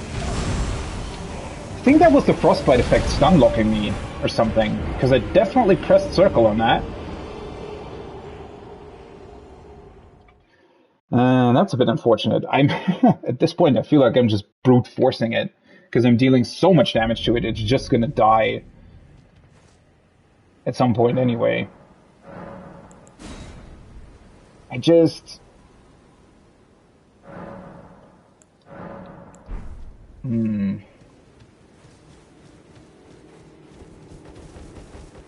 Yeah, I'm probably not gonna switch off of my shield. Do I have anything that would work against frostbite? Oh, for fuck's sake. That's not what I wanted to do.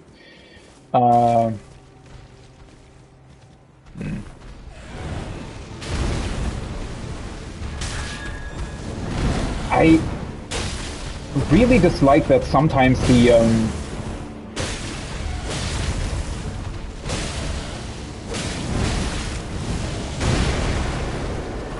sometimes the fire just hit you.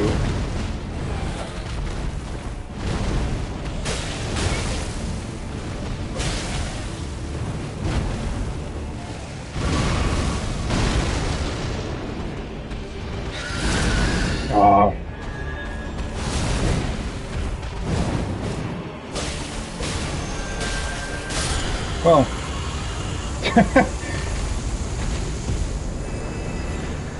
DPS output will also kill enemies, I guess. Death's Poker.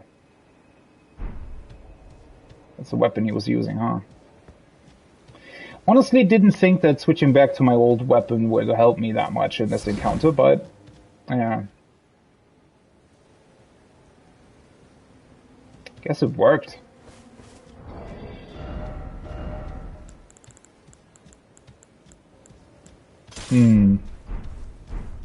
Well, I mean, as an enemy, I think they're actually pretty cool. The biggest problem is that, especially his beak attack and the flames, they can be very finicky with these, like, very small elevation changes here. So these... When he was standing on these stones, like just now, I got pretty lucky because he was standing on these stones and I was standing here. And that made it so that his beak attack actually, I think, was too high to hit me. But the other way around, if he was standing down there and I was standing here, much more of his attacks would connect much more quickly. So it's constantly sort of changing around timings and, I guess, hitboxes as well, which... Yeah, the damage numbers were insane, right, with the holy stuff. But... This is... Honestly, I actually really like that the game... I mean, it kind of proves that at least the hitboxes are pretty accurate, right? If even small elevation changes like this can make a difference. The problem is the inherent randomness of where this guy goes, right? I mean, look at this place. There's all this kind of stuff here. Especially these giant roots as well. I mean, you can use them for cover as well, but...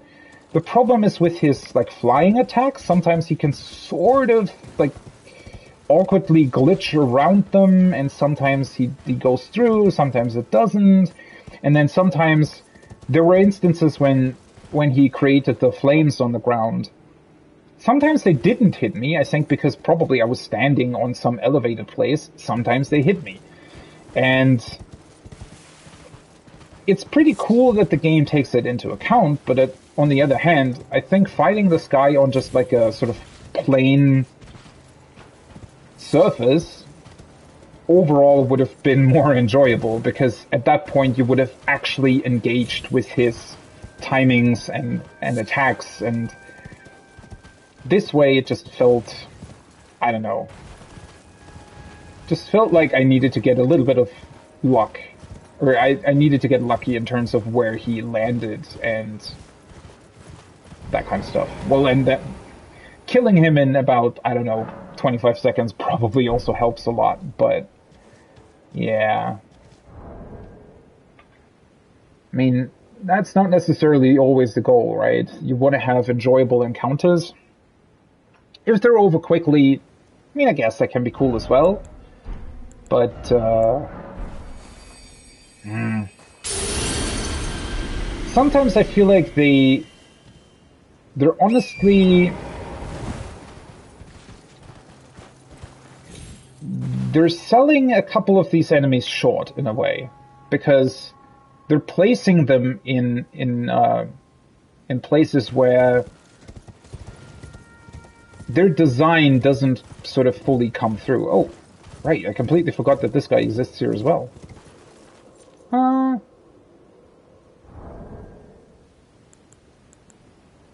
That shouldn't be too much of a problem, to be honest.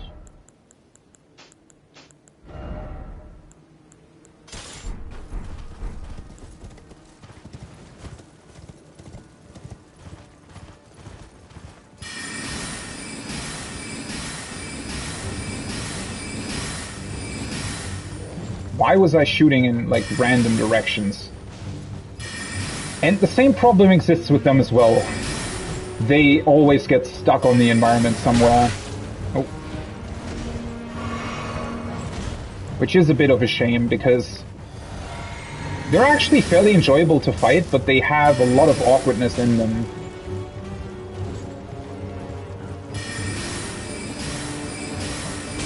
Why is that? Those were a lot of instances of things just not hitting him.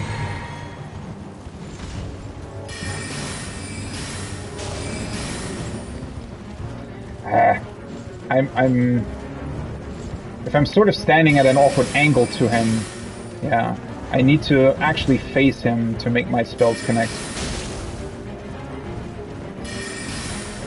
No. Though I would still say that these encounters aren't necessarily the most interesting ones. Simply because of the fact that large portions of the fight are just spent on you essentially riding around each other.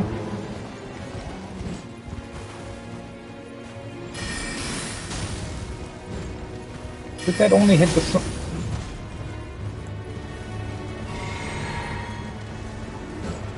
Okay, got a couple more FP to spend. But... honestly, let's just do it this way. What was that? Okay, that was really awkward timing.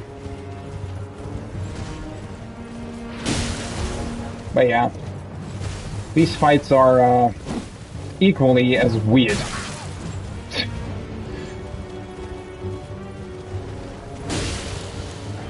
And once again, I think the biggest problem that these horseback battles have is that they always also take place at points where there's just a ton of stuff on the ground, instead of just giving you sort of an open plain to fight in. Like that wall, the fact that he can sort of get stuck behind the wall.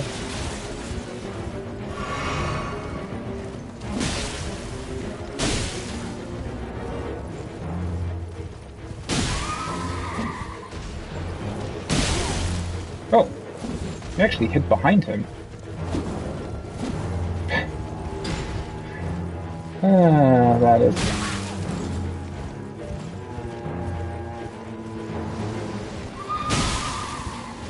How the hell did I get onto his right side in that particular moment? Oh.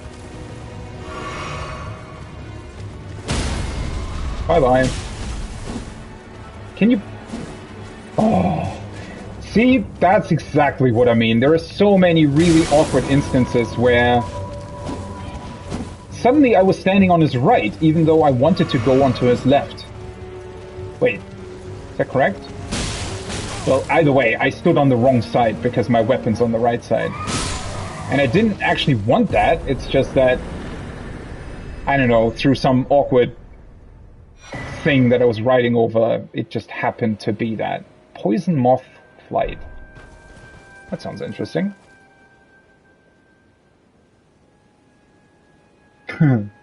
Yeah, I mean, it's fine if the environment is, you know, deadly. I get that they don't want to make it too easy, but I just wish that they make the actual enemy interesting, right? Not the environment. In this particular case, I mean, it's cool that the environment is, works the way it does. I just wish that. I mean, it would be cool if the AI was smart enough to actually utilize the environment, right? If he would sort of specifically write around all of these routes to make it harder for you to track him or hit him. Something like that. That would be really interesting. But what ends up happening is that he's constantly sort of doing this, right? Just sort of awkwardly riding around the place. I don't know. And honestly, I think that was, the 4th time that I fought one of these Night Cavalry guys, and the first time was actually really interesting. But now, once you sort of know how to deal with them, yeah, the uniqueness of them quickly wears off, I feel like. What did I get? Some Ashes of War, right? Some poison stuff? This one. Poison Mothflight. Slash with a poison-infused blade. As the follow-up strike lands on a poisoned foe, it would deal significant damage. That actually sounds pretty awesome. I definitely at some point need to make like a proper poison build.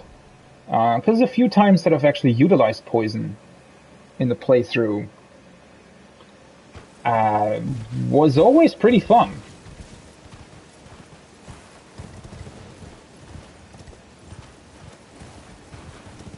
Okay, so that leads back to the church. A couple of dogs there.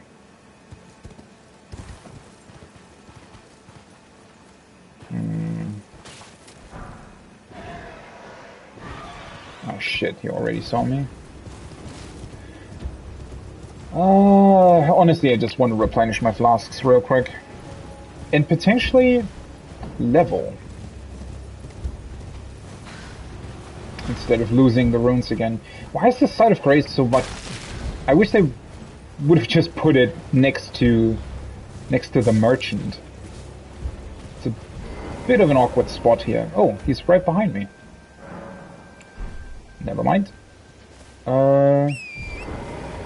I need 34,000 at this point. Fuck. 34,509.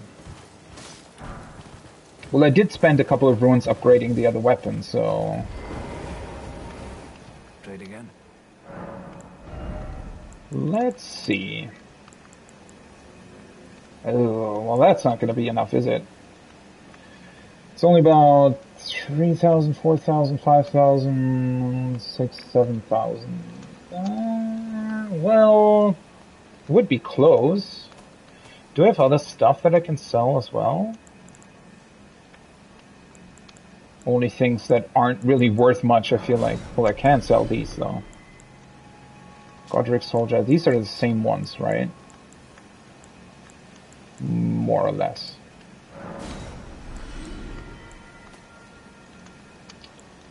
Can probably also get rid of these ones. One of this one. One of this one. Well, that's worth 1,000. Honestly, it would actually be quite cool if the unique stuff would be worth even more. Because then you'd have an actual choice of, do I want to keep this, or do I want to get the runes, right? Whereas this way, most of the unique stuff, it's a clear, hey, I want to keep this. Can get rid of the normal dagger. I have a bunch of swords. Though they're all pretty cool. Wait, I never looked at this. This actually has frost buildup. That's what I just got, right? The Death's Poker. Barbed rod carried by death birds. The birds are graveyard firekeepers. It is said they rake out the ashen remains of the dead from their kilns. Firekeepers, you say? Okay. Ghost Flame Ignition. Thrust out the barbed rod and set its tip alight with Ghost Flame. Follow up with a normal attack to set the ground ablaze with Ghost Flame, or a strong attack to trigger a massive explosion.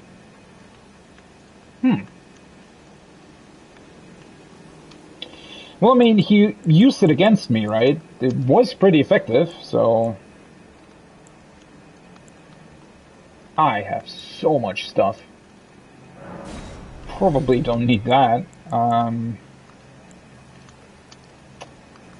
I had this a couple of times already, so I can sell that as well. The short spear, I will never use either. Okay, and the rest I can keep. Probably also sell one of these. I don't know if I'm ever going to use that. Okay, so... how much is this going to be? Probably not nearly enough, right? It's actually close. Oh, that's going to be very close. Let me see. What was it? 34,509. 1,400. Unfinished yet.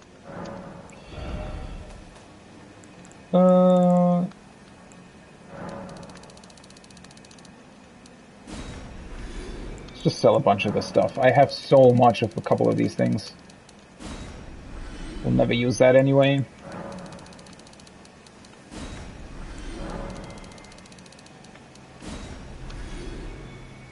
What was it? 500 something, right?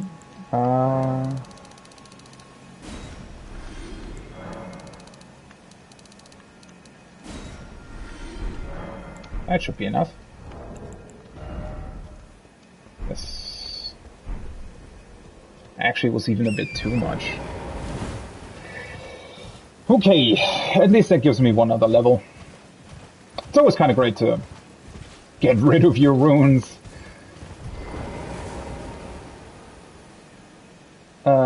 To not have them in the inventory and potentially lose them. Okay, I have 28 here, now I can get 28 here. Which also means I probably want to memorize... I'm not so sure about these things. How effective they would be. Or if I want to keep them. I mean, I tested it out, right? Though not really. So much cool stuff. The lightning strike seemed pretty good though. So I'm definitely gonna utilize that, I feel like. 1 second.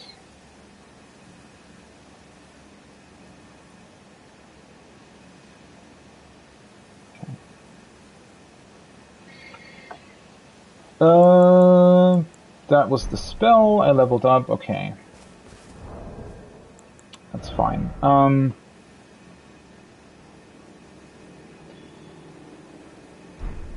I guess... wait. I'm still missing 1 point of what I originally wanted to do, I think. No, I have 28 faith, 28 vigor, that's good.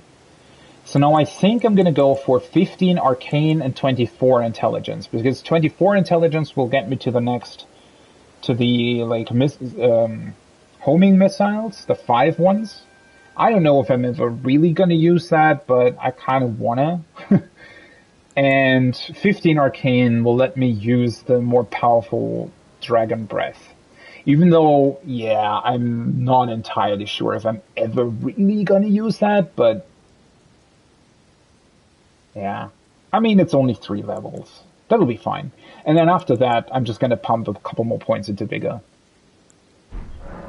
Just to make sure, because, well, it sort of goes back and forth, right? I mean, definitely the deadliest attacks that I've encountered here in Caelid so far were the rot from the dragon and the frostbite thing that the Deathbird was just doing, right? So more of these status effects. Whereas the actual hits aren't necessarily dealing that much damage to me. I mean, they're still pretty, they can still be pretty powerful, but not to the degree where they would be overly deadly. Oh well.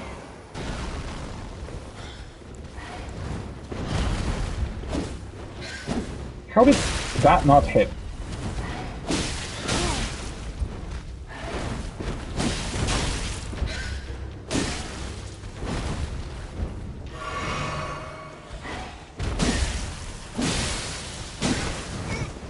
Ah, that was unlucky. Thought he was already dead. They drop a lot of runes, I feel like. Though, I mean, then again, at this point in time, 2000 isn't really that good, but I mean, it's not bad either. Okay. Wait, didn't I? Thought it. Oh, oops. I still have. I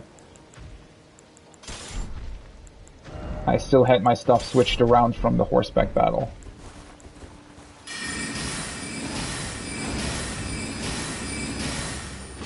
Bye. Okay. It doesn't necessarily look like there's anything too special here. I guess the biggest testing ground for whether or not I have enough vigor is probably going to be Radahn, if I'm going to fight him at some point. Also, I just noticed, are they fucking eating their other... Ew. Yeah. There's definitely a lot of stuff that isn't right here. So they're eating their fellow dogs.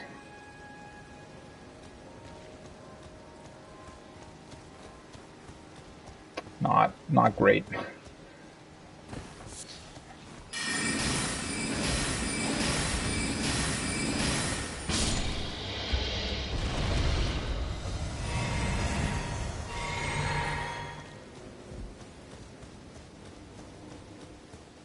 Did I actually see this tree earlier? I might have. Or I might not have. I think that's the second one, right? Yeah, so I need another one. How many of these dogs are here? Holy shit. I still don't really get what the red eyes are supposed to mean, though. Oh.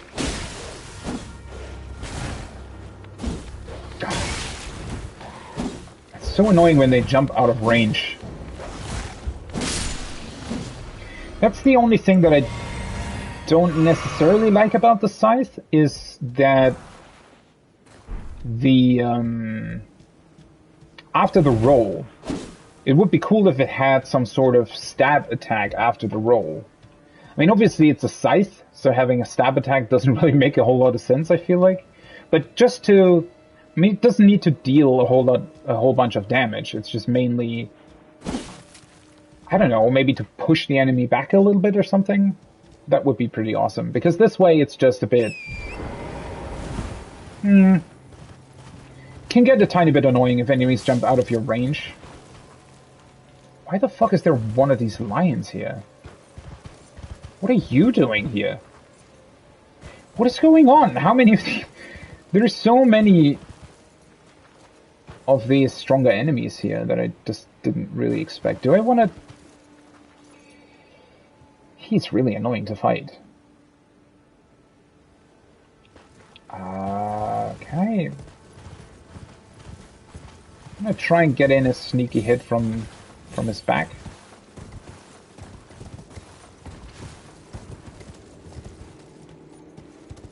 Is it even worth it? I think there was an item behind him, right?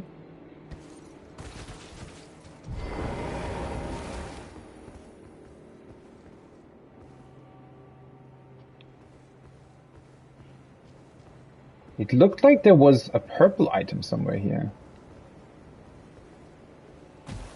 Oh.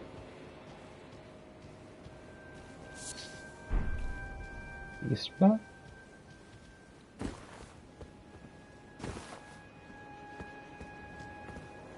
Oh, he's standing in front of an item, but that's also a white one. Never mind then, I think it's actually just white items.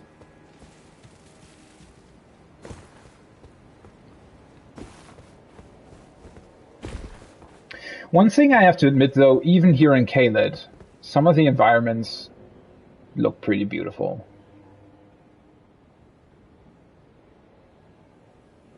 Okay, so that's the castle. Huh. I honestly did not expect there to be a like a desert slash beach in this game. I mean, it very much looks like a desert, right? And I think it's supposed to be one, but it's very interesting that it's also so close to the water. On the, it honestly, it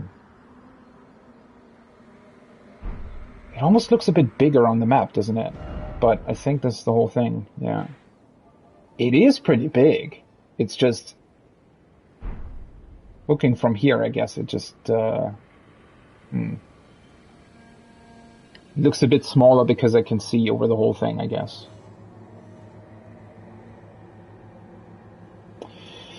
Very curious to see what we'll find there, but before I do that, well, first of all, I need to decide with myself if I want to engage with this dog. Because, or not dog, but lion? Is it a lion? I'm not really sure, honestly. Still somewhat confused why these things exist, or why one of them, rather, exists in Stormvale, and how it got there. The only thing that I don't really like about these is that their movement can be pretty erratic.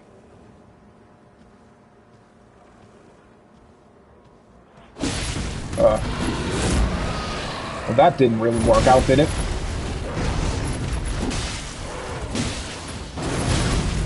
That hit? Thought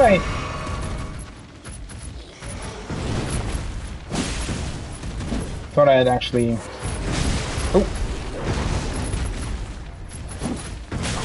He moves so much that he, I think, sometimes just accidentally misses. Aw. That timing, man. He just stays in the air for like a year.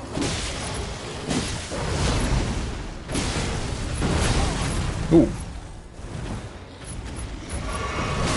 Ah. His attacks look so quick, right? But they also have like a very weird delay to them sometimes. Now I got the timing right. Oh, for fuck's sake. Also, I hate that he doesn't allow for 2 successive attacks. That just seems like a bit of overkill. Can you just hit him, please? Thank you. Wasn't really worth it.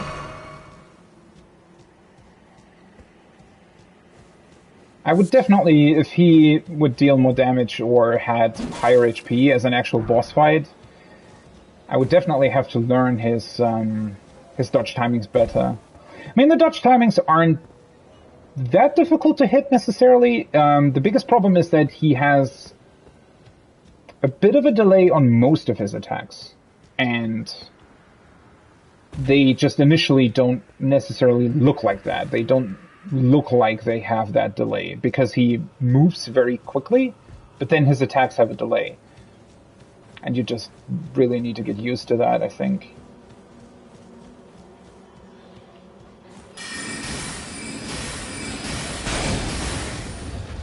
What? One thing that I do like, though, is how the game clearly shows that I've become much, much stronger in terms of my level and weapon damage and everything, right? Because when I think back to how difficult it was to fight this lion thing in Stormvale, I mean, the first time I saw it, I just literally moved around it, because I didn't really want to engage with it. Or rather, well, I wanted to, but he annihilated me. He was way too strong for me at that point.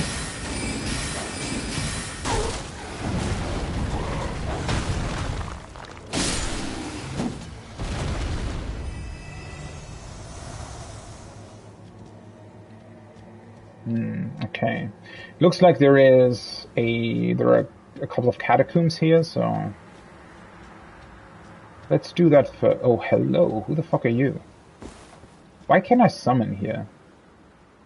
Is it only for the horse dude?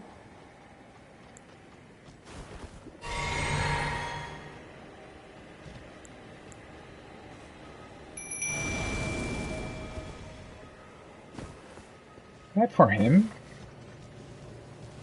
He's just a normal horse knight though, right? I think. Yeah.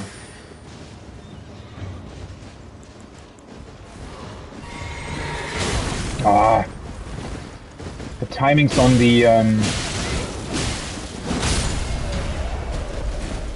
on the flasks can also be really annoying sometimes. Wait, why can I summon here?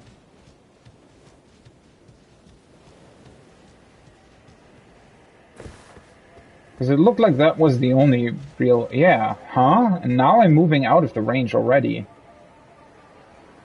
I guess it's more for, moving towards the castle, then. Oh, well. Not a big deal.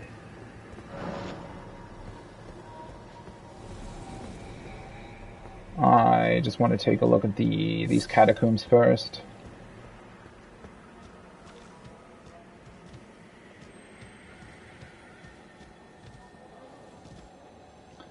And there is a scarab and a bird. I don't really like that.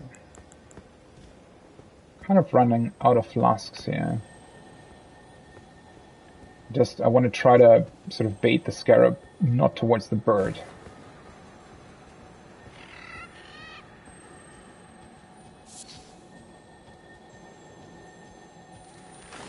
Thank you. Oh, do you have to run up the mountain?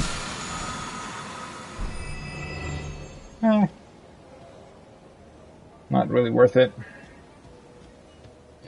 Do I even want to fight you?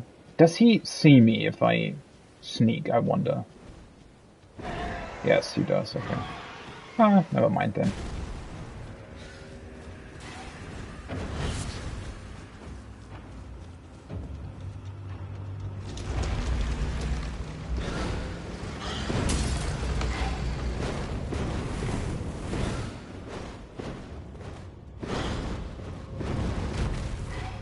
Yeah, well.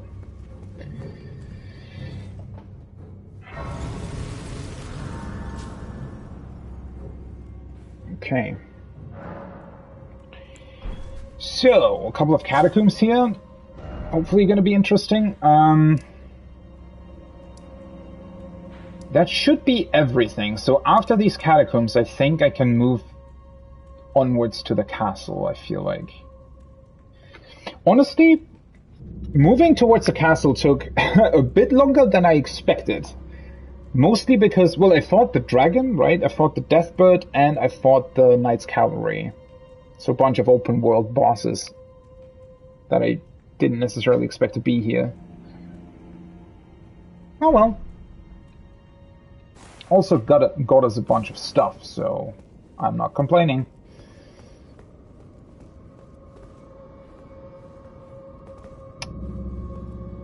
Ooh, this looks very interesting. Bit of a departure from the other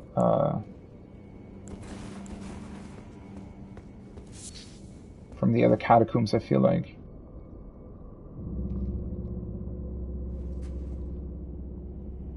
Huh. Are there even enemies here?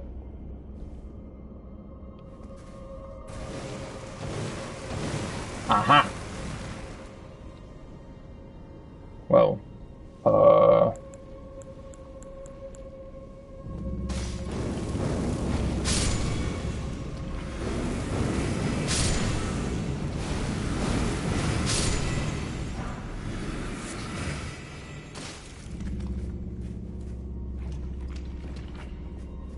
Interesting that they can be stuck underground in this. Well, I mean, I guess it's sort of muddy-like stuff. Makes sense, it's just... Hi. What's up with you?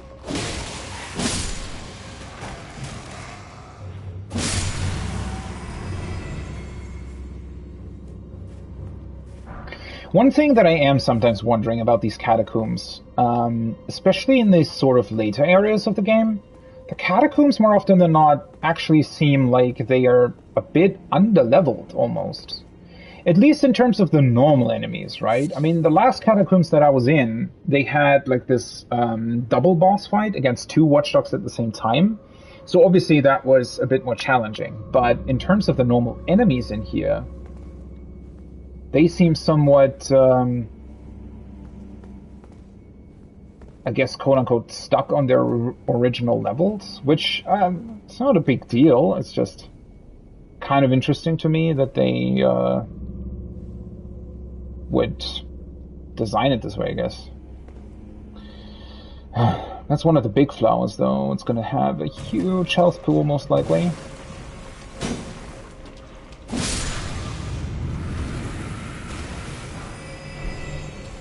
Miranda Sprout Ashes. Nope, nope, nope, nope. Ooh, that was close. Oh, he can create this.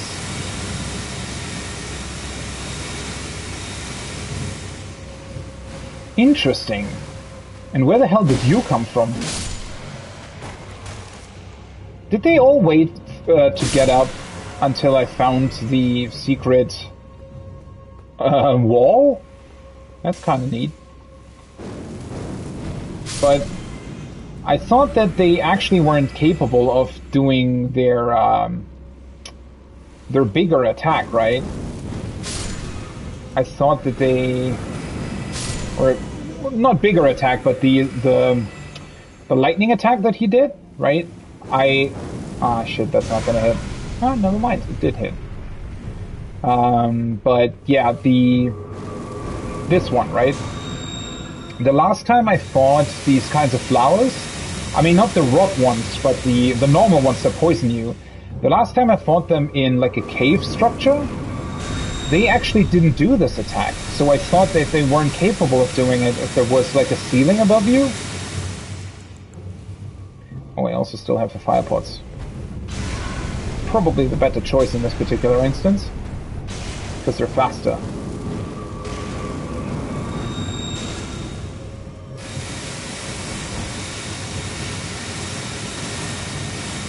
Yeah, I didn't actually think that it would have been possible for them to use that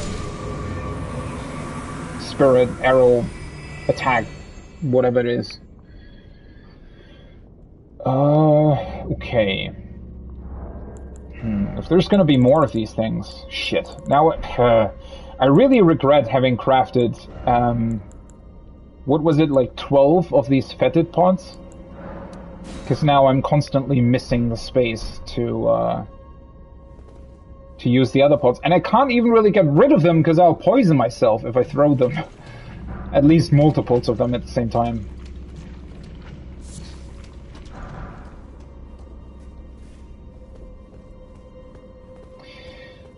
Wait a second.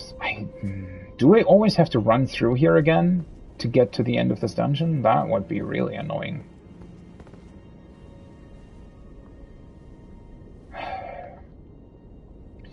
There is a lot of rot here.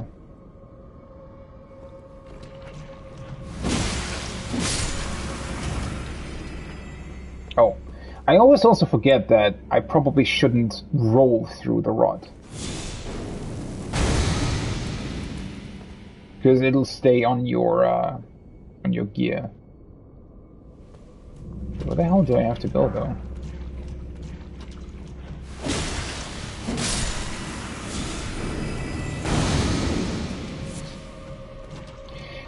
It's just very interesting, you know, thinking back to the dragon fight, that, you know, actually being infected by rot in here pretty much doesn't do anything, right? I mean, if you can get rid of it right away, it's not really going to cost you HP at all. But the awkward thing against the dragon, obviously, was that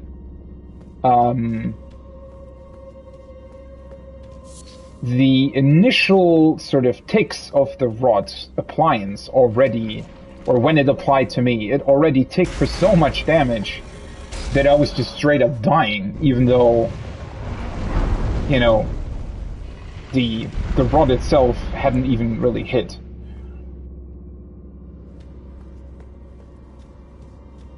I'm halfway expecting there to be rot in this boss fight as well. Well, I have my summon, right? So hopefully shouldn't necessarily be too much of a problem. Oh, it's another one of these. Okay. Is it only the one, though? Oh my... What the fuck? Why does my magic deal so much damage to it? Are they, like, really susceptible to damage?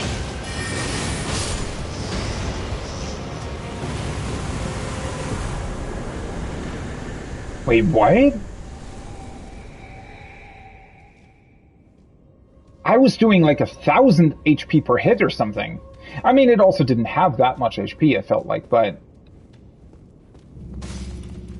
Well, I guess now I know, huh?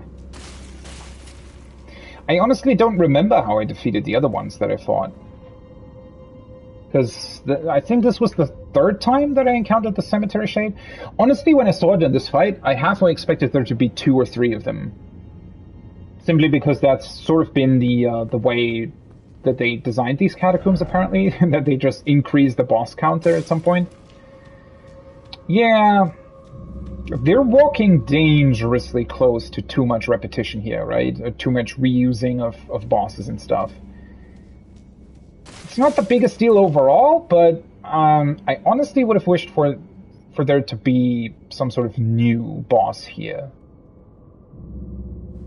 Because in this particular instance, at least with the watchdogs, right, they have like different heads and slightly different attacks. Some of them you only utilize fire, some have like magical staffs, and then obviously the last time that I fought the watchdogs, there were 2 of them.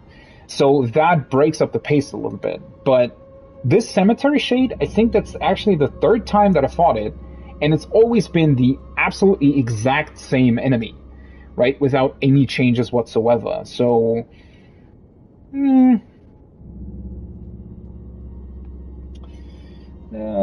not necessarily the best thing, but oh well. It's not such a big deal. I mean, the game has too much cool stuff when you think about it. I mean, I fought like a Scarlet Dragon, and then I fought this Deathbird, which, at least for me, was the first time that I encountered an enemy like that. And so it's not too much, too big of a deal that they're reusing boss fights in these catacombs. But yeah, obviously I still would have preferred to maybe have like a bit more variety in this particular instance. Okay, let's just, I guess, check out the bridge again. Just want to make sure that I haven't really forgotten or overlooked anything that's close to here, right?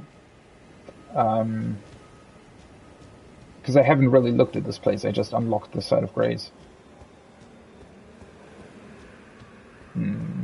For example, those stone swords I hadn't seen before.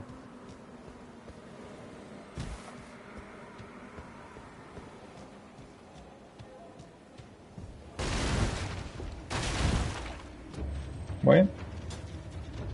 Oh, hello! I didn't realize there were people sitting up top on this tower.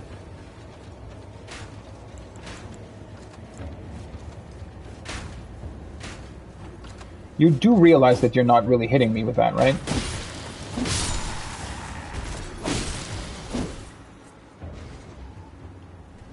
Oh, he's not dead. Oh, whoops.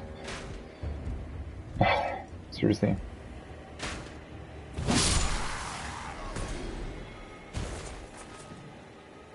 Oh, they're actually fighting! Oh, that's cool!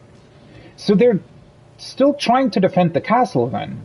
Interesting. I didn't realize. They have killed quite a lot of the dogs, apparently. Though, I do think that they're losing the battle against those ones.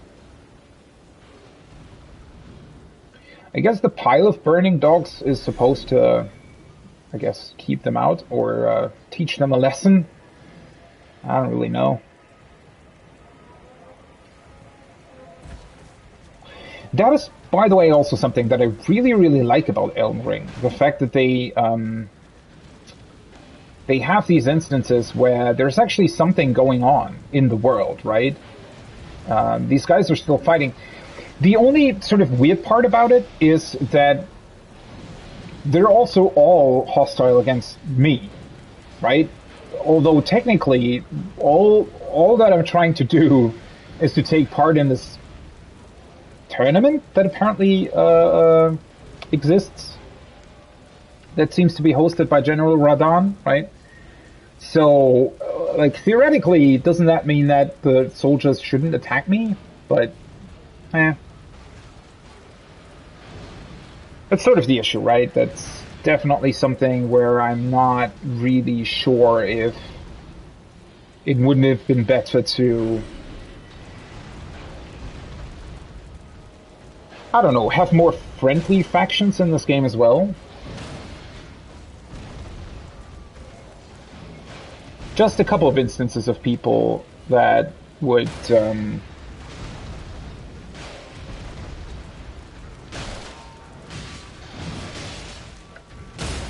that are actually sort of friendly factions, right? That's all that I think would sometimes be pretty cool in this particular case. Can you please, like, do something? Are they... They're actually winning, which is interesting. Well, now that they've won, I guess it's time to kill them.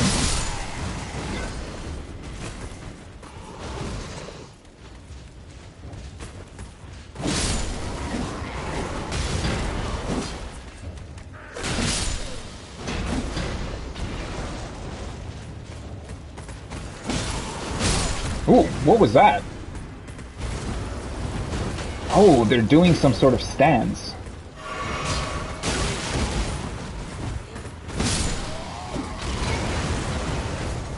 And they're also throwing a bunch of fire.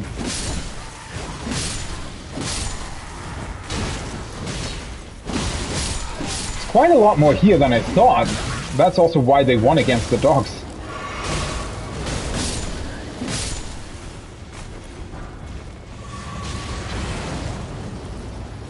Stop throwing fire.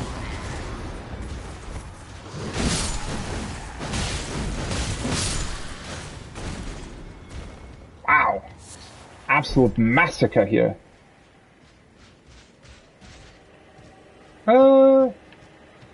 Where's the rest of them, though?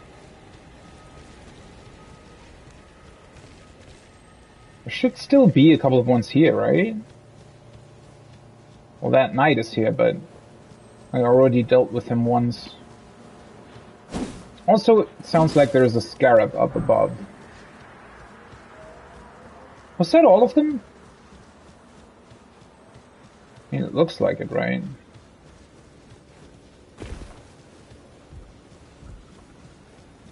Okay. Let's take a look up here then.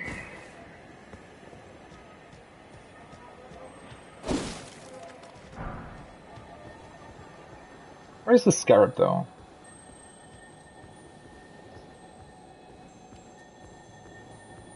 Oh, there you are. Crackblade. Oh, that sounds awesome. Okay. The Starscourge conflict. Radahn alone holds Celia secure and stands tall to shatter the stars.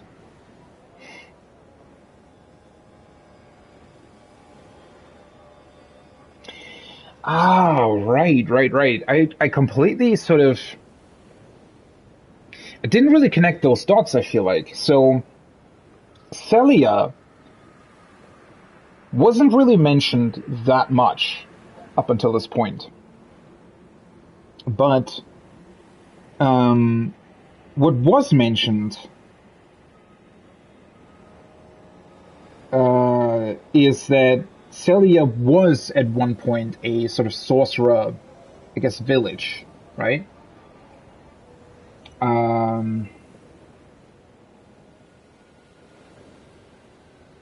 And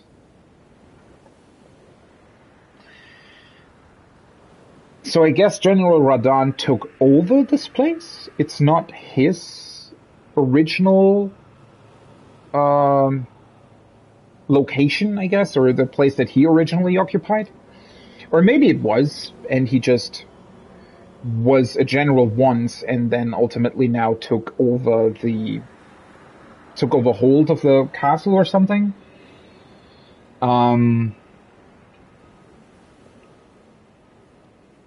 I wonder what the Starscourge conflict refers to, though, because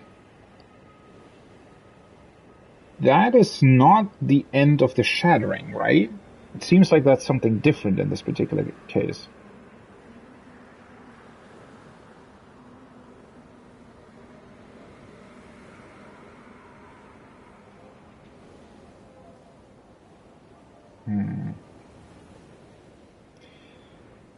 It's a very interesting description in a lot of ways. Because, well, there's a bunch of information in here that does bring up a couple more questions. Okay, first of all, what is the Starscourge conflict? What is that referring to specifically? We don't really know yet, I feel like.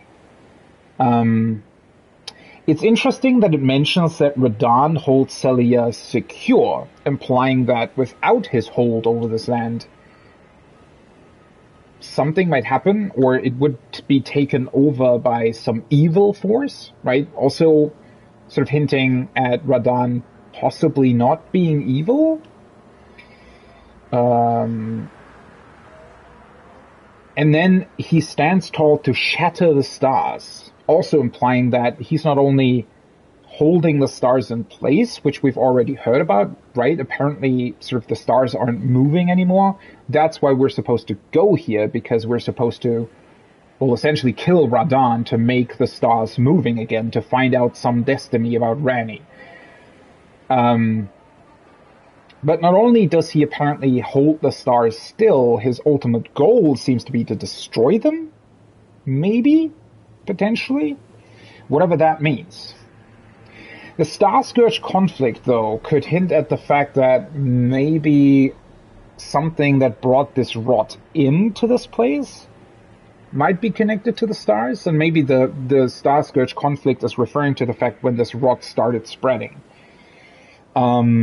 Though it also was somehow connected to the end of the Shattering, right? So kind of makes it a little bit unclear. What is the Starscourge conflict? When did it happen? Is it connected to the end of the Shattering? Is it part of the end of the Shattering? Obviously, we don't really know at this point. And yeah, the fact that he holds Celia secure, definitely hinting at possibly, you know, even worse effects taking over this place if he's not here anymore. Definitely something to keep in mind, right? Something to think about, and potentially also make sure that if we kill him, which, well, is probably going to happen, right? I wonder if that means that not only that the stars will move again, which our current objective seems to be, but also if something even more sinister and dark will take over this place.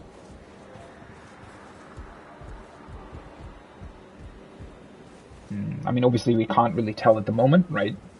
There's a bunch of possibilities here. Hi.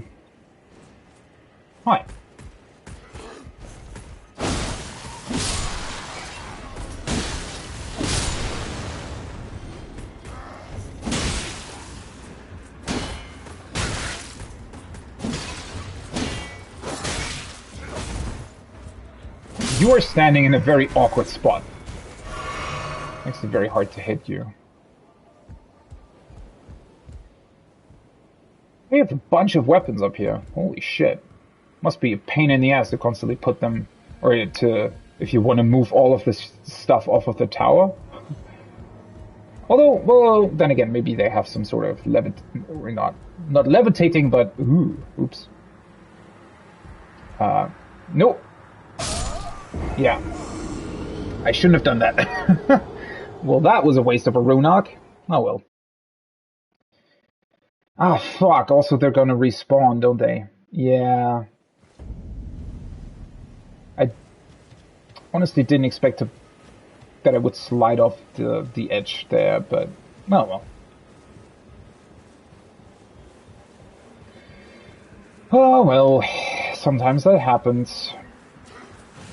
Oh right, I probably should have actually...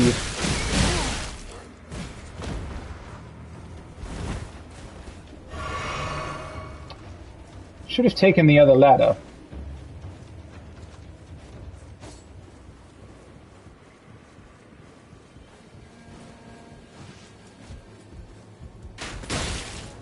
Seriously? This time he came much more prepared with his bolt compared to last time.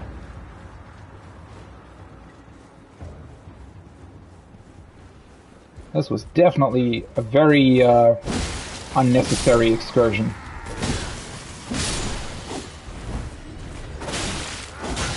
Ah.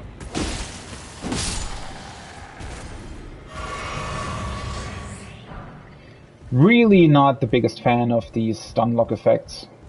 Okay, can I get my runes back? I can. This is just awkward, because I thought, you know, I was able to stand here at first, and so I thought that maybe you would be able to, like, walk over it, but, yeah, you kind of awkwardly just slide off of it.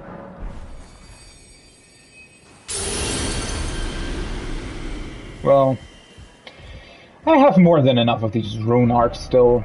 Could this be a jumping? No, I'm not going to try that again. I don't think there's anything behind it, and even if there is, I don't really care, to be honest. There is this one chest here, however. Arrow Sting Talisman. Ooh, it's been a while since I found one of these. Oh, wait. There they are. Raises attack power of arrows and bolts. Okay. It has a different color compared to the other ones. That's interesting.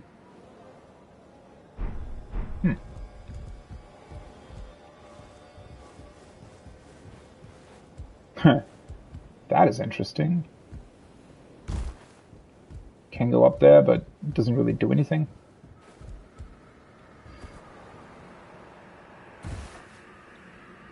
I do think... I don't know. Generally, I'm sort of against making games easier, right? Usually that's not really what you want to do, but in this particular case, I do think that the whole like falling damage stuff, in my opinion, made a bit more sense in Sekiro. The fact that if you fell off of somewhere in Sekiro, you would just respawn wherever you fell off, and it would take away a bit of your health. 1 second.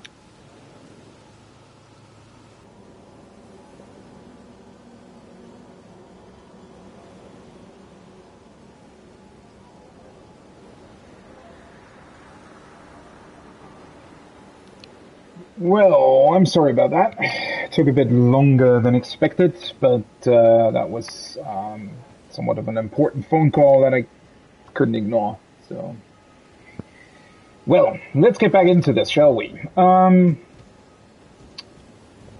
I think I pretty much did everything here, right? So now we're gonna move into the castle, and we'll hopefully actually see why this place seemed so empty the first time around. I mean, I was already here, right? I took the teleporter up, and one of the teleporters actually leads you, or both of them, I think, actually lead you into the castle, which is really interesting. So, yeah, I don't know what this place is about. I don't know why it's so empty, which is somehow really eerie, considering that, well, usually you're greeted by, you know, a lot of enemies. I mean, certainly was the case in Stormvale. So, yeah, let's see what this is about. Also, looking at this castle, I mean, now it's called Castle Redmane, correct? Or Redmane Castle. I'm just kind of wondering, was this part of Celia at some point, or was it Celia at some point, right? What's the actual connection to Celia in this particular case? Or was this entire region once called Celia before the rot took over? That is something that so far hasn't really been explained, I feel like. Why is there a bloodstain here? How the hell do you die here?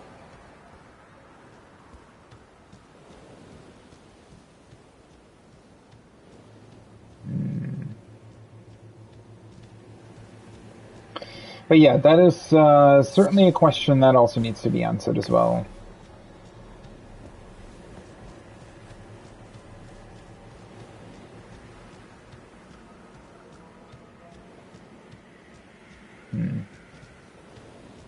It is really eerie, isn't it?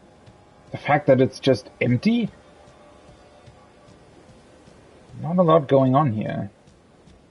Especially since all of these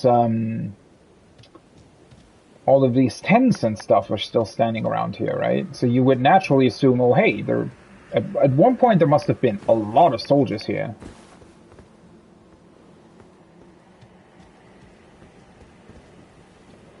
Okay, you can jump down onto that thing from there and then grab the item. Guess I should probably do that before I get into the castle proper.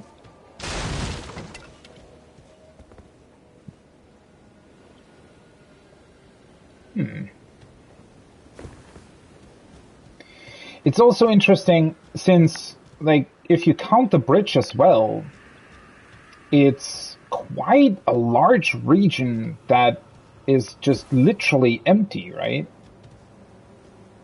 Also, I wonder what's up with all of the weapons and stuff just being hung up on these ropes.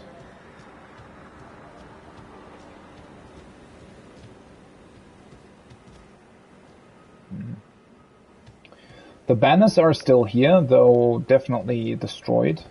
Oh. Well. At least there are enemies here.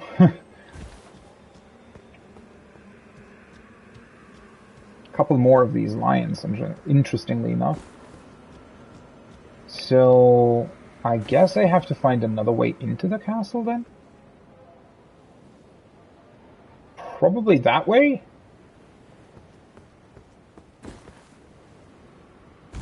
Let's try to look at this tower first, though.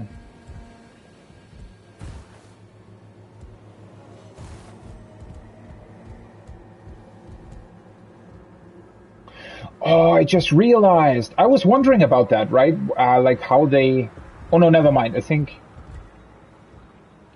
this this chain is probably to open up this entire rooftop section, right? It's not to move stuff up and down, I think.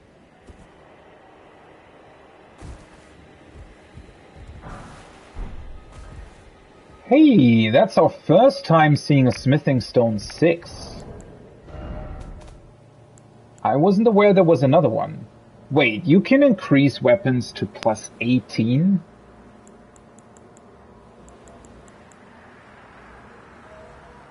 Okay, I didn't realize there was a thing, actually.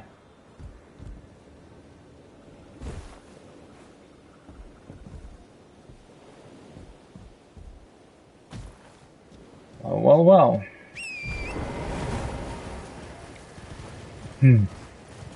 18 is such a weird threshold though, right? I mean, 15 would have made sense. 10 or 15. But 18? What a weird choice for a... Because I can't imagine that it'd be 21, right? I mean, the next sort of logical cutoff point, at least in terms of, I guess,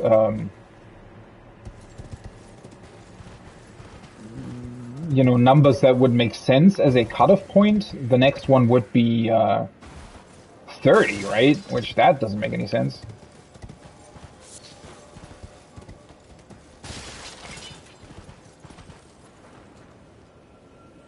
Well, that being said, though, the special weapon that I'm currently using, right, the unique skill weapons, they are upgradable to +6 at the end of the day, right? So, I guess in that sense, it works out. Although, I mean, yeah, that's why these 2 +5 and the other ones 2 +15 would have been your natural sort of assumption, right? Yet that doesn't necessarily seem to be how they've done it. Also, it's quite interesting, the sort of entrance here to the castle seems to be somewhat similar to Stormvale. Because in Stormvale as well, the entrance point was sort of on the side, and the first enemies that you encounter there are Stormhawks. And in this case, it's on the side, and we encounter bats.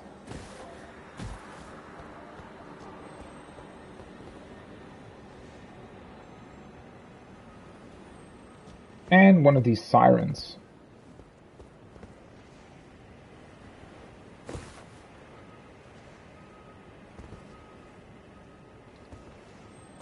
Ooh.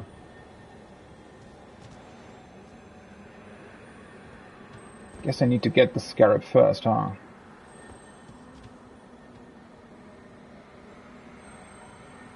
And once again, also, obviously, they need to have a graveyard behind the castle. Oh, for fuck's sake. I hate when they're moving away this quickly. Can you stop? What the fuck? Thank you. Ash of War Flaming Strike, okay.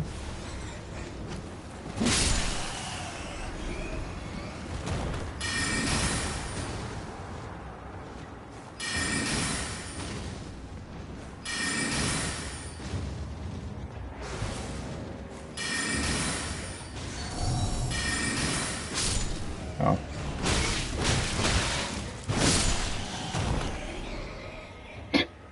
The bat was actually stuck behind the gravestone. Golden Rune 9. They always drop so high Golden Runes. I actually wonder... Now that I really think about it, why do they drop so powerful runes? That seems interesting. Especially since there are also enemies that actually sing, right? They actually sing a proper song, which apparently is written in Latin as well, at least according to like a YouTube video that I saw the headline of. So I'm just wondering, are they like very intelligent beings? You would think that, right? If they have such powerful runes, it would make sense that they were fairly powerful, or rather, fairly intelligent. Because they have a lot of thoughts and ambitions and stuff. What was it that I got here? One of these, right? Flame of the Redmanes? No, I had that before. I think it's actually this one, Flaming Strike. Skill that emits flame and white from what arc. Follow up with a strong attack to perform a lunging, sweeping strike. This will also coat the armament in fire. So that looks like the entrance to the castle, but we can also go up here. I guess.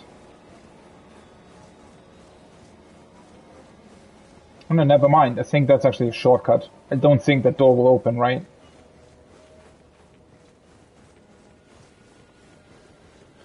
So you probably have to take this path first. Redmane Castle. I really like the music here. Well, maybe this castle is actually not as empty as I thought it would be. Though I do wonder why there is that... Let me just check the door. I mean, 99% it will be... it will be locked from the side, but, you know, just to be sure. Yeah, okay. Hi. So that's a shortcut then. Somehow, even though there is no sign of grace here. Oh well. We'll find one eventually, I guess.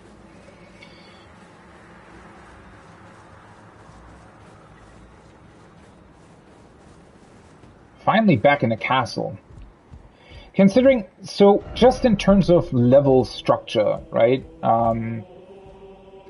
I would say that Stormvale probably was one of my favorite places in this game. Stormvale has a couple of balancing problems, I feel like, where it just seems to be balanced a bit sort of too high in terms of the HP that enemies have and the damage they deal. I feel like Stormvale is a bit on the weird side. I'm still, you know, after all this time, I'm still not entirely sure what the purpose of Stormvale really was, or when you're actually supposed to attempt it, right?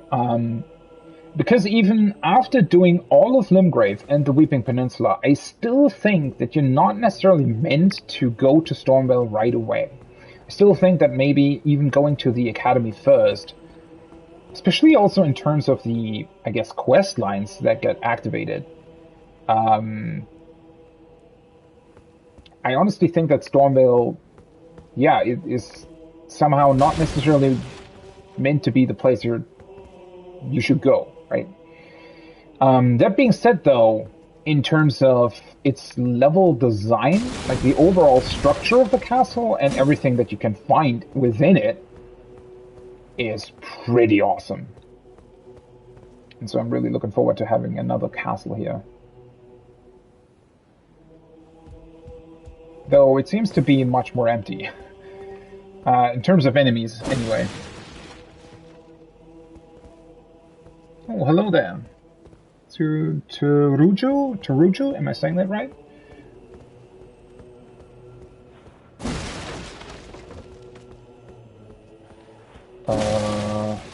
Okay, I can go down here. There was like a dog somewhere there, right?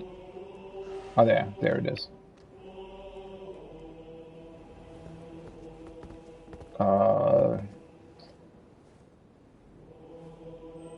mean, does seem to be sort of the only way I can go as of now. My day has been pretty awesome, to be honest. I hope yours has been as well, but I've actually made a ton of progress, I feel like, in Elden Ring today.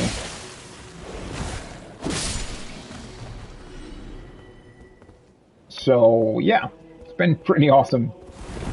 And hopefully this castle is also going to be very, very interesting.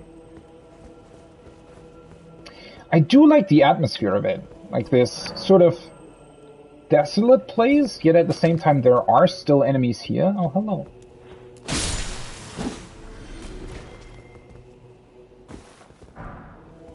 I'm definitely a fan of things when, you know, the developers try to break up the pace a little bit more, and because usually you would expect there to be quite a lot of enemies in this giant castle, but having fewer of them here in the beginning kind of makes you question, right? What's the point? Why? What happened here? What's happened to all of the people that maybe existed here at some point? For example, with these guys.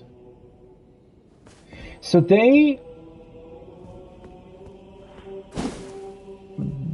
look a little bit like the inhabitant, or sort of original inhabitants of the castle.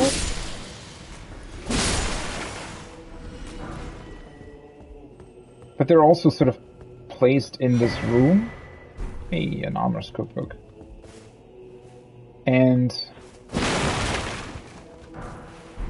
I don't know. Huh. Okay, this opens up the door already. So that's interesting. What were they doing here? Is this like... Because they must have been sort of nobles or commoners from the castle, right? Did they hide in here, or did they... just try to not get eaten by the lions outside? It's, honestly quite hard to tell.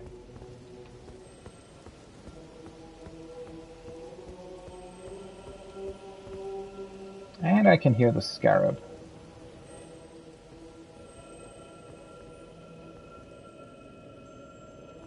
Well, that is a normal enemy.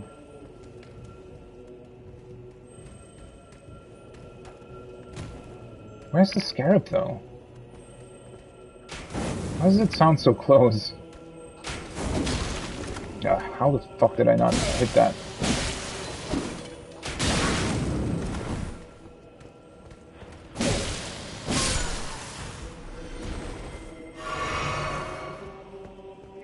That leads straight outside to the lions, though.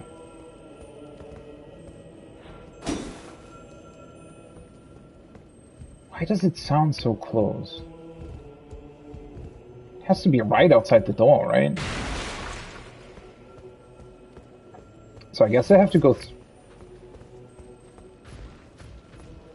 wait.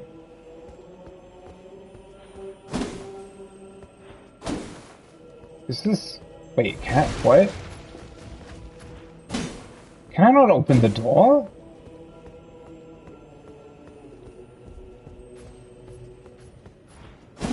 Am I meant to go somewhere else? What? Why is this door non-interactable? That's weird.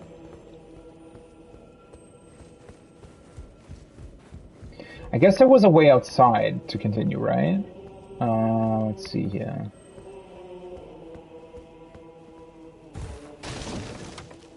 Or not.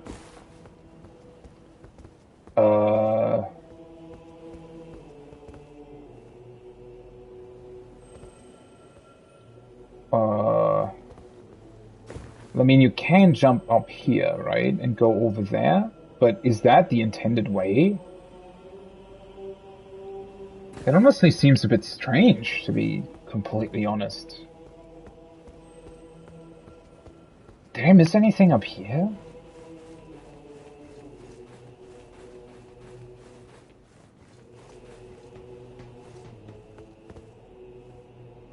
I'm just confused by the fact that the door didn't really tell me anything, right? Usually you have this prompt of, well, it doesn't open from the side or anything, but in this particular case, it just didn't tell me anything.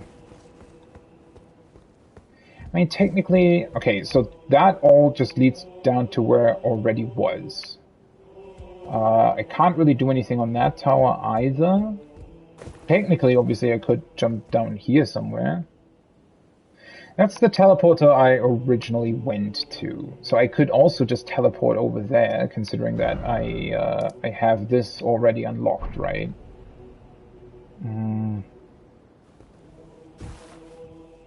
I also could jump down here. I mean, at the end of the day, all of these places are more or less connected, right? So jumping down into the inner courtyard to the lions is pretty much where I would end up anyways, correct?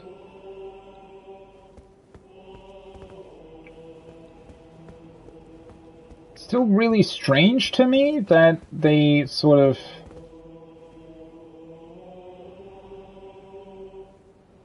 can go up there as well.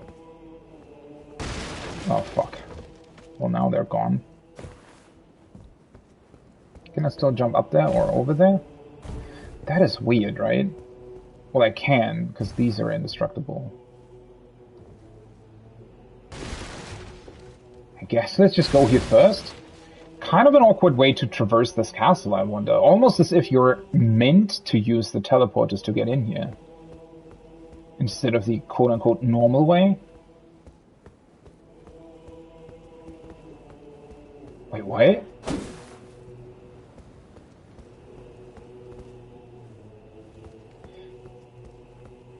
Am I meant to do something else first in order to open up these doors?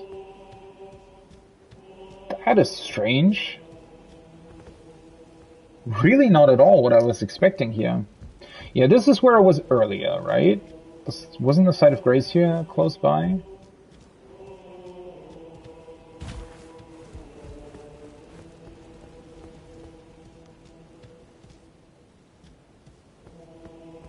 Yeah, that's where the people are waiting, supposedly for the tournament, probably? That's the site of grace. But there are still a couple of other places I can look at here.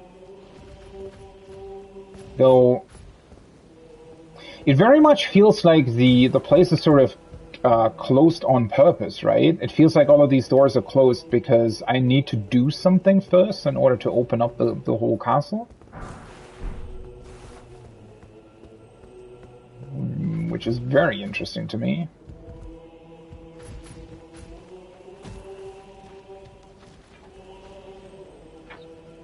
Because here the doors are also all closed, right?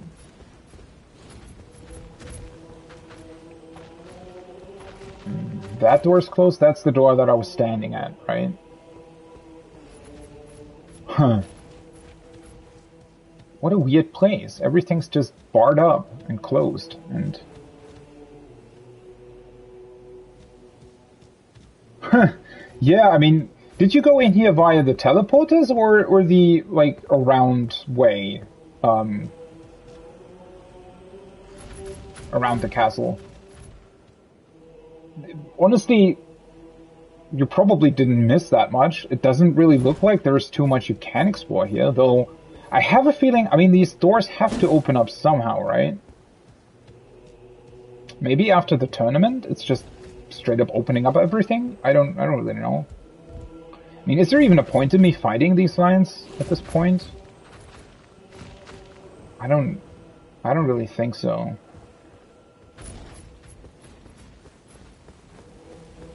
Yeah. I went in here via the teleporter first as well. And because I wanted to explore the rest of Caelid first, or at least parts of it, I kind of left, and then when I came back, I entered it via, there's like a path on the right side of the castle, and you can enter it, but most of the doors are just closed, and yeah. Doesn't necessarily seem like there's much going on here. This is just the teleporter that you start at, and this just leads to where the two lions are.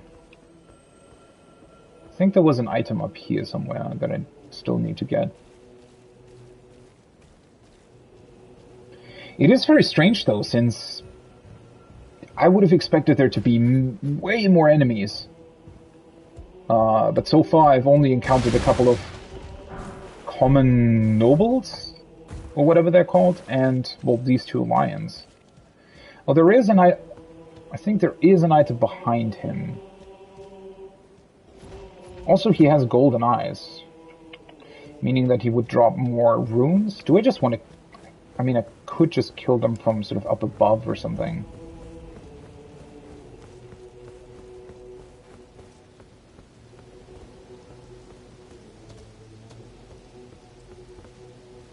Can you get onto this roof? I don't... Very strange. Especially since, like, the size of this castle, you'd think that they would have utilized the space for a lot more encounters, but apparently not. Is that the one with the golden eyes?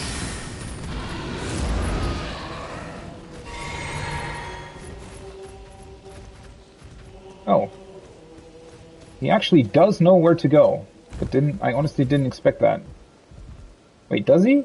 Or is he stuck now somewhere? Where the hell is he?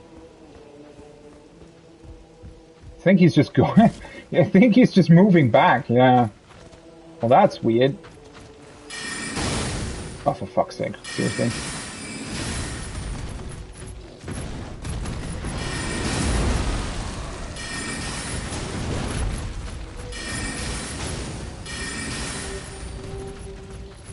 They're trying to get to me. Feels like they're sort of halfway running around the place and then they're confused and go back. Yeah. Well, that's weird.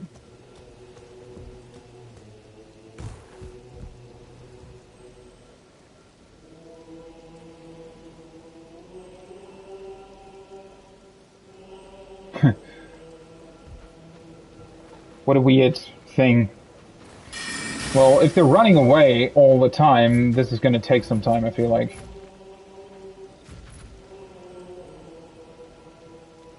I just kind of wanted to kill them for the runes.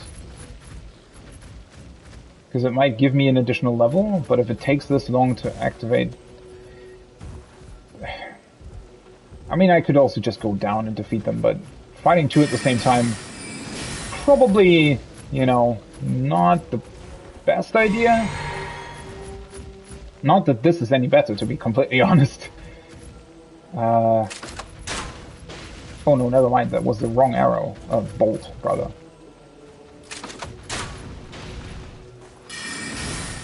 Nope.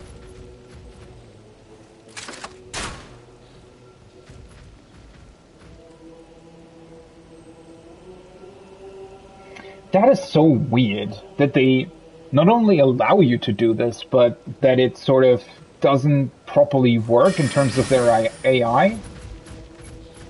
Because I would have thought that maybe they would have, you know, done it in a way where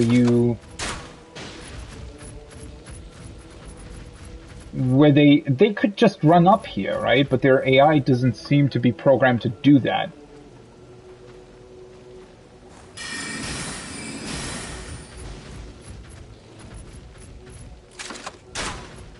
Yeah, seriously.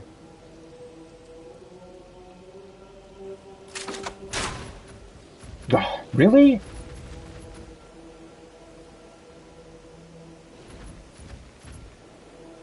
Now he's just awkwardly standing around there. Bye-bye. Oh yeah, that was... Holy shit, that was 13,000 runes. Definitely worth it.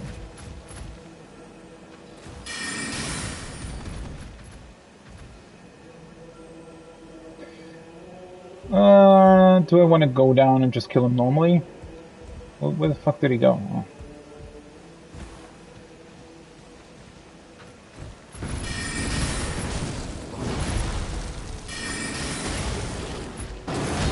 At least when I'm standing here, he doesn't want to go the complete other way, right?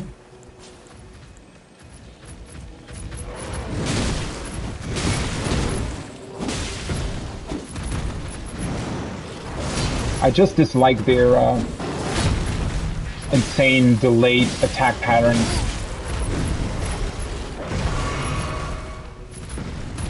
Which is why I usually don't want to fight them head on.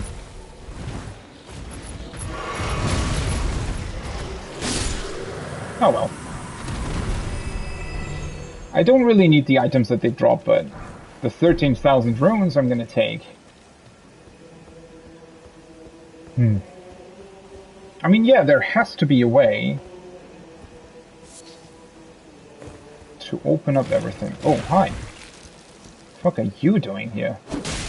Why is there one of these at the entrance here? How random. Huh. Just one of these weird slime things at the entrance. Okay, yeah, there has to be a way to open up this place. Probably is a way to open up all the doors and the castle gate as well. Because there's definitely something behind here. A couple more slimes. Scarab. Not that I really need it, but...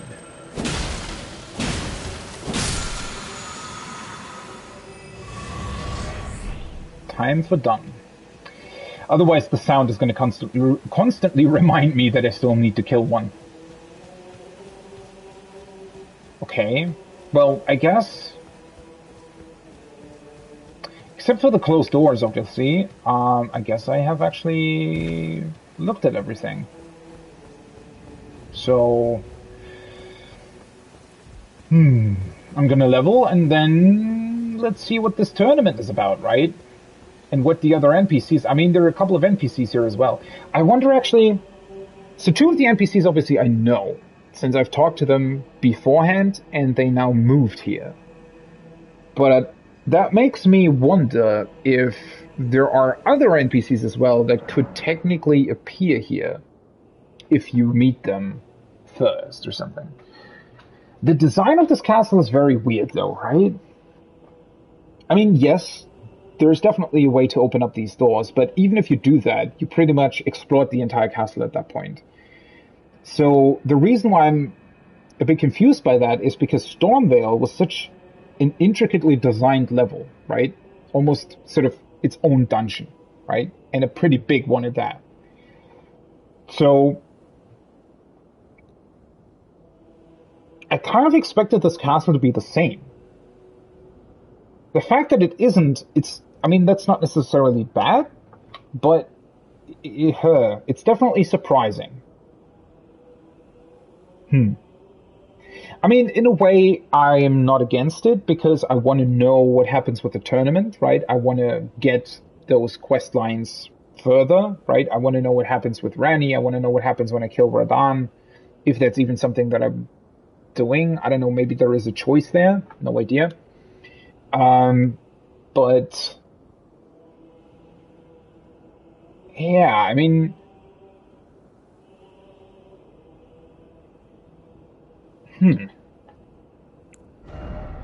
it's just very, very surprising that they decided to make this place work like this, right? Okay, so I'm gonna go this point more in intelligence so that I'm able to use the spell with the 5 homing missiles, even though I don't really know how much I'm gonna use it. And then I'm gonna go 2 more points into Arcane to be able to use all of the dragon stuff. And after that, I'm gonna put more points into Vigor, I think. Also, when did I... At what level did I start today? Wasn't it like 73? Caelid really does give you quite a lot more runes than the other places, I feel like.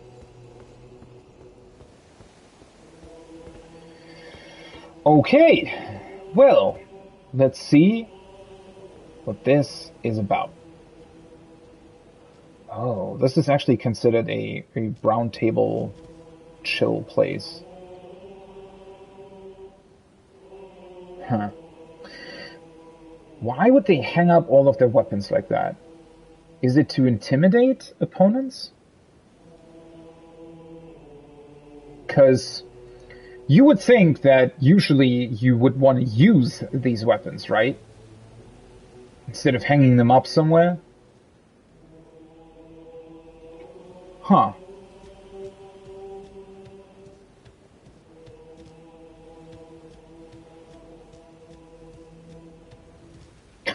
I also like how people are just sort of casually standing next to the fire that has literally burning bodies at the top of it.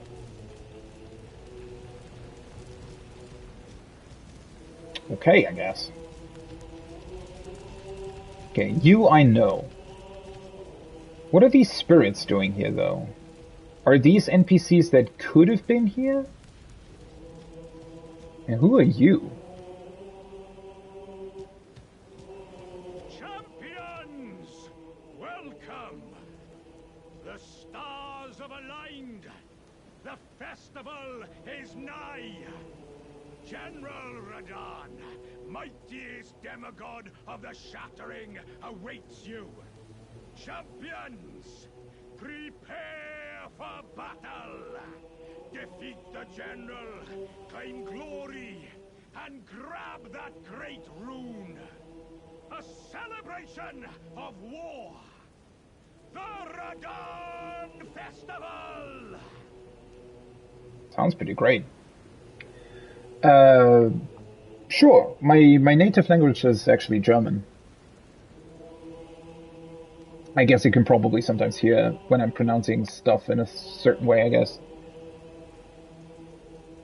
Huh. So I'm still not quite sure So the goal of this tournament for everybody is just to kill Radahn, but I guess we're taking turns, right? We're not fighting them all at once, because that would be probably fairly easy. Oh, a fellow German.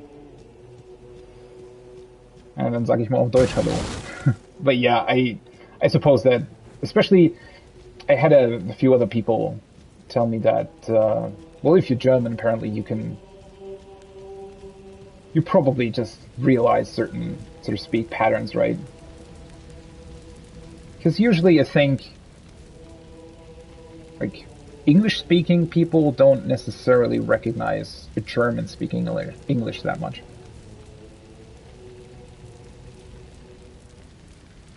Oh, thanks. Yeah, it's just, yeah. I guess it's very interesting to me that, I mean, well, maybe it's just very obvious, but yeah. If you're also like a native German speaker, you just recognize German speakers a lot easier even if they're speaking English.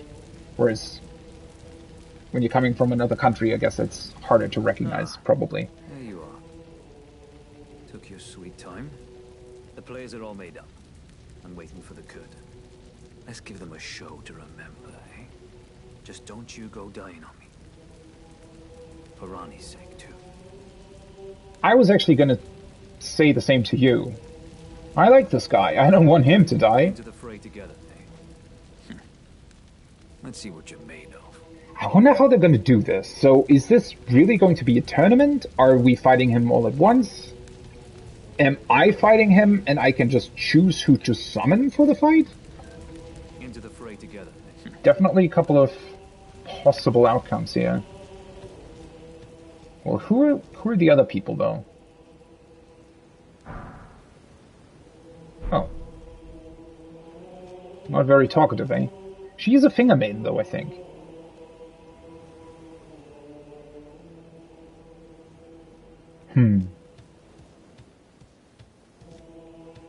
You I know. This guy I've seen at... Well, I fought together with him against that dragon worm in the tunnels that lead up to the Atlas Plateau. Why is this spirit here, though? What does that mean? Does it just mean that these guys could have potentially been here, and I just failed to fulfill some sort of requirement to get them here? Or is it because they're otherwise occupied currently? This guy I've never seen before.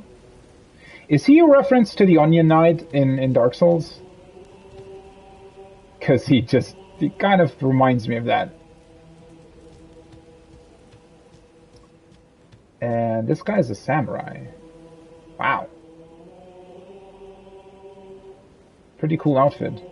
Yeah, I have no idea what's going on here. So, I have a feeling that there is a way to get these guys here in person.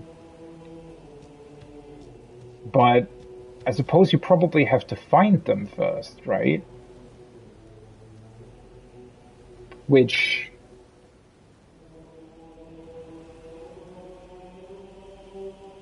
I mean, without knowing how the tournament will really pan out, I guess it's kind of hard to... I'm just wondering whether or not I should maybe go out there and try to find them. But then again, they could be anywhere, right? Ah, you came. How delightful. Indeed, I thought I might find you here. By the by, do you know for whom this festival is being held? Well, it is none other than General Radahn himself. I mean, who else would it be? I could face a great champion of the shattering, a demigod in the flesh. Oh, gosh. In truth, I quiver at the thought. Such is his frightful repute. But the fear simply assures me the ordeal is worth undertaking. Be sure to get a good vantage, my friend. I, Iron Fist Alexander, do hereby vow to unflinchingly brave this ordeal. Be sure to get a good Well, that sounds as if we're doing this sort of one by one.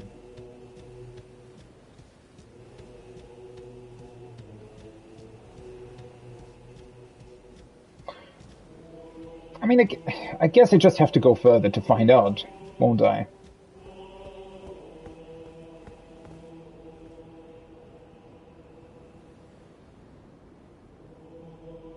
Do I have to talk to him in order to start it? Probably, huh? Let me just check out the rest here first. Okay, so this is very interesting as well. It looks like they also had a bunch of scholars looking up at the stars.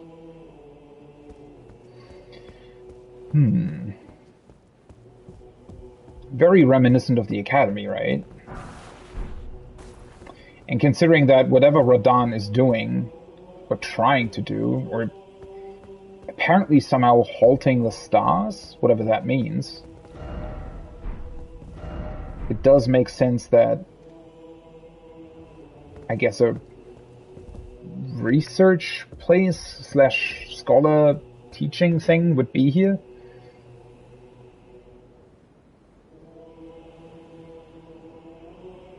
Is that an elevator?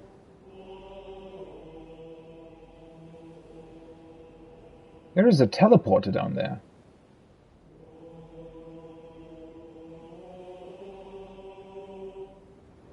That is strange. Especially that they're working with these teleporters so much here. I wonder what that leads. Probably to just some random place in the desert, maybe? Well, probably not a random place, but, you know, some place in the desert. To me, random place, but...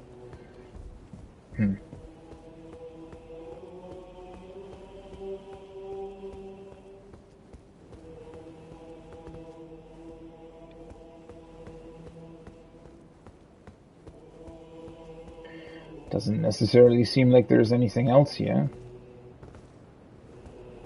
I'm very, very curious as to how they're going to do this tournament. Because it feels like that's a definitely very, very unique idea in terms of FromSoft bosses, I guess. Because, well, yeah, for the most part, you're just going somewhere and there's a boss there and you fight it. But... having a tournament like this, very interesting. Though I definitely wonder, now that I'm thinking about it more, I mean, why would Radahn specifically want to hold this tournament? What does he think he can gain through this? Because technically you would think that he only has something to lose, right? He could lose his Great Rune. Oh yeah, this door is also closed. Okay, yeah, so something will open up all the doors at some point, I feel like. Okay, that's just a rug. In the darkness, it almost looked like a huge pool of blood, but... Okay, so... I definitely have to talk to that NPC in order to open up these doors.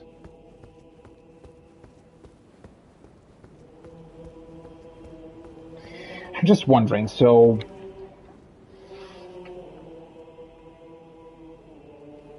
Well, the stone swords in front of the bridge to the castle seem to suggest something along the lines of that he's trying to shatter the stars. And, at least as far as we know, or as far as we've been told, the thing that's currently happening is that the stars are sort of halted, or their progress is halted, or... well, something is halted. And, so I'm just wondering whether or not he's maybe trying to somehow gain power through this tournament. Enough power that would let him completely destroy the stars that otherwise have just been halted. Though, obviously, I have absolutely no idea what it even means to halt the stars, because... I mean, we do have a day-night cycle, right? Somehow something is still moving. I mean, it could be that the stars is not necessarily referring to the stars in the sky.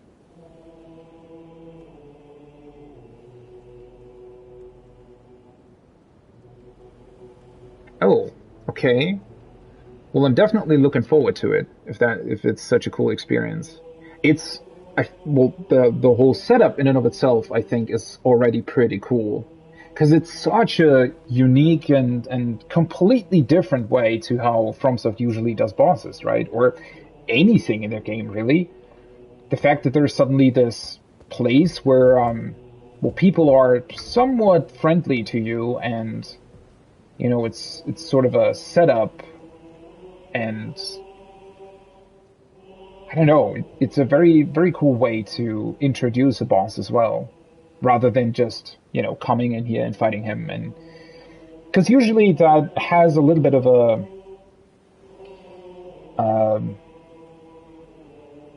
it's a bit of a, I would say, a bit of a problem that, well, the other bosses, like, well, at least Margit and Godric, they get introductory cutscenes, right? But there isn't really that much build up towards them, right? Especially with Margit. At least Godric, you find out a lot of stuff about him and what he's doing, and not really why he's doing it, but at least a lot of people are talking about him, right?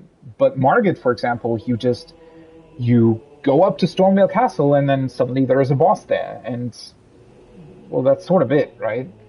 Whereas this whole setup, I mean, these NPCs especially, the Alexander guy, the Pot, was actually the first that I met out of these people here. And he already talked about a tournament that was being held by General Radan very, very early on, right? So it's a very, very cool setup. Guess let's see how it pans out. Prepared, young chum. The festival begins. Okay. 1 second, though. I see. When you are ready, come to me again.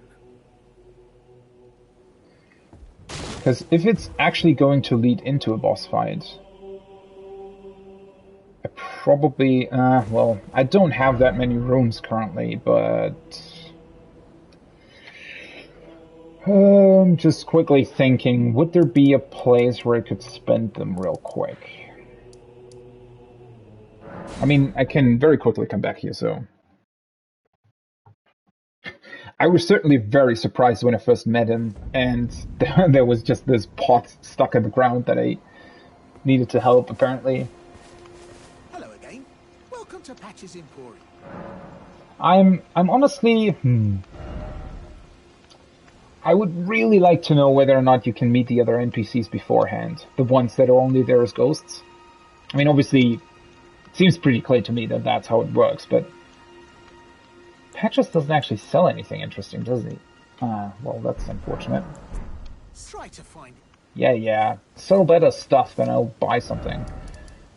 The problem is I also don't really have any runes anymore. Well, I have a couple ones. Well, I'm just gonna do what I wanted to do earlier anyways, which is go back to Soluvis and buy one of his sorceries, I guess. Just to spend my runes on something.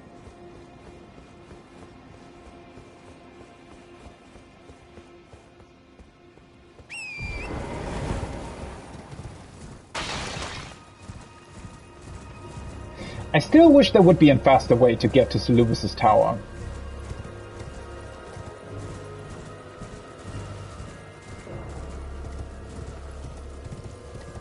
Considering that he's also an NPC you can trade with, but oh well.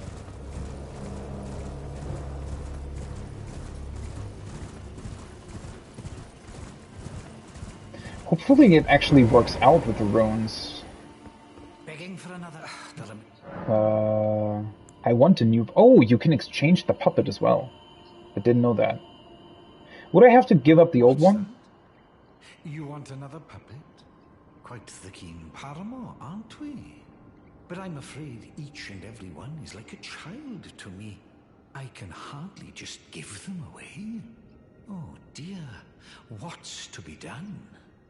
Why don't you fetch me some starlight shards? If you can manage it, I'll gladly prepare a new puppet for you. The soul of every puppet has its own ambience. You'll soon come to know once you possess a few. And once each's predilections are known to you, the better you'll be able to love them. That sounds so wrong, dude. You have much to look forward to further down this road. I really don't want to know what you're doing with these puppets. Okay. That is interesting that you can spend the starlight shards on them. Guess I'm just gonna get it. I mean, why not? I already bought this. So I would need to get either 9,000 or 12,000 runes. I've not had an apprentice for Oh, a very long time indeed. I think that was new dialogue, but yeah, it's just commenting on that. So these are just the thousands. This is like 2,500 or something, right? Oh well, it's 2,000. Oh, that's perfect. That's perfect. Okay. Let's get this. About the scheme? Wait, can I tell him that I faked the administration of the potion? I don't want to do that. I sometimes wish these dialogue choices would be a bit more obvious. Yeah, I'm not going to talk to him about that. Maybe at some point. We'll come back to it. I want to see what the tournament is about. I really wonder how they're going to do this. Is there going to be a cutscene that leads into the boss fight? Or can I actually see the other guys fighting Radahn as well? This is certainly going to be interesting. Oh yeah. Oh, is he going? The stars have aligned. The festival is nigh. General Okay, I can just talk to him if I want to. demigod of the shattering. Well, I should prepare, however, right? Though obviously I have absolutely no clue what would be good against him. Claim glory and grab that But I guess I'm just gonna equip a couple of things. Probably want to get rid of the Baldachin's blessing at this point. I mean, I know I can't get it back, but let's equip it anyways. Well, I have absolutely no idea what kind of potential damage he's dealing or what he would be weak to, so whatever. Are you good and prepared, young chap? The festival. Let's start this thing. Before we begin, allow me to paint you the full picture. Ooh, we actually get a cutscene? So is this when the shattering happened, or at the end of the shattering?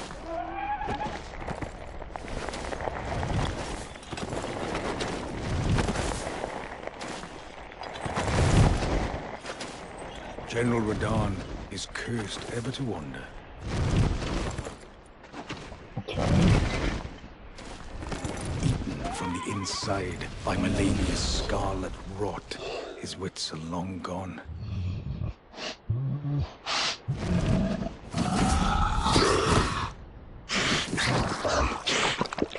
Now he gathers the corpses of former friends and foes alike, gorging on them like a dog.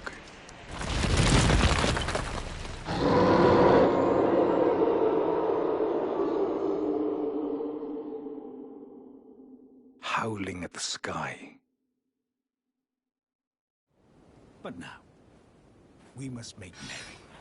O gathering of champions, the revels begin.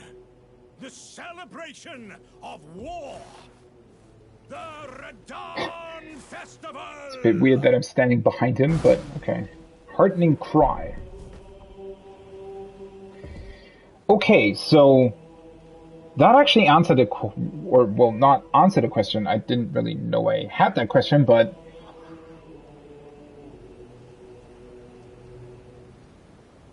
I was kind of wondering, right? The whole time we've heard about Melania and Radahn sort of being the last two that fought against each other in the Shattering, right? It sounded as sort of everything else was already dead. They were the last two standing, and they basically killed each other.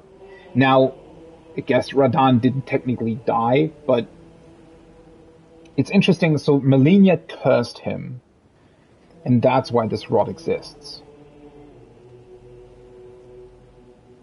Okay. So the cutscene makes me wonder if this is going to take place in the, yeah, something appeared in the desert.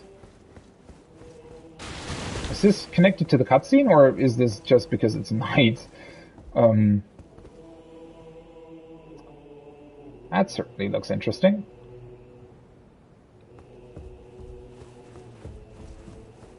I wonder if we have to hunt him in the desert or something.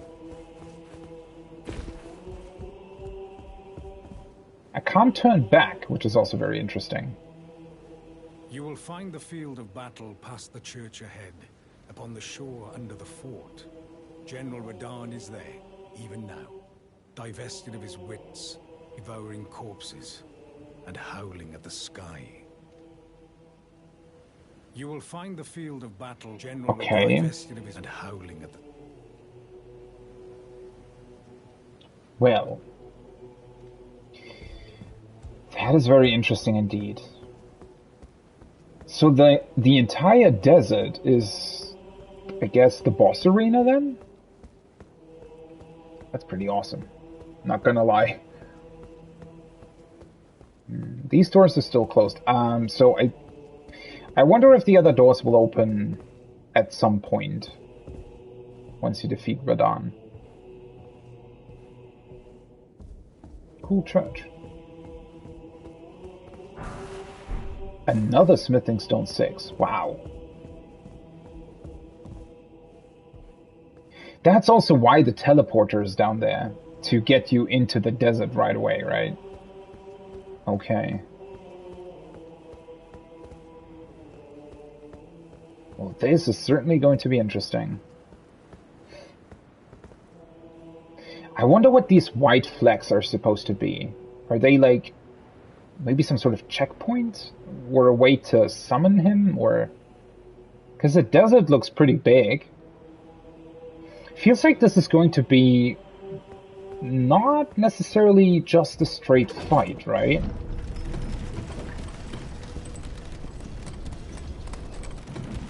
Because it feels like I probably have to find him first before I can actually fight him. Almost like a hunt. Okay, there is a statue of Marika here, so if I die, I guess I'm gonna start here again.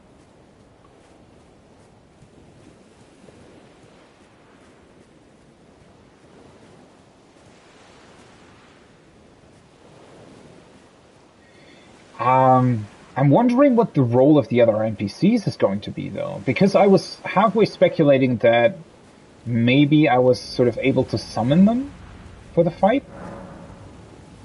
Because that sort of would have made sense as well, right? Because that way we technically would fight him together, I guess. But that doesn't seem like it's the way it... like, how this works.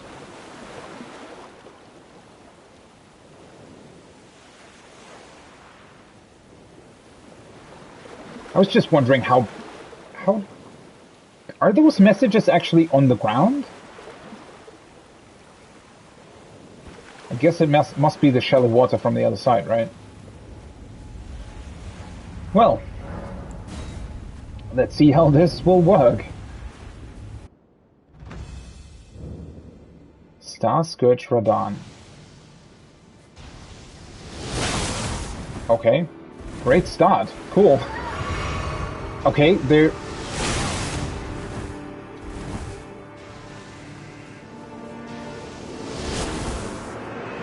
okay, there are summoning signs here, though.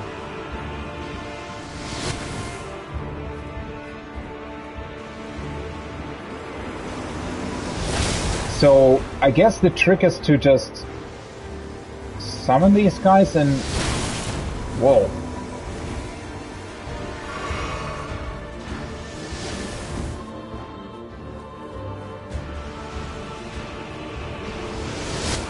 So am I just sort of trying to get to him, or how does this work exactly? Radan's spear, holy fuck. Okay. Yeah, I guess the idea is to just summon in a bunch of things to...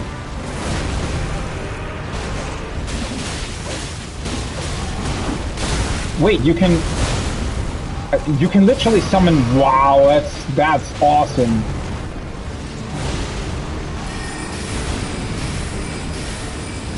So I guess you're meant to pretty much summon everyone, and everybody that you've ever met in the game is just starting to fight him? Oh, that's gravity magic.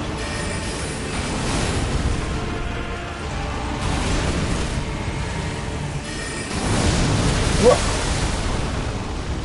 Didn't realize he was already attacking me again.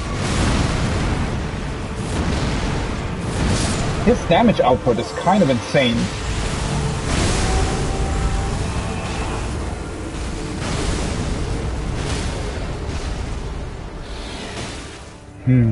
Okay. Okay. Interesting. Wait, so you can literally summon everybody that you've met throughout the entire game? Is that how this is meant to work? But what are the... Is there some sort of meaning to these ghostly... flags?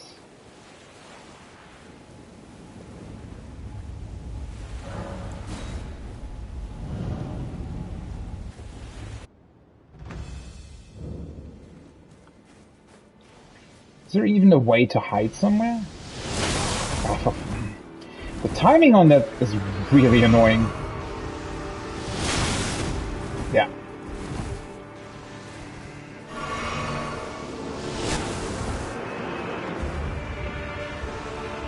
I just wanna...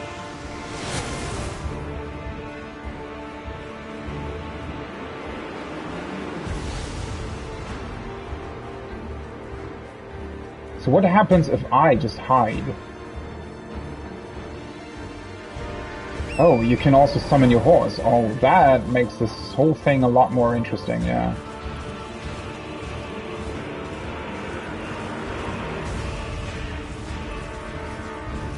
Okay, so there has to be... Where the hell is he shooting?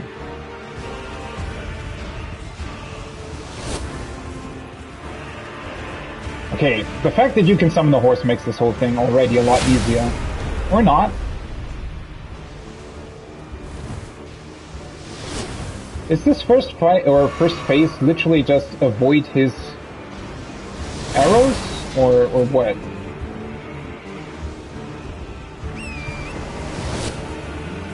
Is there a point to move about this environment, or is it literally just...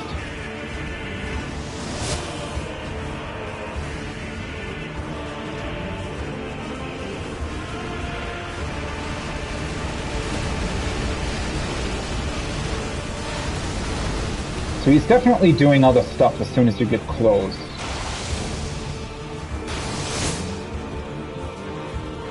I guess the,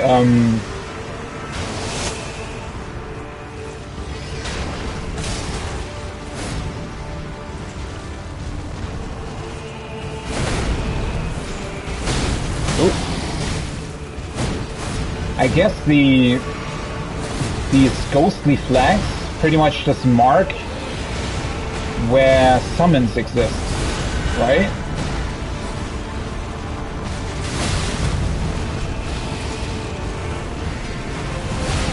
Also, does he have like ghostly rollerblades, or what is going on exactly?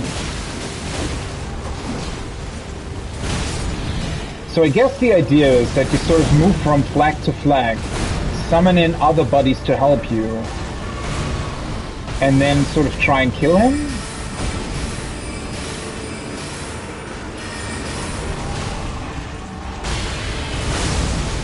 because it feels like it might be, honestly, a very good idea to just do this on horseback.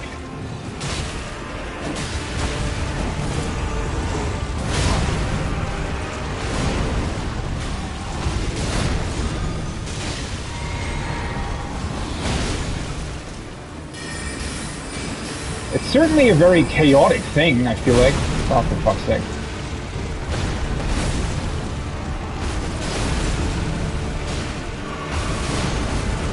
Wait, so can I re-summon these guys as well?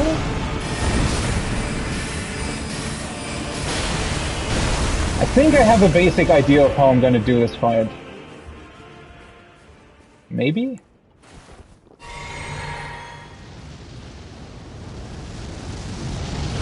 What the what the fuck? So he just fucking comes back as a meteor? What the hell is going on? Okay. Okay. Well, shit. I revived at the state of Marika. That means I can't reallocate my flasks. Well, this is certainly something that I did not necessarily expect to be this way. Let's put my staff into the right hand so that I can use it on horseback as well. I have a feeling... Is that a good idea? No idea. Wait, these Radan spears, I picked them up, right? In the boss arena? Are they some sort of special... The problem is that... Great arrows used by General Radan during the Festival of Combat. These are in fact the many spears with which he was stabbed by the Clean Rot Knights. Imbued with Radan's gravitational power. But I can't use them, right? I would have to use a great bow for that. Well, they have this one.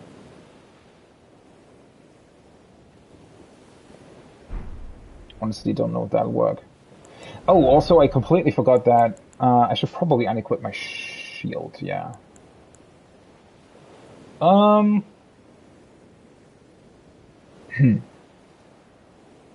how am I gonna do this? Do I really just want to... I mean, the meteor, I assume you just have to sort of run away?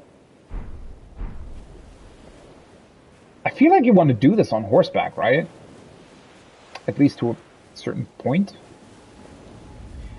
The first phase is definitely the most annoying one, because once he starts to actually attack you, right? It's a lot more...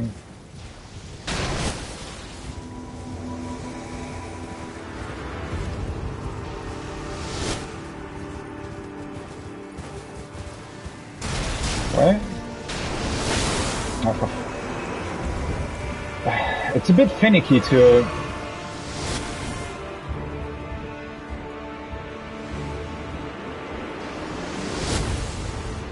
actually do this.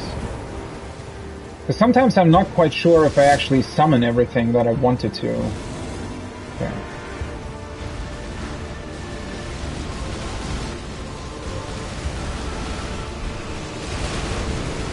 It is very interesting, however, that they're giving you his spears, right?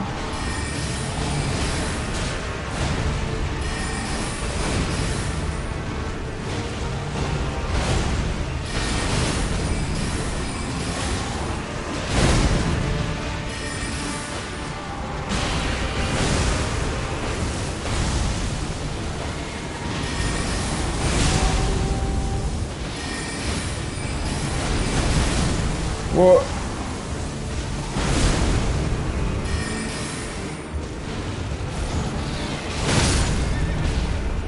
really?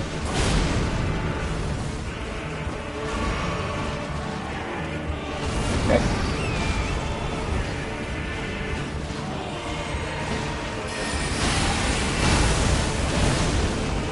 Okay. So now, how the hell am I dealing with this?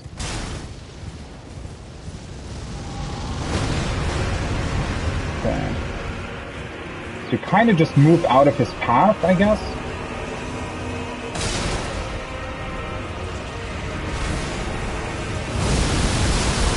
Ooh.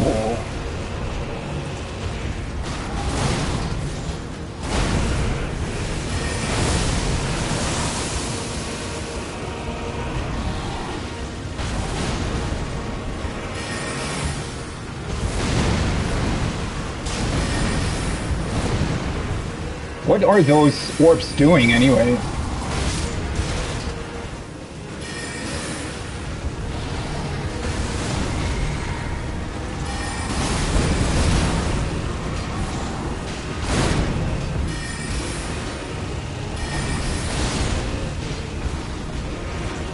So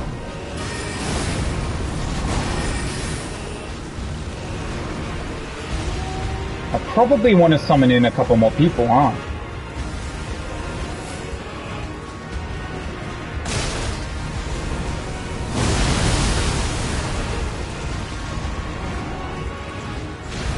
Can I summon... Oh, for fuck's sake.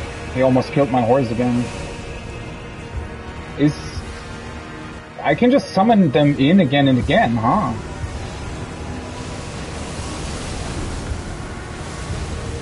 The fuck is he even doing over there?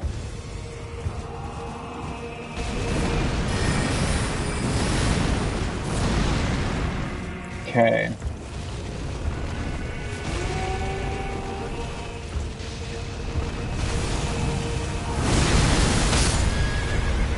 Okay.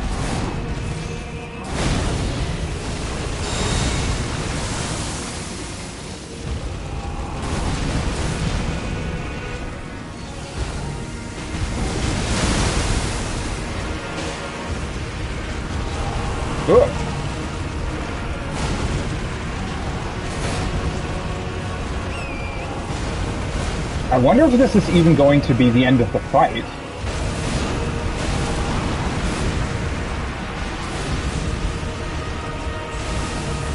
Ooh.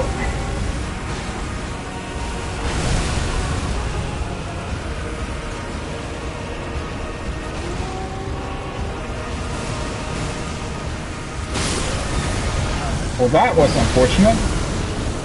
Wait, did he hit me at...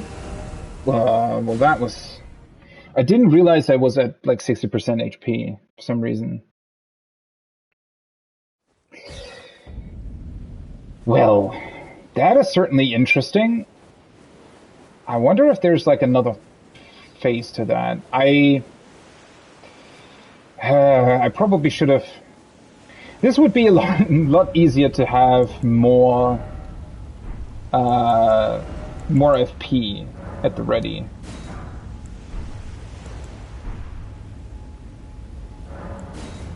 If I had like 4 FP flasks, I could probably just shoot a bunch of stuff at him the entire time.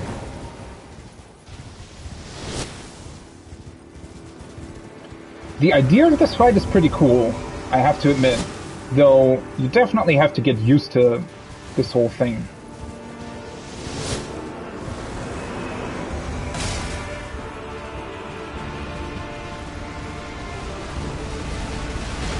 Whoa. Nope. I thought it would just stop. Shit. Why is he still shooting that? Oh right, I completely forgot that I had also equipped my...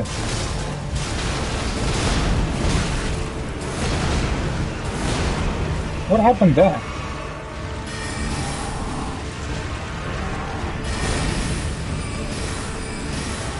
Poor Patches is always just dying, I feel like. What's going on?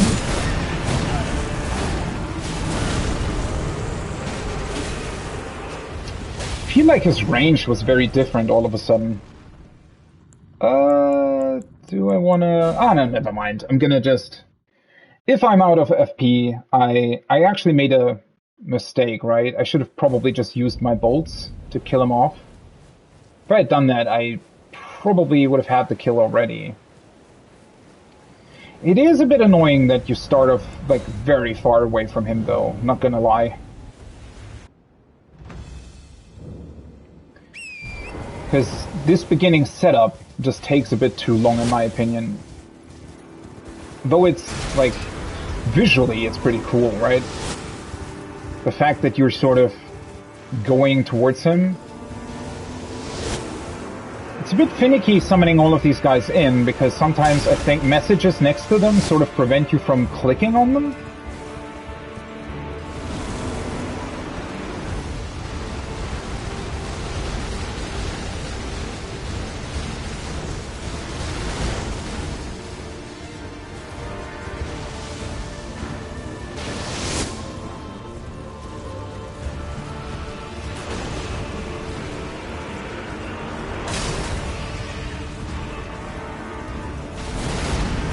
Okay.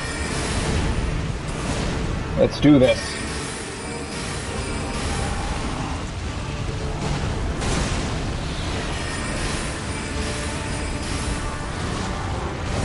Why did that last one not hit? Oh, that was a very bad...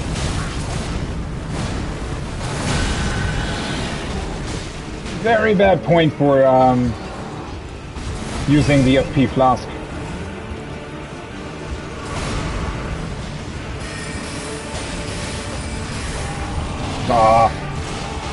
Sometimes I just hate the spells on horseback, because they can, like, fly past him in a very awkward way.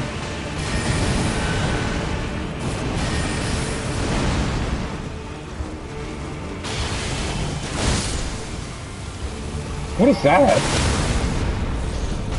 Also, he seems to constantly have new attacks that I've never seen before. His damage output is a little bit annoying. The fact that he pretty much two-shots me... do I want to change it up? Nah.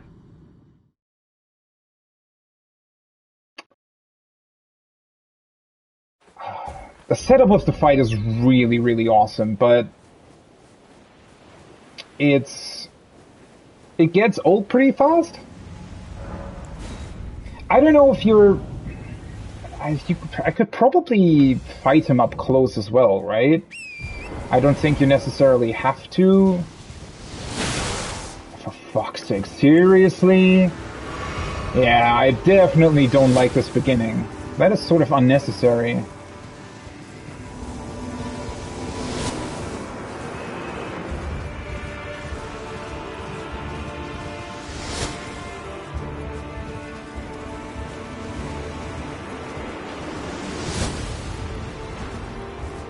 Also, yeah, the whole summoning process is really finicky.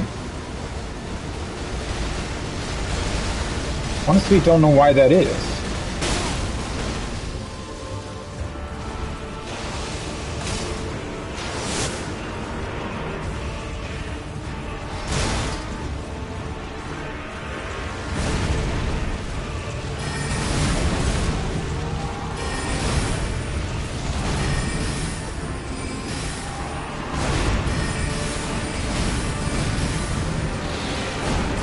Poor Patches is always just dying.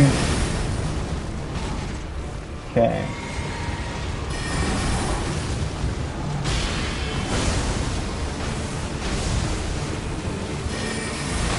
Oh.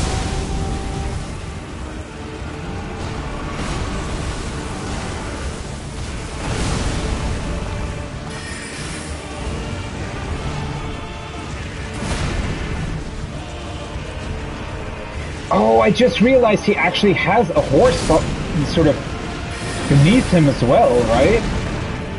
That looks weird.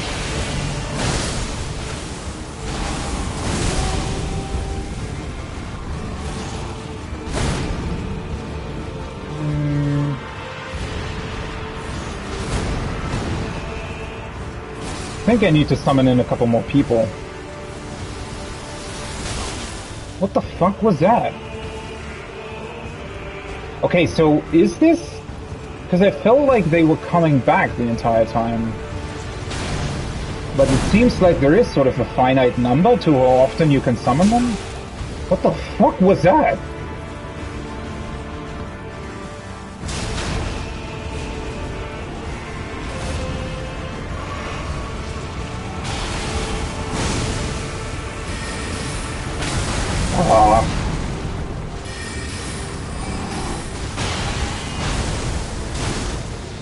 Okay.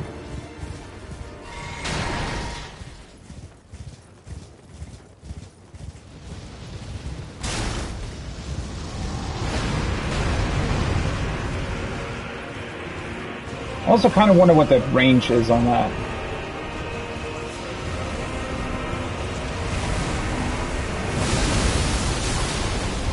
That is such a bullshit attack.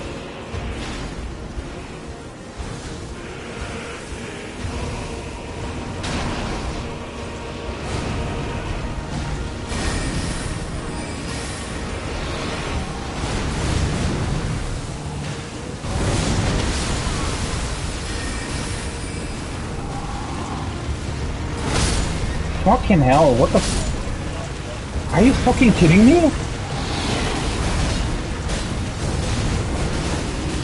Great. Great. The game just changed the direction of where I was riding because the camera suddenly moved with him because I was still locked on. Great. Love it when things like that happen. Yeah. I don't know. The setup of this whole thing is incredibly cool, but I honestly have to admit I would prefer just a straight up fight, I feel like. For fuck's sake. Especially since a lot of his hitboxes and attacks are very, very finicky in terms of how they work. I don't know if it's because I'm on horseback. Yeah, I don't know. Also, the whole summoning thing, sometimes, even though I press triangle, it's actually not doing anything. Sometimes it works, sometimes it doesn't.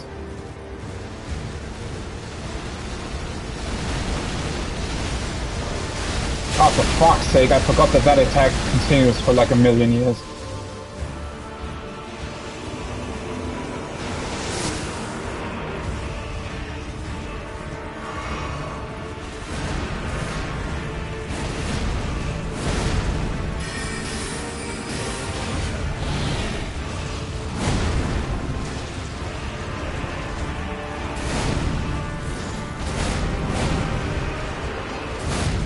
Can you stop following me, please?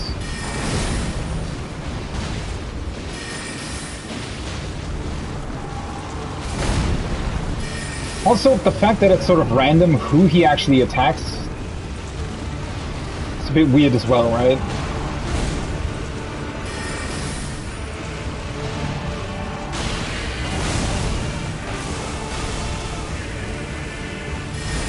Oh no!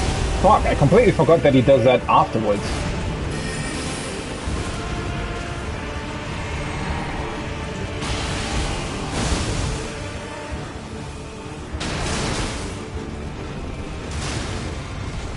Why is he following me now?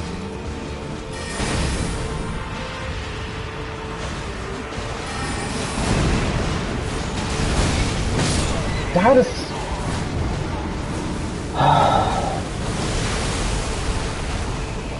Visually, he didn't even properly hit me with those. That's... I mean, I know that, I guess the idea is... Usually when I would be on foot, I would just sort of dodge into him, which would probably avoid that attack. Oh, there's just a lot of inherent randomness to this fight, right? Because sometimes the NPCs are hitting him, sometimes they aren't, sometimes you are the target of his aggression, sometimes you aren't. And all of that sort of determines how easy or hard it is to actually deal with him.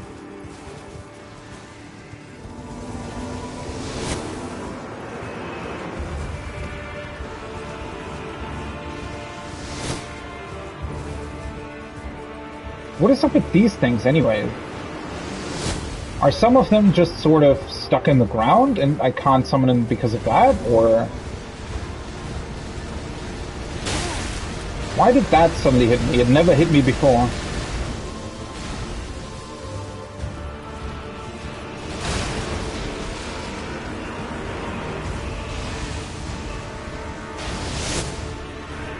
At least they do let you summon with one press of triangle. Oh, great. Suddenly he's using this even though I'm already really close.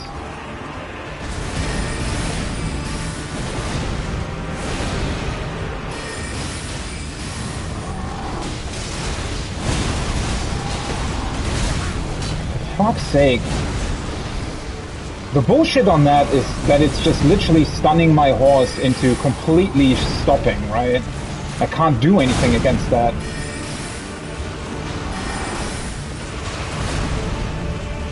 But yeah, the trick is to, I guess, sort of go past him. Oh, it's always great when your attacks just miss as well.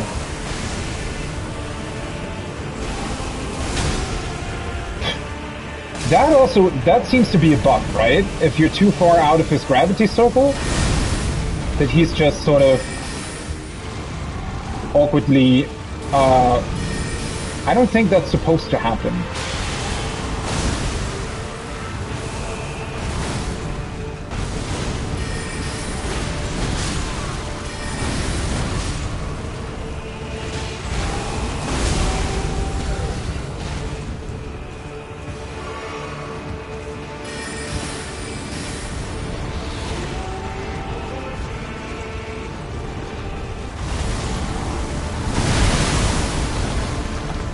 How did that still hit my horse?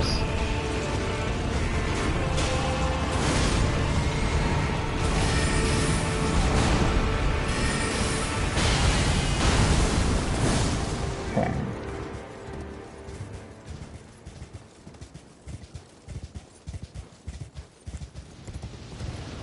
Oh, he's coming from a completely different direction now.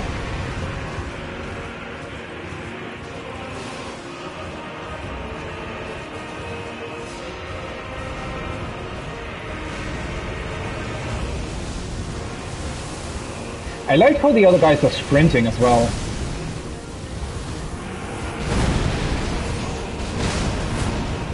Oh, fuck. Of course he has to stand next to the fucking summon sign. Ooh, that almost killed my horse.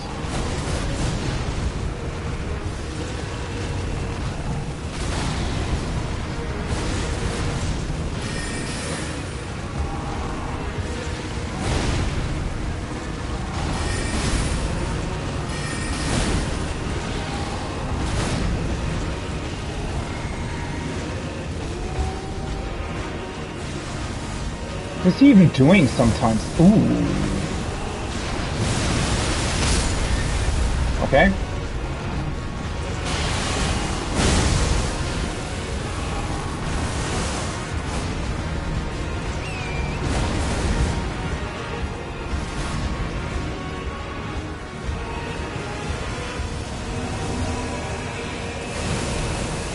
The fuck is that?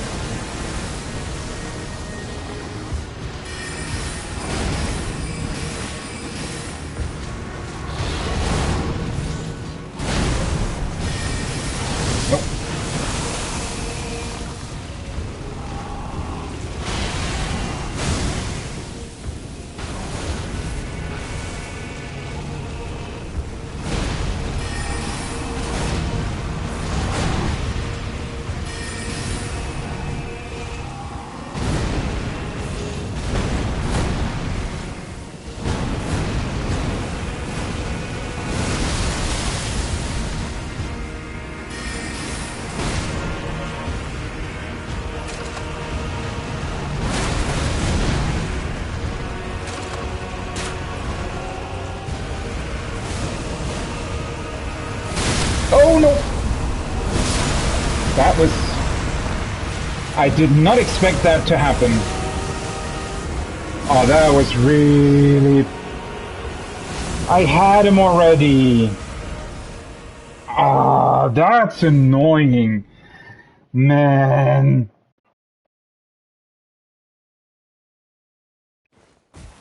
That was annoying. Okay, I just didn't expect that particular moment to be the one where his fucking gravity ball suddenly attacked. Because he has them for like 2 minutes or something, and then suddenly they just fly at you and kill you. Great.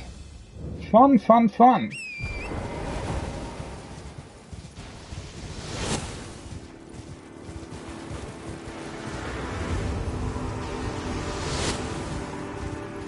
Okay. Did I get all of you? Yeah, I think so. Oh, for fuck's sake. The timing on that is absolute bullshit. Sometimes you avoid it, sometimes you don't. Did I summon them in? Are you fucking kidding me? Ah, that is unnecessary. I honestly think that... I mean, it's fine that he has an attack that gets activated when you're very far away. That's okay, but... he should give you a little bit of time at the beginning to summon them in. Not to make it easier, just...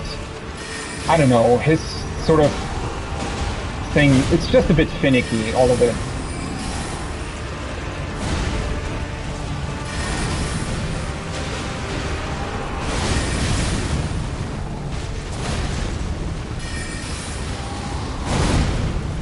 Why is he attacking me?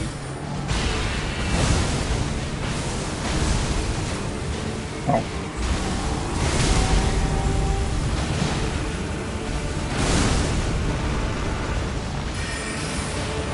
Oh, for fuck's sake. It's also kind of random whether or not I even hit him with my spells. Which makes the whole thing even more annoying.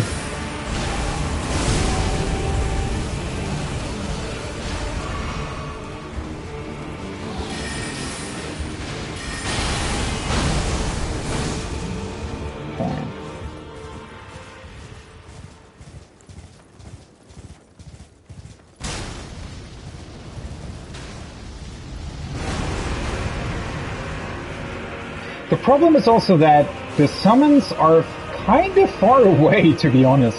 I mean, visually it is fairly interesting how large this entire arena is, and, you know, with the desert and everything, that's honestly, it's pretty cool. But, I don't know, it's also a lot of just sort of riding around, right?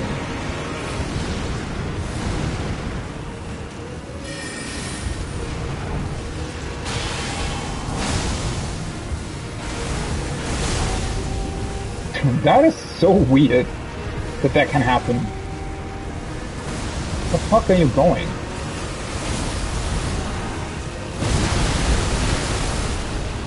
Oh, is that like a... I think that's actually like a triple pattern or something. Oh, fuck.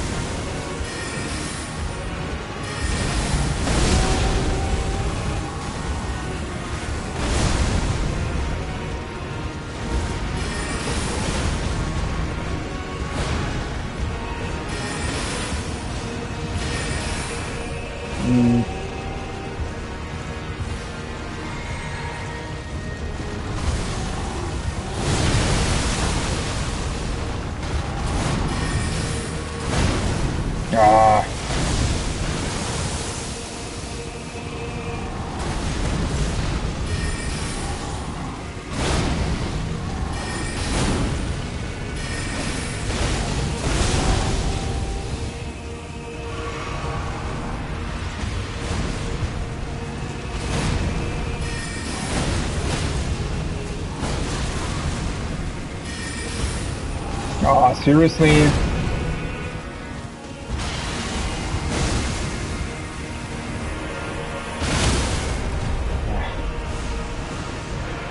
Oh, of course.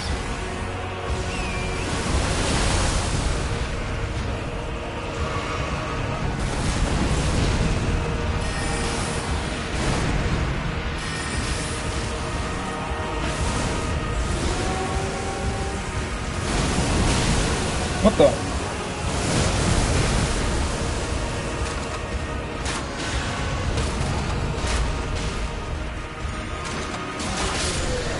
Nice. Okay, is that it? Okay, it is. Radahn's Great Rune, Remembrance of the Starscourge. Okay, I mean... certainly a very unique boss fight. Pretty cool. I mean, it allows them to do a lot of things. Oh, thank you. I don't know. It's, well, I mean, it's supposed to be that way, right? It's not necessarily supposed to feel like you did all the work. It's all of you combined, right? Which is the cool part about it.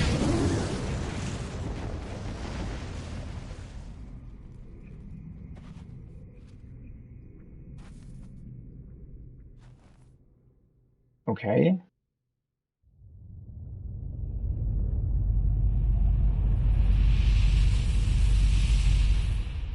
The fuck was that? Did he just annihilate the entire country?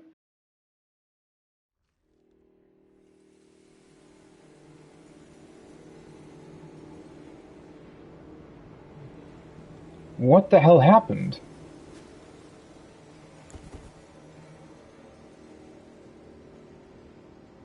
Okay, yeah, the boss fight is really, really cool.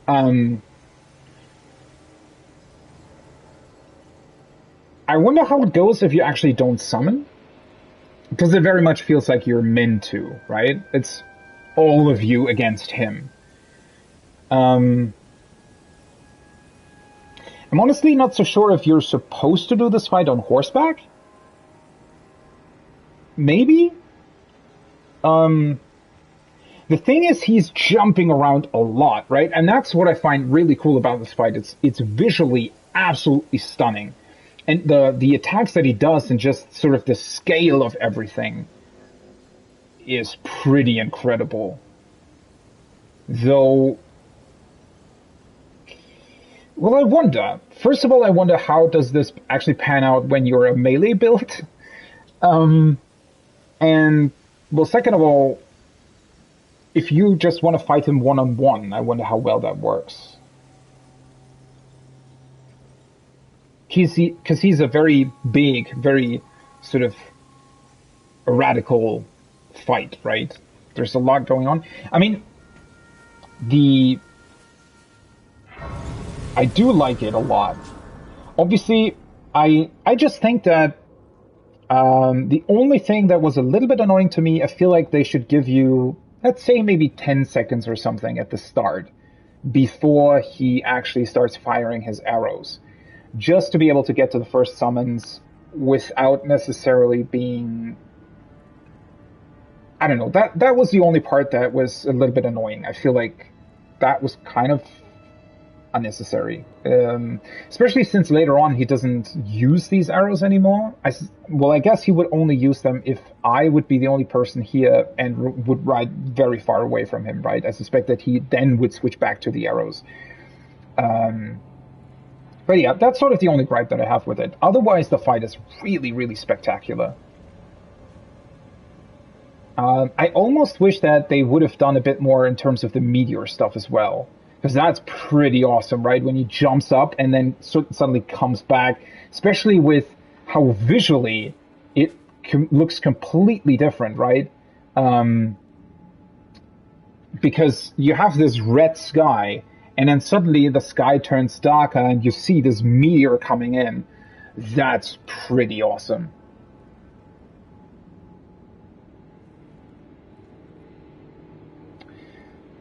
Yeah, that's true. They do give you cover, yeah. It's just, well, first of all, you have to realize that it's cover.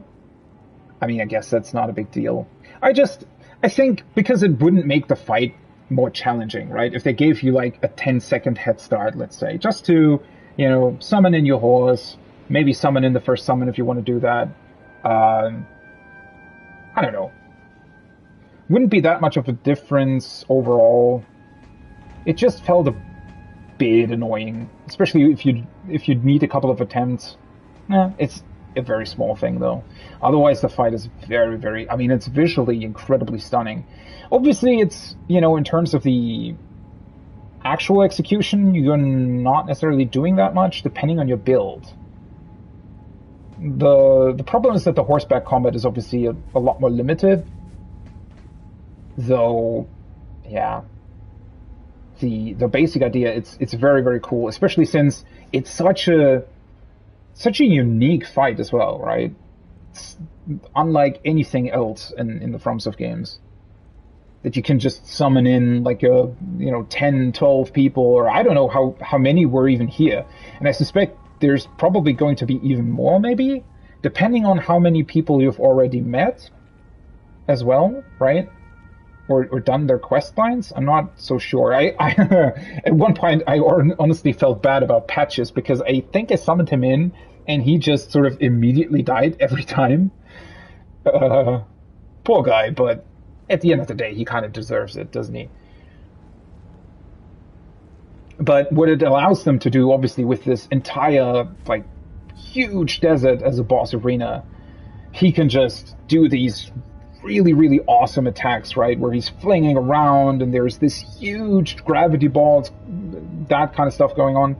Though I do think I felt like that was a bit buggy as well. I don't know if it is, but when he does his gravity field, what's actually supposed to happen is that he sucks you in, right? And it deals a little bit of damage. But I felt like when I was right sort of on the edge of his gravity field, so just sort of on the edge of the AoE, it would push me out instead of in. I don't know if that's was... Maybe he has two different attacks, one pushing you out, one sort of pulling you in. It just, sometimes it literally sort of just pushed me, I don't know, 100 meters away, it felt like. That was a bit strange. I don't know if that was a bug or something. Didn't really matter at the end. It's actually quite funny that he can also push you away, to be honest. And yeah, visually the fight is pretty stunning as well.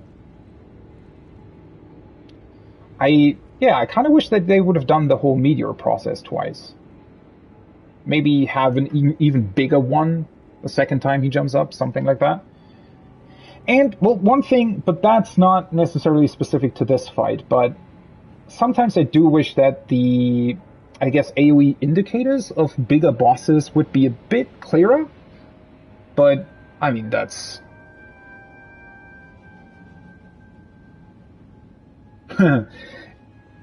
Does he even do that? I mean, I had obviously no idea there was so much going on.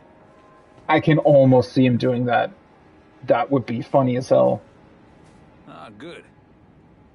I was waiting for you. Oh, what a sick way to fight, eh? True. The glory of the clash is shared. By Radahn. And you. And did you see that afterwards? A falling star right before our eyes. I can't fathom how Radahn was holding back something of that scale. He was a living legend if ever I saw one. And the path has now been cleared. To Nokron, where Ranni's fate will be decided. Let's meet where the falling star bit the earth.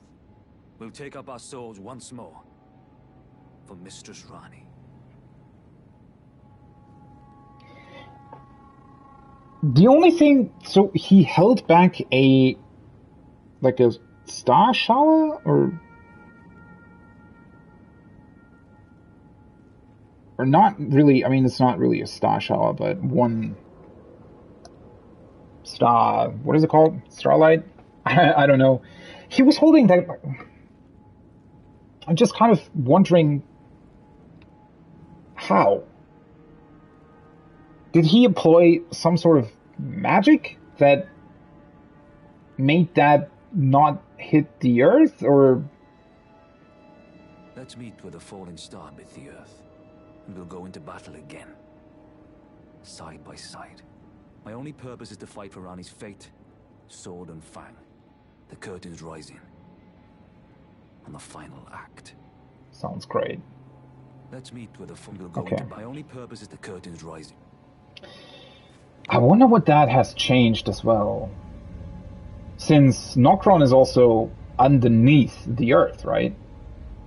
How would this kind of star shower explosion change anything in that regard? What's up with you? Are you, like, looking for something, or what is he doing? Ah, hello there. It was a battle marvelously fought. You are well and truly a champion, friend. I On the other hand, I'm nothing but a crock. One hit was all it took to crack me, and for my insides to come spilling out.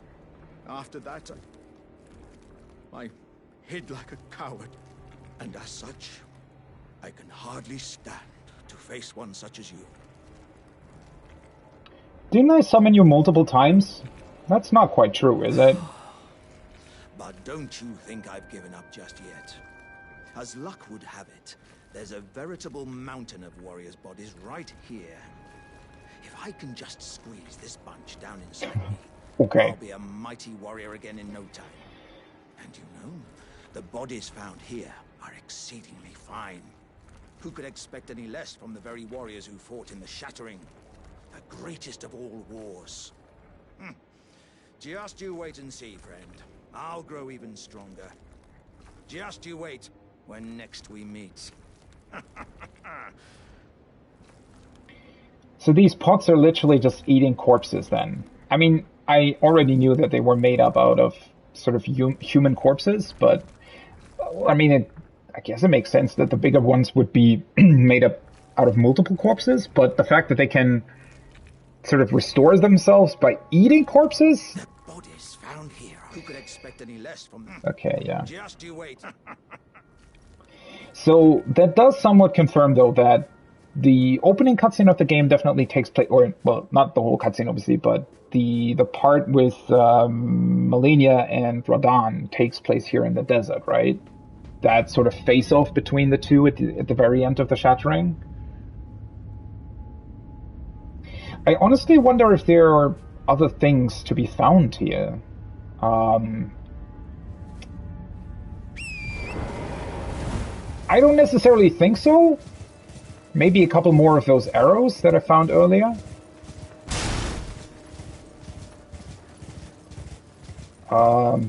Probably gonna waste my time riding around this place, but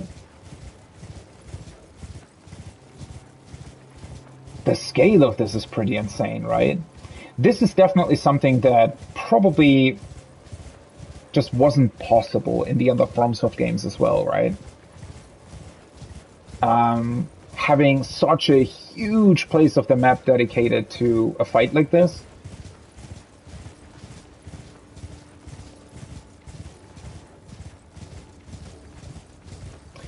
Actually, you could probably use these things as cover in the fight as well, right? Though you would be very far away from the summons. I wonder if you would try and fight him without the summons, maybe luring him here might be the way to go. Though that sounds somewhat annoying as well, right? Because that would probably take a very long time.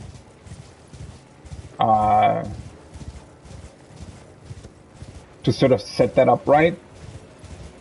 Because he's also not moving towards you, right? I'd imagine if you start off the fight and you pretty much ride to these pillars right away, he would probably just stand at his original location shooting those arrows at you and just not hitting you, and nothing would really happen at the end of the day. Oh yeah, they literally built this entire beach/desert just for this boss fight. It's honestly very impressive.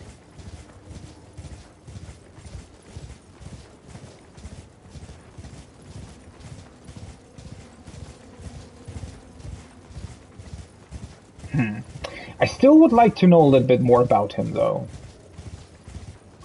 I mean, honestly, we've heard... Well, not necessarily about Radahn, but...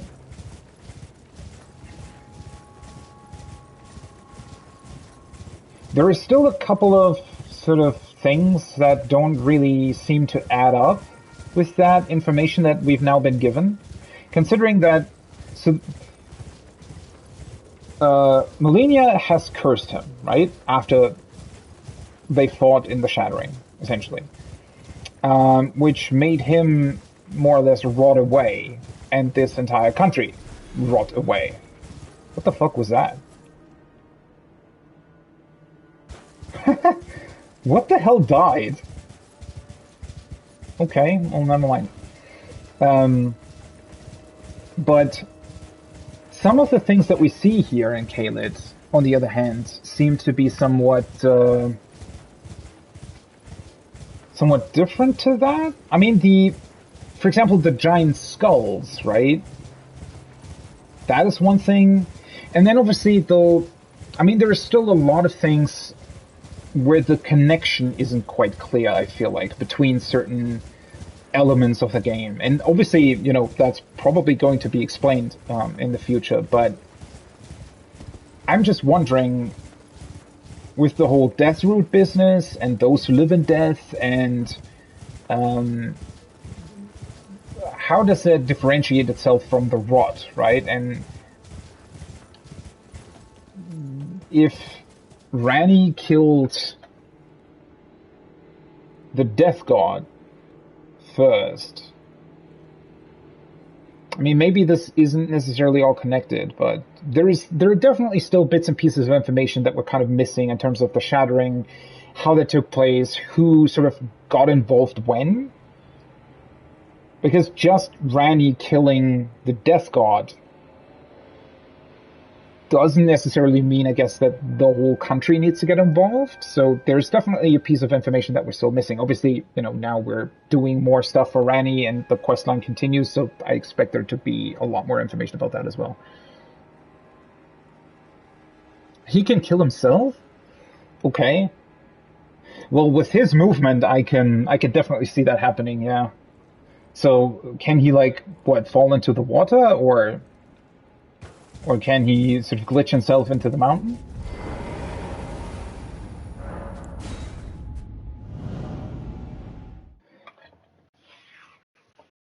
Ah, the fight's still, yeah, that's really, really cool. And now we're back here. Oh, that's interesting. Why do they teleport you out of the castle? Also, is it just because it's sort of night, or did the atmosphere change? Is there less rot here now?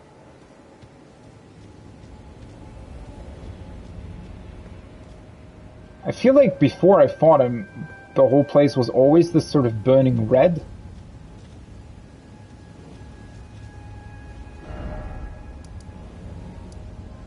Huh. Starscourge Radahn.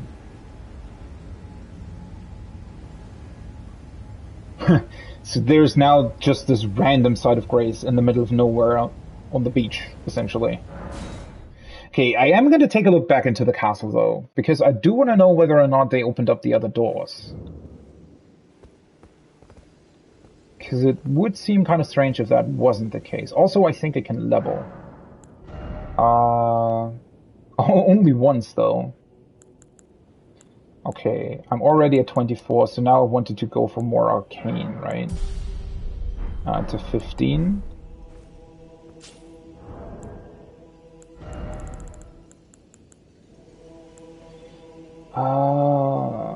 Nine. Oh, right, I should probably also take a look at these things. Remembrance of the Starscourge.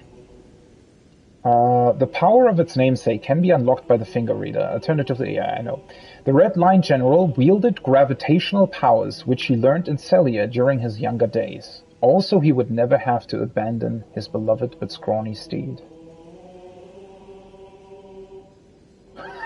Really? Wait, so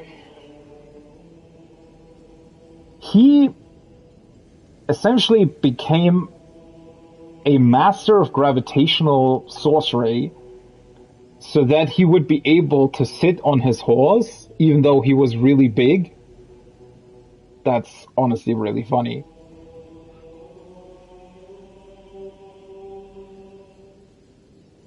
Oh, so he just falls to his death? Oh, that's interesting.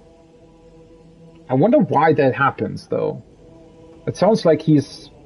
I mean, maybe the game just doesn't know how to handle it. Almost as if he would glitch into the ground and the game doesn't really know how to handle that. Interesting. Oh, so that's what I was sort of jokingly saying were rollerblades earlier. Yeah, so he is essentially... He's using gravity or these gravitational powers for his legs to keep them sort of afloat above ground, and then the horse in the middle is where he's actually riding on. And at the end of the day, it looks like he has rollerblades under his feet. And yeah, apparently he just learned those powers also that he could keep riding his horse. Okay, really interesting trivia about him, I guess. And I guess at the end of the day, that gravitational magic was what allowed him to keep that star that now fell to the ground, I guess, away from the planet, I would assume.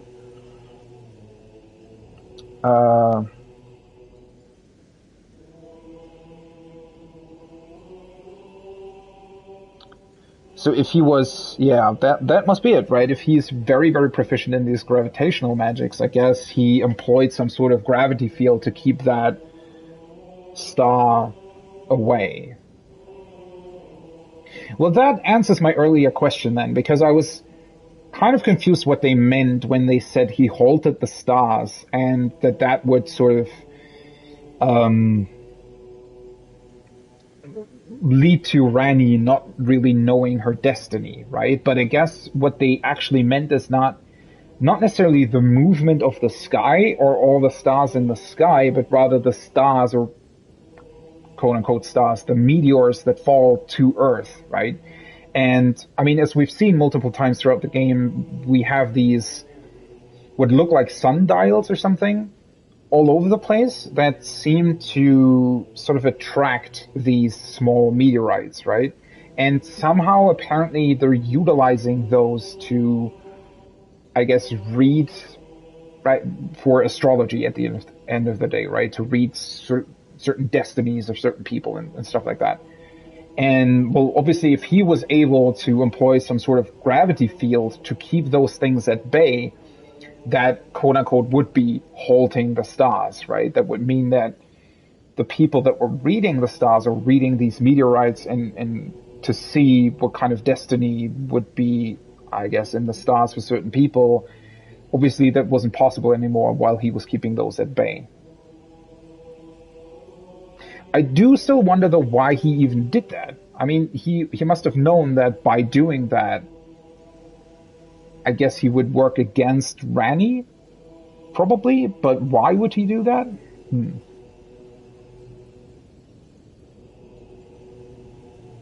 mean, there's definitely a lot of interesting stuff here.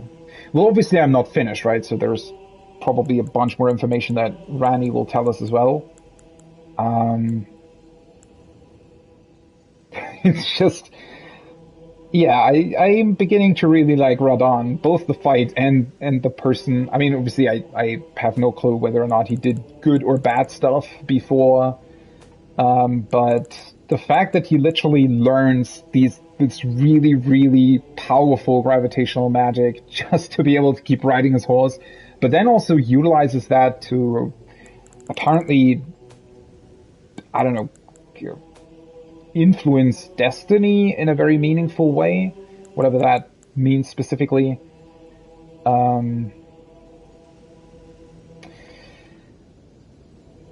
Wait, I also got his Great Rune. Where the hell is his Great Rune, though? Oh, here. Why is it here? Devoid of any benediction, seek the Divine Tower of Kaled, which stands upon the precipice at the Dragon's Barrow shore. Okay, yeah, that makes sense. Wait, did I not have to activate the Great Rune of Renava? I didn't even realize. What's the Divine Tower in Liurnia for then, though? Interesting. Okay, so what is that? That's the right ring, right? Yeah, it has to be.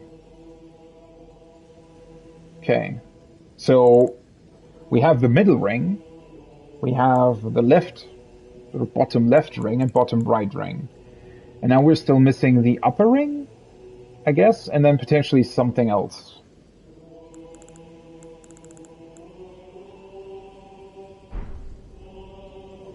Am I missing another item, or do I still have something that I didn't read through? I don't think so. Right, I actually wanted to, to take a look at the castle. Oh, I should also put my equipment back the way I had it before. My shield, and put the staff back over here.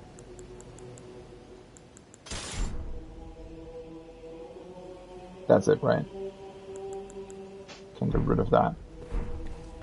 I do still wonder, though, whether or not keeping the Baldachin's Blessing would have done anything. Also, this place keeps being a non-aggressive zone. Non-aggression zone? Or whatever that is called.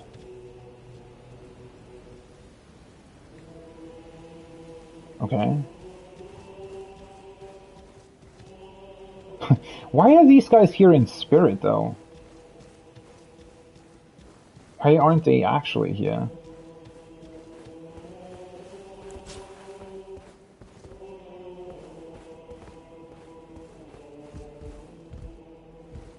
And also, I am somewhat still wondering why...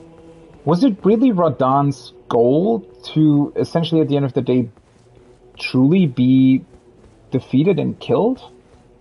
Because, well, that's sort of what he wanted, right? He wanted to die because he didn't want to be just alive, but, I don't know, putting rot everywhere? Hi. At last, the war festival has ended. Brave champion, you have our gratitude. The celebration was spectacular. General Radahn is surely pleased. Festering with rot and crippled by madness, all he wanted was Okay, an yeah. honorable death. Makes sense.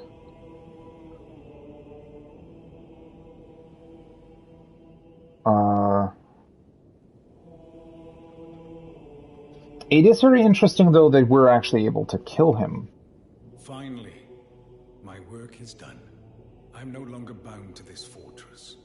I have a task in mind. Old business, you could say. You wouldn't understand. Oh. May we meet again, if the fates deign it. Brave champion. You think so? It's time I went on my way. May we meet again, if the fates deign it. Brave champion.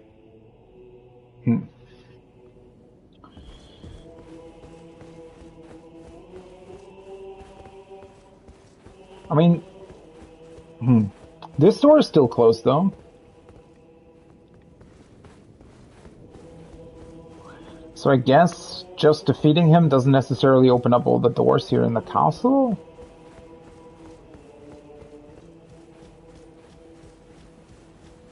Maybe there's something else I need to do for that? Or maybe they're truly not meant to be opened? But I mean, I saw an item in one of them earlier, right?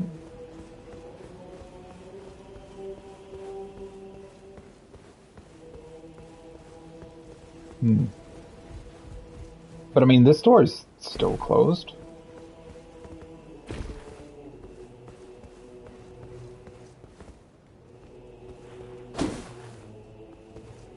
Yeah, the other door kind of looks like it leads to the beach as well. Oh, thanks a lot. Thanks for hanging out and chatting. Hope you're having a great rest of your day too.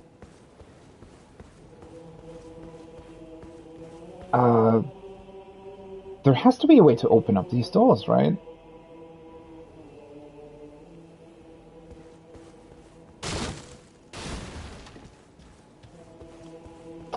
I guess. I mean, well, the enemies probably just respawn here, right?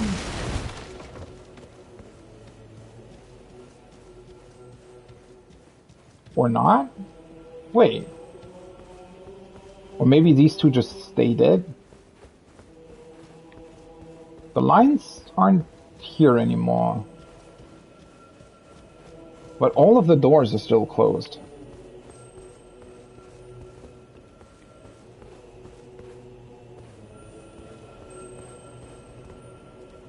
How very strange.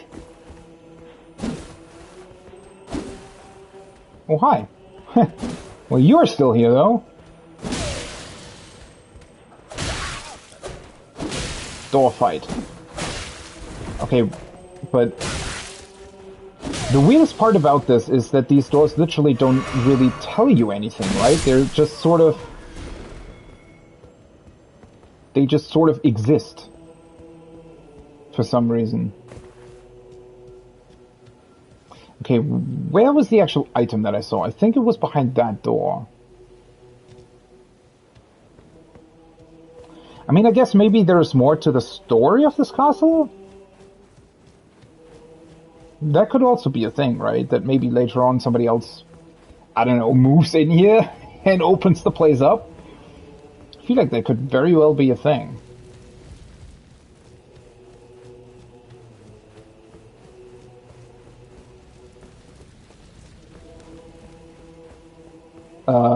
I just moved around the outside. Wait, are you not meant to go in here with the doors closed? I mean, the when you go outside the castle, you land over there somewhere. That door is open. I think it was up there somewhere. And then I just jumped down into the courtyard, essentially. And then, well, obviously the teleporters are also there. But yeah, I don't know. I feel like there should be a way, or maybe maybe there is a way to traverse the rooftops or something of the castle without having to open the door?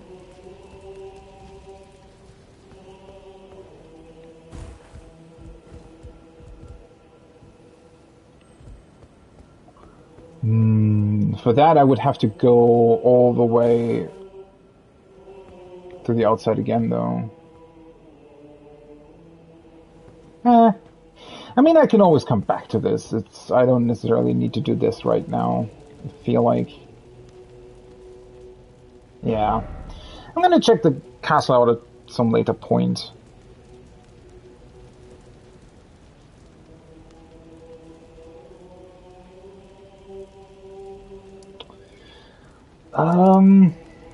Well, I do still have quite a lot of stuff to look at in Caelid, though.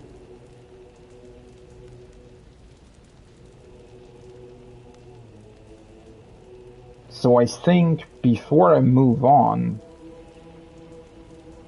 I kind of want to do that first. Is there a good place to... Let me see. If I go here, I just want to see whether or not the huge explosion has maybe changed anything over in Limgrave.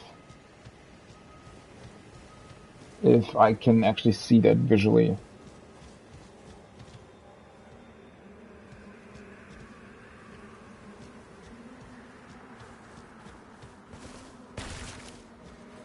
I mean, I went to the door first, and it was just closed from the other side as well.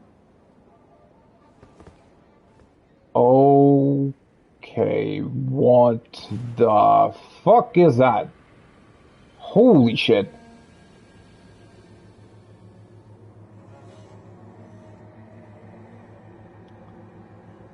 Well, there is actually a giant crater there. I honestly did not expect that. Wow.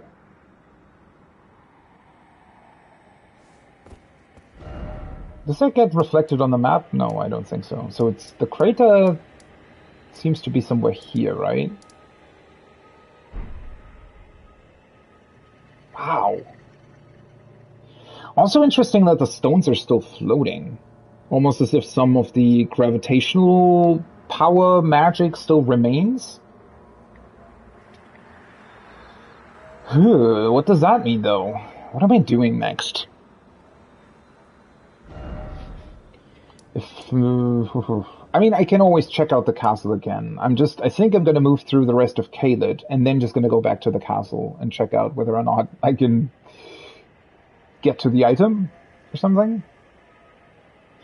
I mean, it doesn't necessarily feel like I'm missing too much more in Caelid, right? I mean, there are a couple of ruins, obviously, that I still need to check out. The Divine Tower would be one thing. But considering that this is sort of the edge of the desert already, yeah, there isn't necessarily that much more.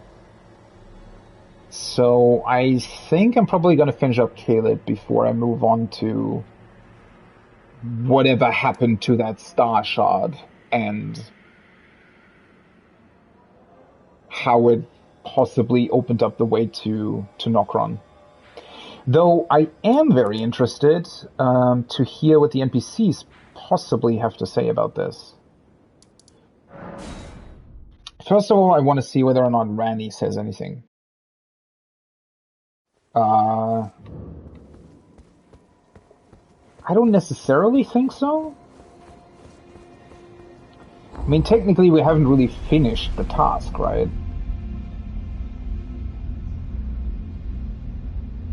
But it's certainly a pretty big thing that we did, so I am wondering whether or not people are going to comment on it. Or is she sleeping? Ah, okay, so she actually went into the slumber that she talked about. Interesting.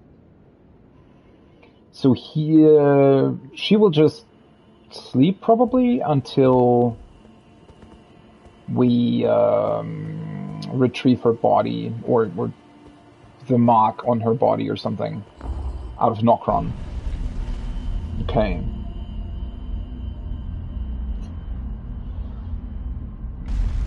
I am both sort of intrigued and scared by Solubis, though, because I feel like the dialogue option that was presented to us earlier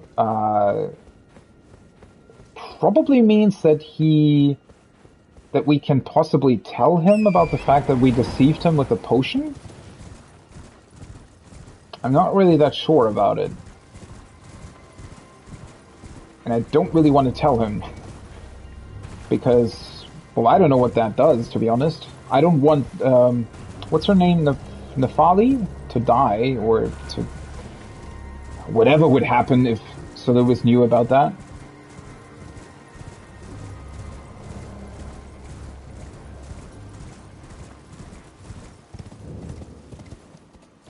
Also, why can't we just ride in here on our horse? Begging for another lesson. Delamain. About the scheme. Yeah. I have a feeling if I select this, it'll actually tell him about the fact that we faked the potion. So I'm not going to do that. Okay, is there anybody else that we need to talk to, or could talk to, that might potentially tell us something of interest? I do have a feeling, though, as if I still missed something in Liurnia. Like this plateau, for example. But it's honestly very hard to tell. I'm kind of just gonna... do I want to talk to everybody? Probably not, but a couple of places might be interesting. Also, I never managed to get this encounter back, where somebody was invading me here. Absolutely no idea how to trigger that again. Okay, so he's not telling me anything new. I'm still missing a Shabriri grave for Hayeda. I wonder if Varay is going to tell us something new. Though he was pretty focused on the bloody fingers last time I saw him. So I don't necessarily think that he would comment on anything else. Maybe the people in Limgrave, though, considering that they must have seen a huge explosion next to them. Well, I am going to talk to the merchant. Calais is his name, right?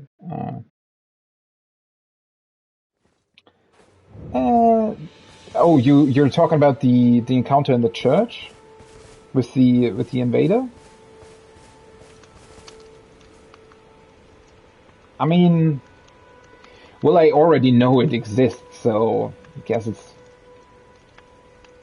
not that bad. I wanted to look into that as well at some point anyways. I thought that it maybe had something to do with being night or something. I mean, sure, why not? Otherwise I probably just wouldn't see it again. Always a pleasure. Okay, he doesn't really say anything either. I could, since I'm already here, I'm just going to do this to level. Oh, okay, so it's nighttime. Yeah, that's what I was just confused because I think when I went back, it was probably almost nighttime at a certain point, and I think that's why I got confused and thought that it must have had some other kind of trigger. Okay, but yeah, if it's at night. That was sort of my first guess as well, because, well, that's sort of the only really event trigger that I've seen so far. It's the same with the night cavalry as well, right? If that's at night, yeah, I need to come back there at night then. Okay, one more point into Arcane. That'll give me access to the stronger dragon spells. And I guess from this point, my next goal would be to get Vigor to something like 35 probably. I don't think that I'm not necessarily going to invest into more of these stats currently. Because I think, like, the next spell that I know of that I would be capable of using if I invested into intelligence is at, like, 34 or something. So that's way too high. And in terms of the faith stuff, I think I can actually use everything that I know of. And I don't want to invest more points into Arcane if I don't have to. The only thing that I might want to think about as well is just a tiny bit more endurance. At a certain point, maybe. But other than that, I'm probably just going to go for more Vigor. I mean, so Radan in the boss fight was essentially two-shotting me, I think, if he actually hit me with his proper attacks. So if other bosses in the game are somewhat similar during endgame and in the capital and stuff, I probably want to have more Vigor. Feels like that's probably the better choice. Okay. Well,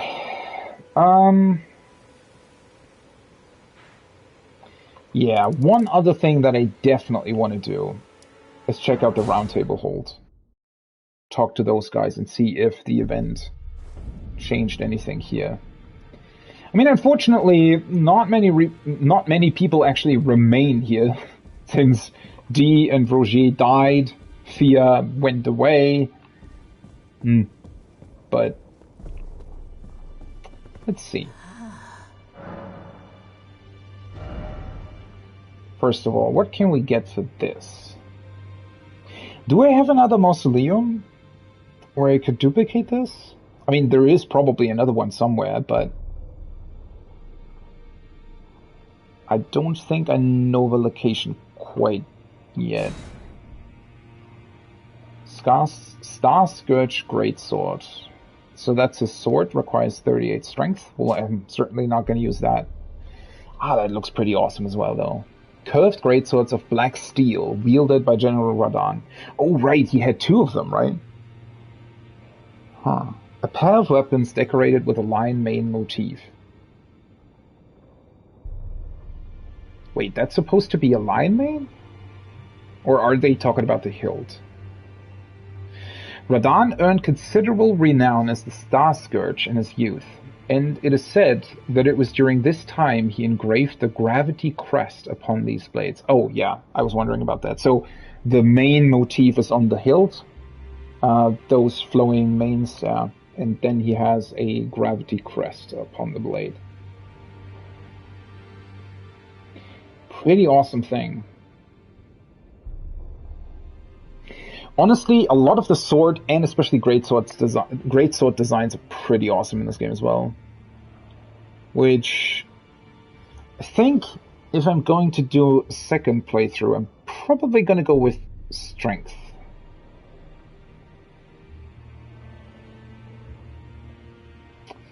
Because that was always sort of my original go-to thing in the FromSoft games.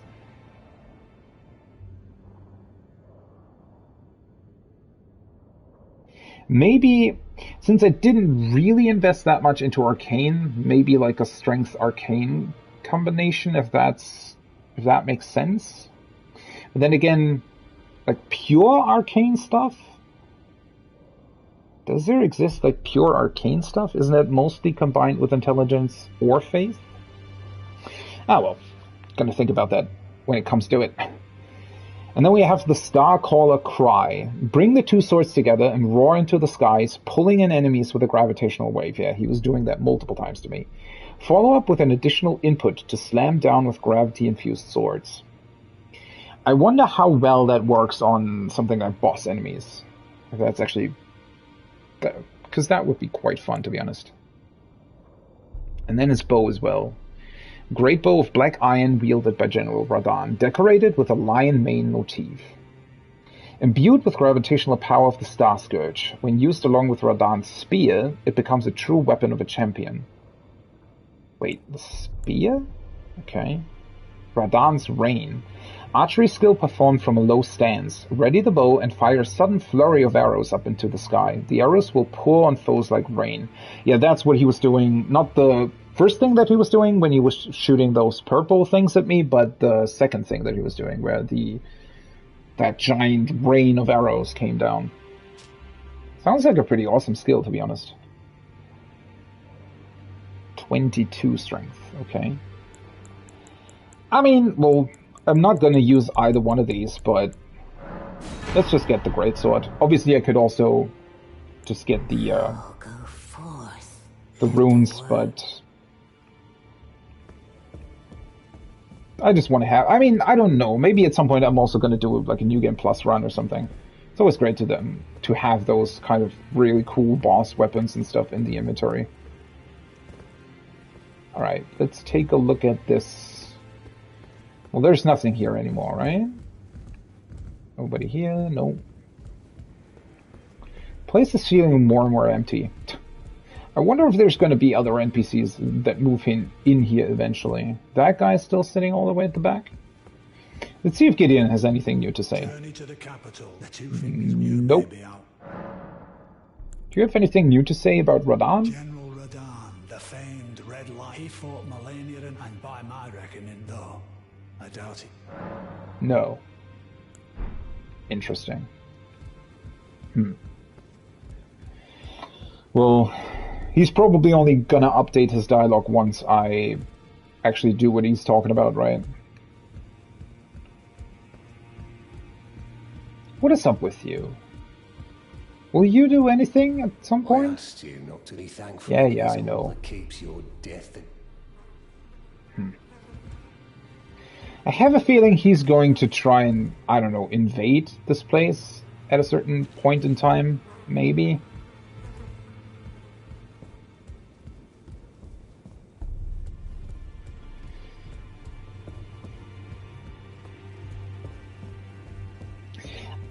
Though I'm still not quite sure what is up with these things that he has growing all over his body, right? Because we've seen that on multiple enemies already, and still not quite clear what that even means. Okay, Sophia is obviously still gone. Greetings. Rodrika, anything new to say? I can hear it from across. Okay, yeah, You should that's keep just unknown your her commenting on that red guy sitting on the other side. Still the same comment. Well, I took you no matter to lay out your own. He doesn't say anything new. I don't expect there to be anything here either.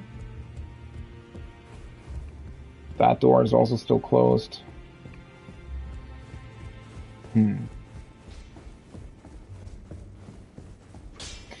Kind of intriguing that nothing really changes here.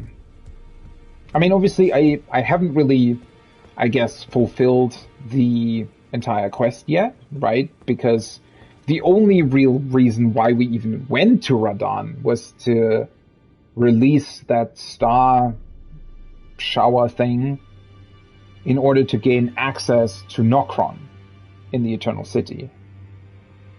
And I guess until I do that, nothing else is really going to change. In this ash, I can see it reminds me of my... Yeah, okay, that's the same thing she said last time. Okay, then. Nothing new here either. Well, now the only question remains. I desperately want to check out what this giant crater did, but at the same time, I also really want to finish up Caelid. So I think that's probably what I will do next.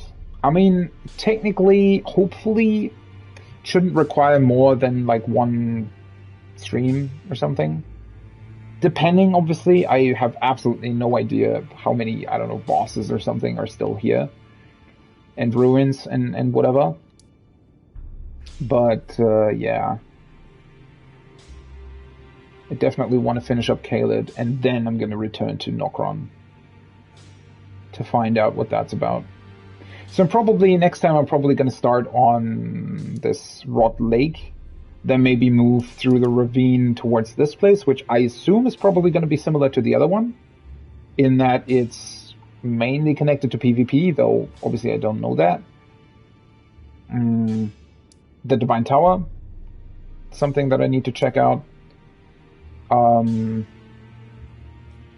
Going back into this crystal cave will also be quite interesting, because now I think it's going to be pretty much a cakewalk to deal with the enemies. And then, yeah, there's a couple more ruins here that I need to check out. This one, this place, the giant, like, doorway here.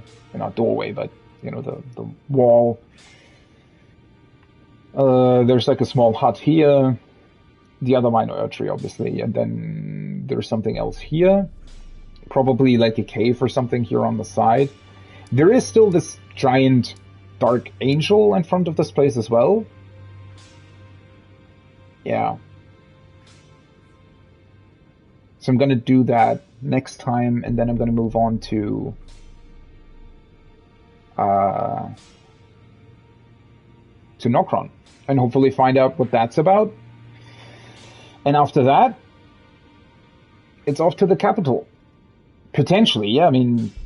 Well, technically, there are still even other places that I need to check out, right? There's the other Eternal City, obviously, over here, right? This plateau, the Divine Tower, I wasn't able to access. And I can also still teleport myself to those flying ruins. I have absolutely no idea what those are about, because they've also not really been mentioned by anyone, which is the weirdest thing about it. Because you would have thought that they would have maybe been mentioned with somebody, right? Because they do seem to be some sort of... I mean, their remnants are lying all over the place, right? So you would assume that they are important to some degree? Oh well, still a lot to do. A lot of places to see. Guess I'm just going to end on this time around. Or maybe this. That actually looks quite peaceful, I think. It's actually been quite a long stream. Yeah. I'm pretty pleased with the amount of progress that I made.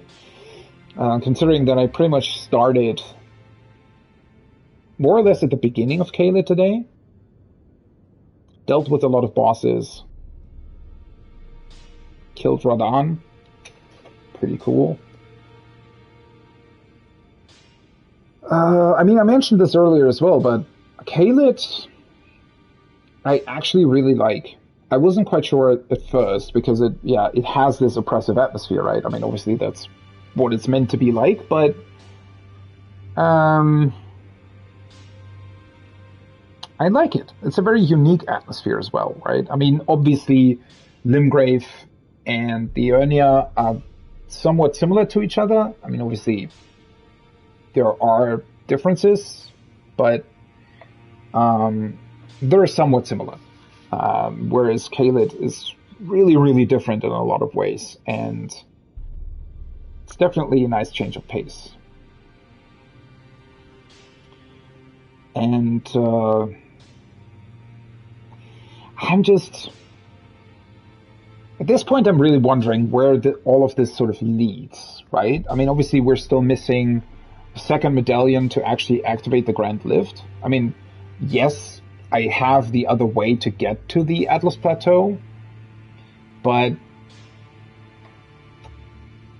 at the same time, I feel like I should also be able to get the Grand Lift activated